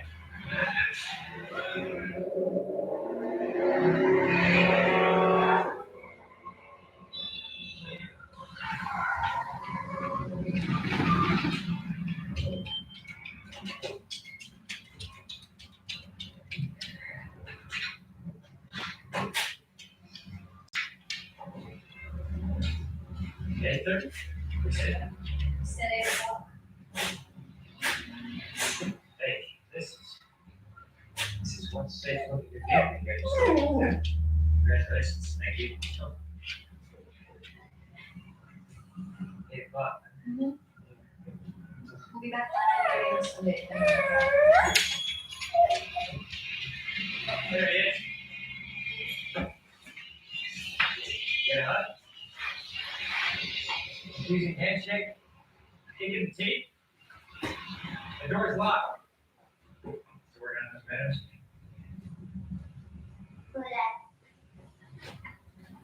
Rachel.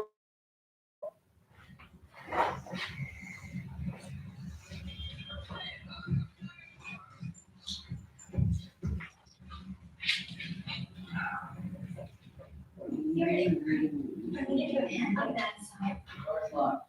So you don't think it. I don't. Hey, she said she can get it. She said she can get it. Just get it. Just roll it there. Can't roll it upstairs, can we? Wait, I got it. Okay.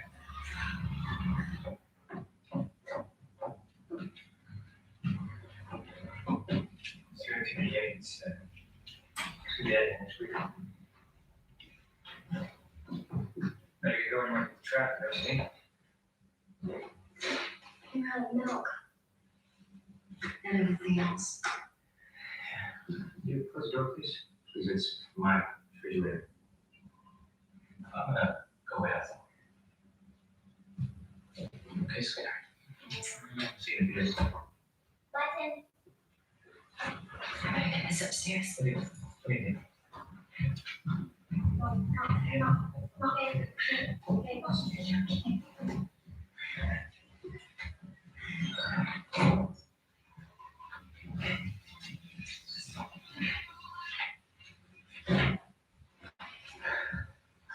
want to be sharing. Okay, No, I do.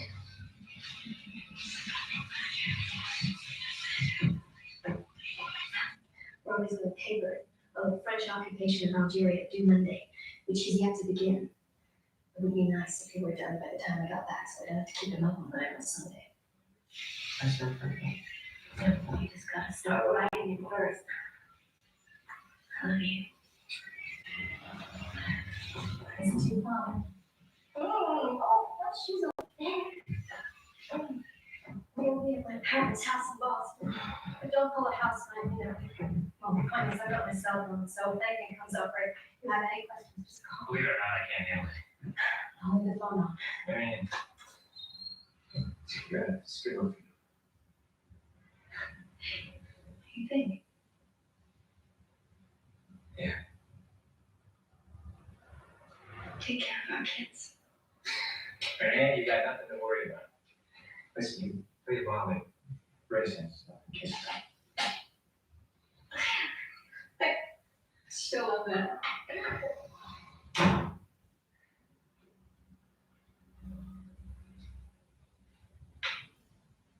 The Ukraine, a country of some 52 million people, is in almost total blackness tonight in the wake of a series of freakish lightning storms of catastrophic proportion, which struck the country at approximately 4 a.m. local time. EMP or electromagnetic pulse, which causes a temporary interruption of all electrical current within its field.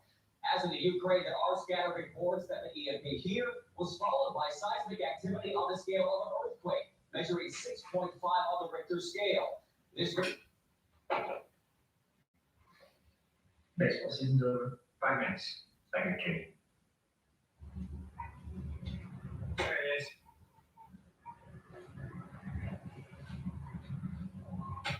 Boston. Is that what it is? That's gonna be. Careful with that drop. I said you gotta work about Monday, so you're gonna work on that down here. Yeah, I'm almost finished. I just gotta type up. Bullshit. Yeah. What do you know, right? Everything. Haven't you heard between me and my brother? We know everything. What's the capital of Australia? That's what my brother knows. Okay with you, but it's not the first 500 times until that one. Just do your report. I'm gonna say this goes you walk out. You don't pay for it, Tim does.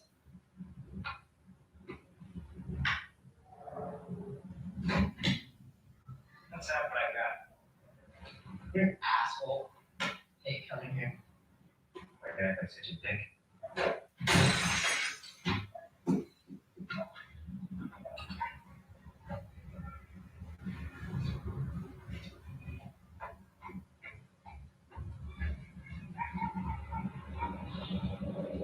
What?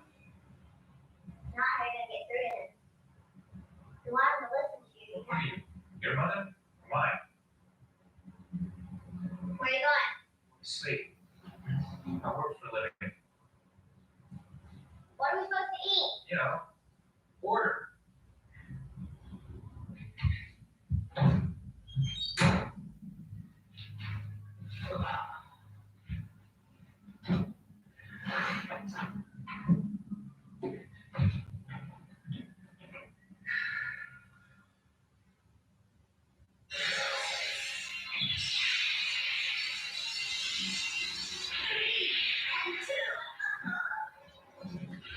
Magnetic storm. Storm for track. Oh, and I'll have my own little secret. Good idea, Gary. Good. No. Oh, what do you know? You're a snail.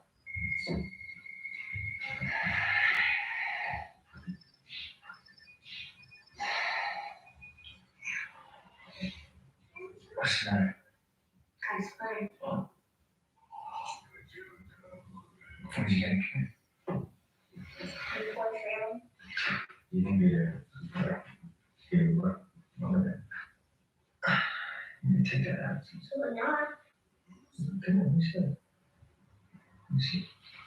Dad, Look, don't touch it, Dad. Can't be moving it around. Okay, just don't touch it. Just look at it. It's gonna get infected. No, it won't. It's gonna get infected. No, it won't. When it's ready, and I'll just push it out. Push it out. And then just get T-Bone to guard my room. T-Bone. Trust me. To watch all my shows after homework.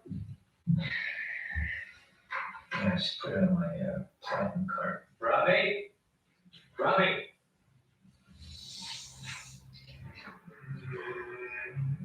What is that? Hummus Hummus?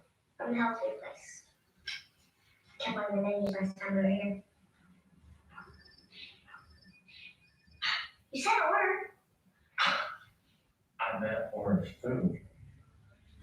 Where is Robbie? Do it now. Out there. I'm not. He just took the car. Come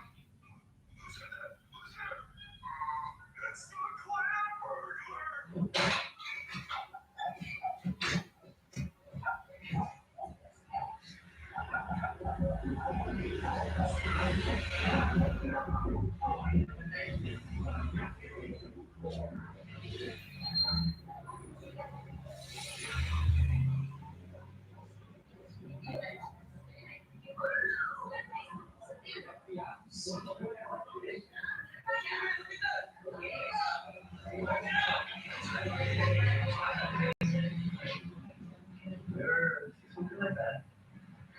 Springtime, maybe. Not this time. Come on. You see that back out? Okay.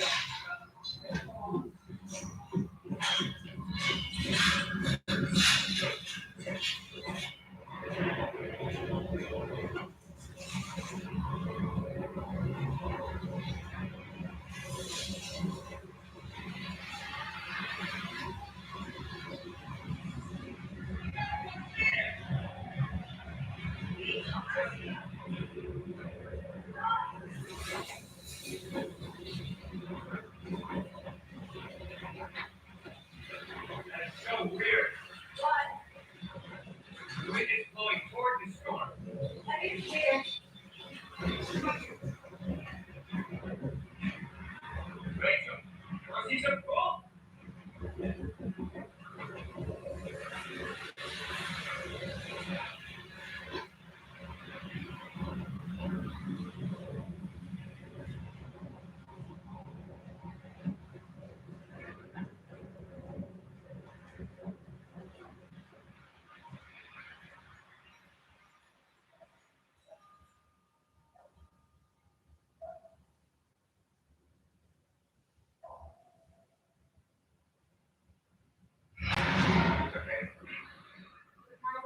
It's okay. Why was I?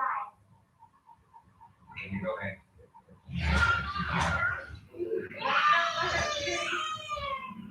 Learn about myself.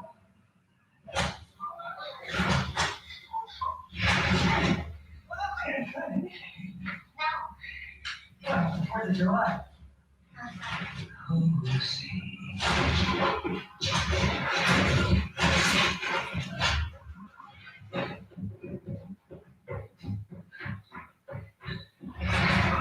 Okay, you're fine. He's right behind our house. Yeah, let's second hit there again.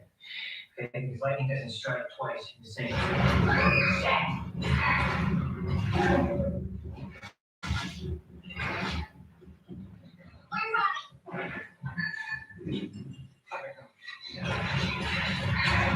Are you okay?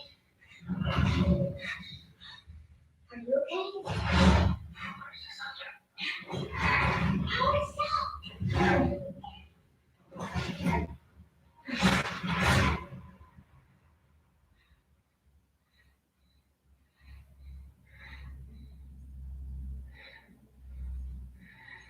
Is it over?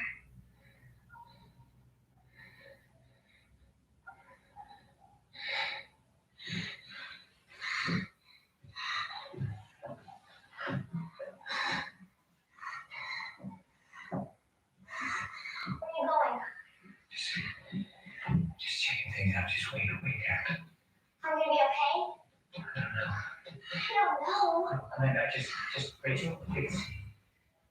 Just have any questions, just wait here.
You're okay?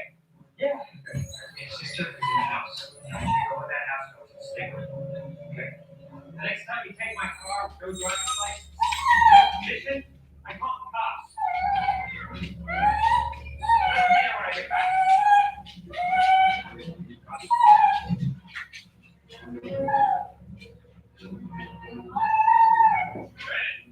Ready? Yeah, where's the day? Swallow everything. Look at this. Starts right. I can hit it. Not even close. I thought if I changed it, you got any ideas? I'm on my way to find out. Try to change the solo. It's all right. I told you. So.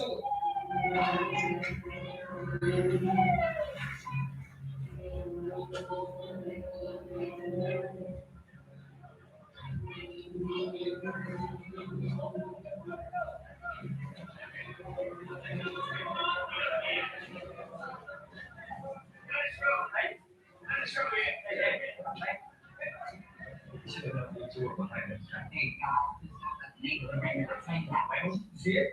Yeah, that what you want? No, not. It's a car. Hey, solo flat. This guy told me you heard.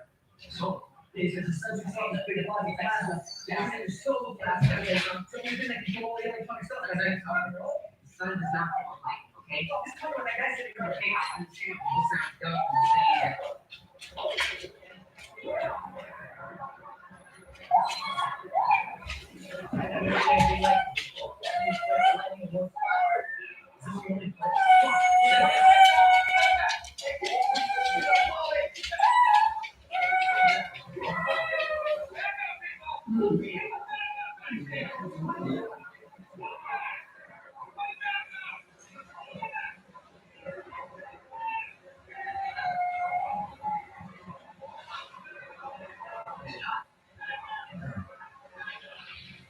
Easy.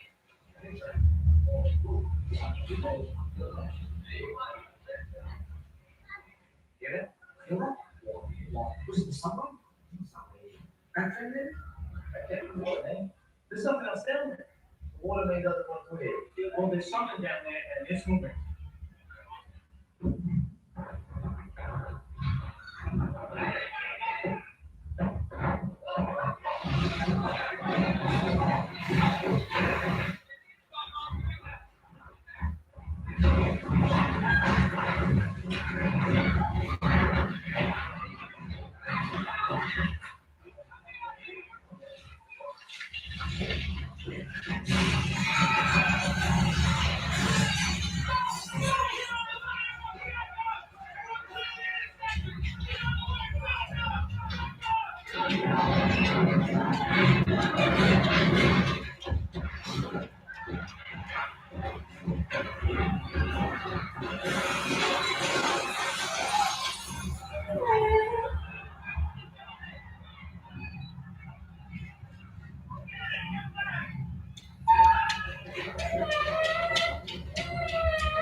What's going on?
Some of the stuff all of you.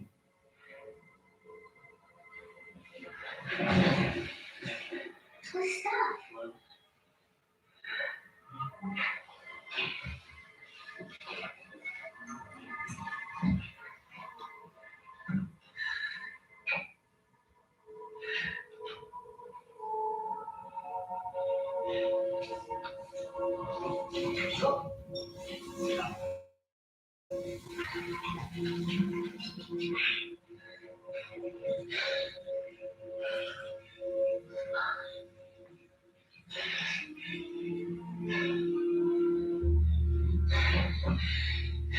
Leaving this house in 60 seconds.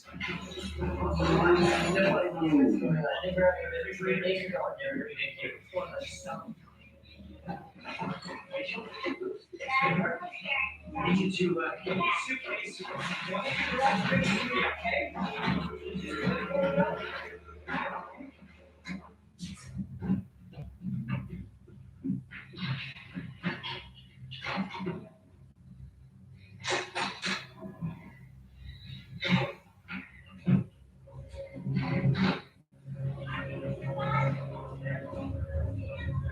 What's happening?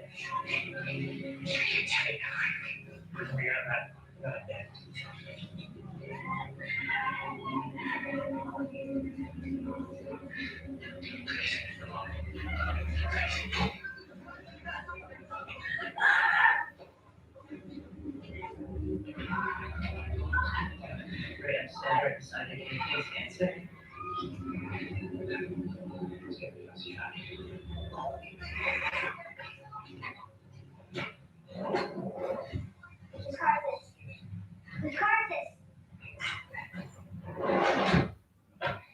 Right. You are absolutely right. That's the exact change the song. Right.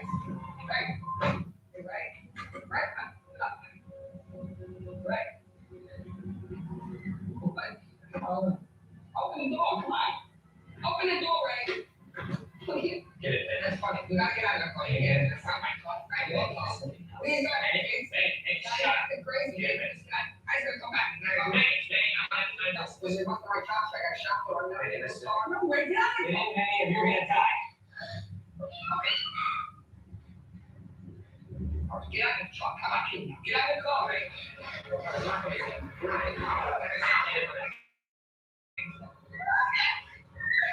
I got a busy day. I'm gonna be hunting.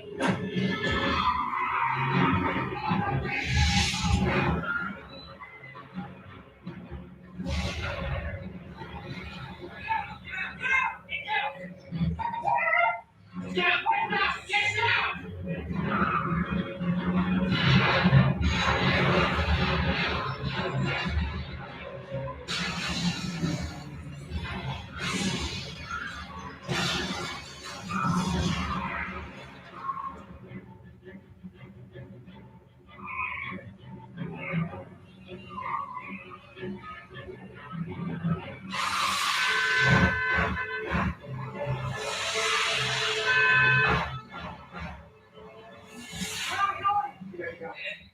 The only working car around here. Now stop until we're clear.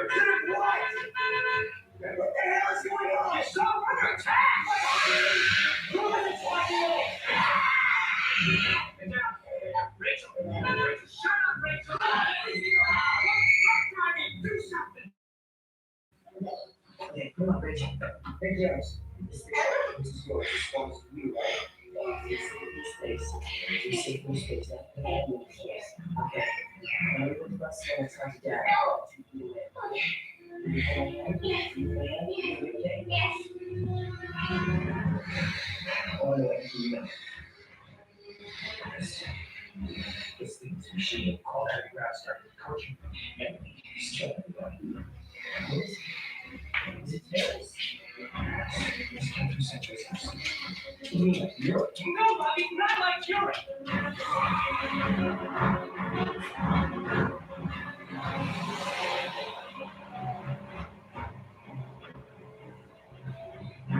That machine is already here.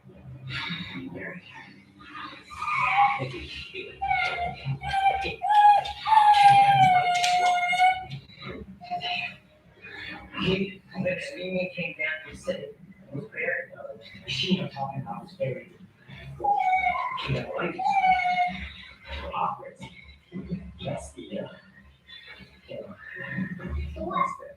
There you go, coffee there, guys. Hey, Rachel. Hey, go there, girl. Hey,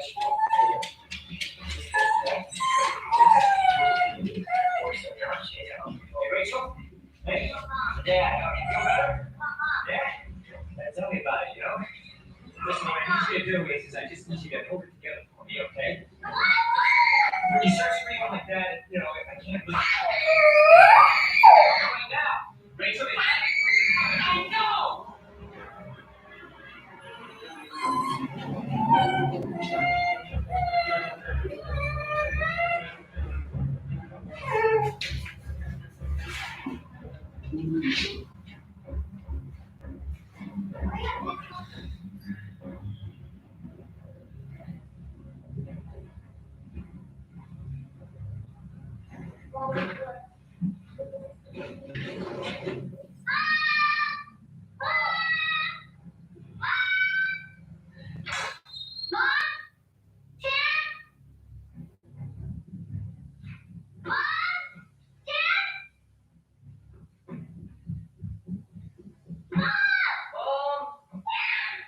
Tim!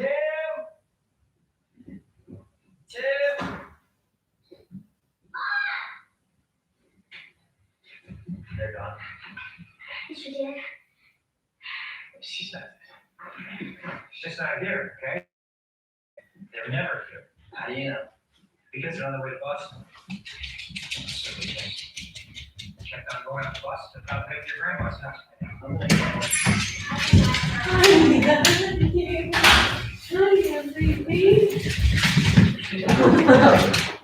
Hi, Rosie Bud.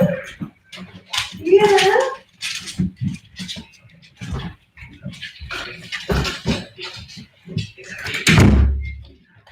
Yeah.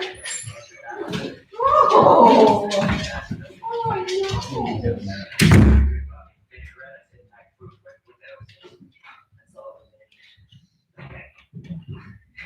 all right.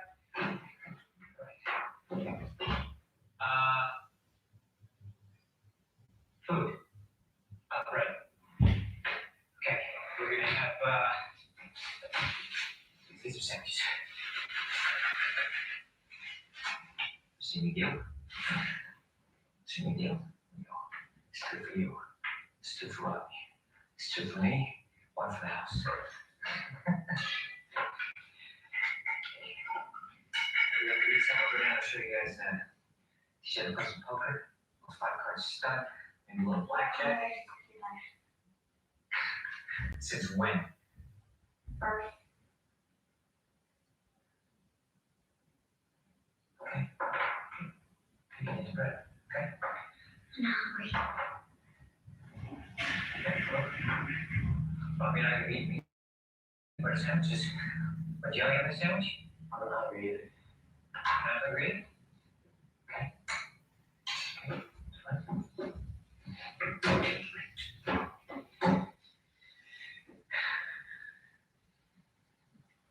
Okay, everybody just relax, okay? As we're here now, we're safe, we're gonna stay. And in the morning, Mom and Tim are gonna be here. Everything's gonna be fine, okay? Okay. Everything's fine. Why do we have to sleep in the basement? We got perfectly good beds. Hey, it's like a summer party. What are you afraid it's gonna happen? Nice basement. I want to sleep in my bed. Got back problems. Okay, well, you don't know Weather Channel when there's a tornado and they tell you to go down the basement for safety? It's like that. There's going to be tornadoes. Great. No more fun. Okay, here we go. Can you hide from me?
slightly back.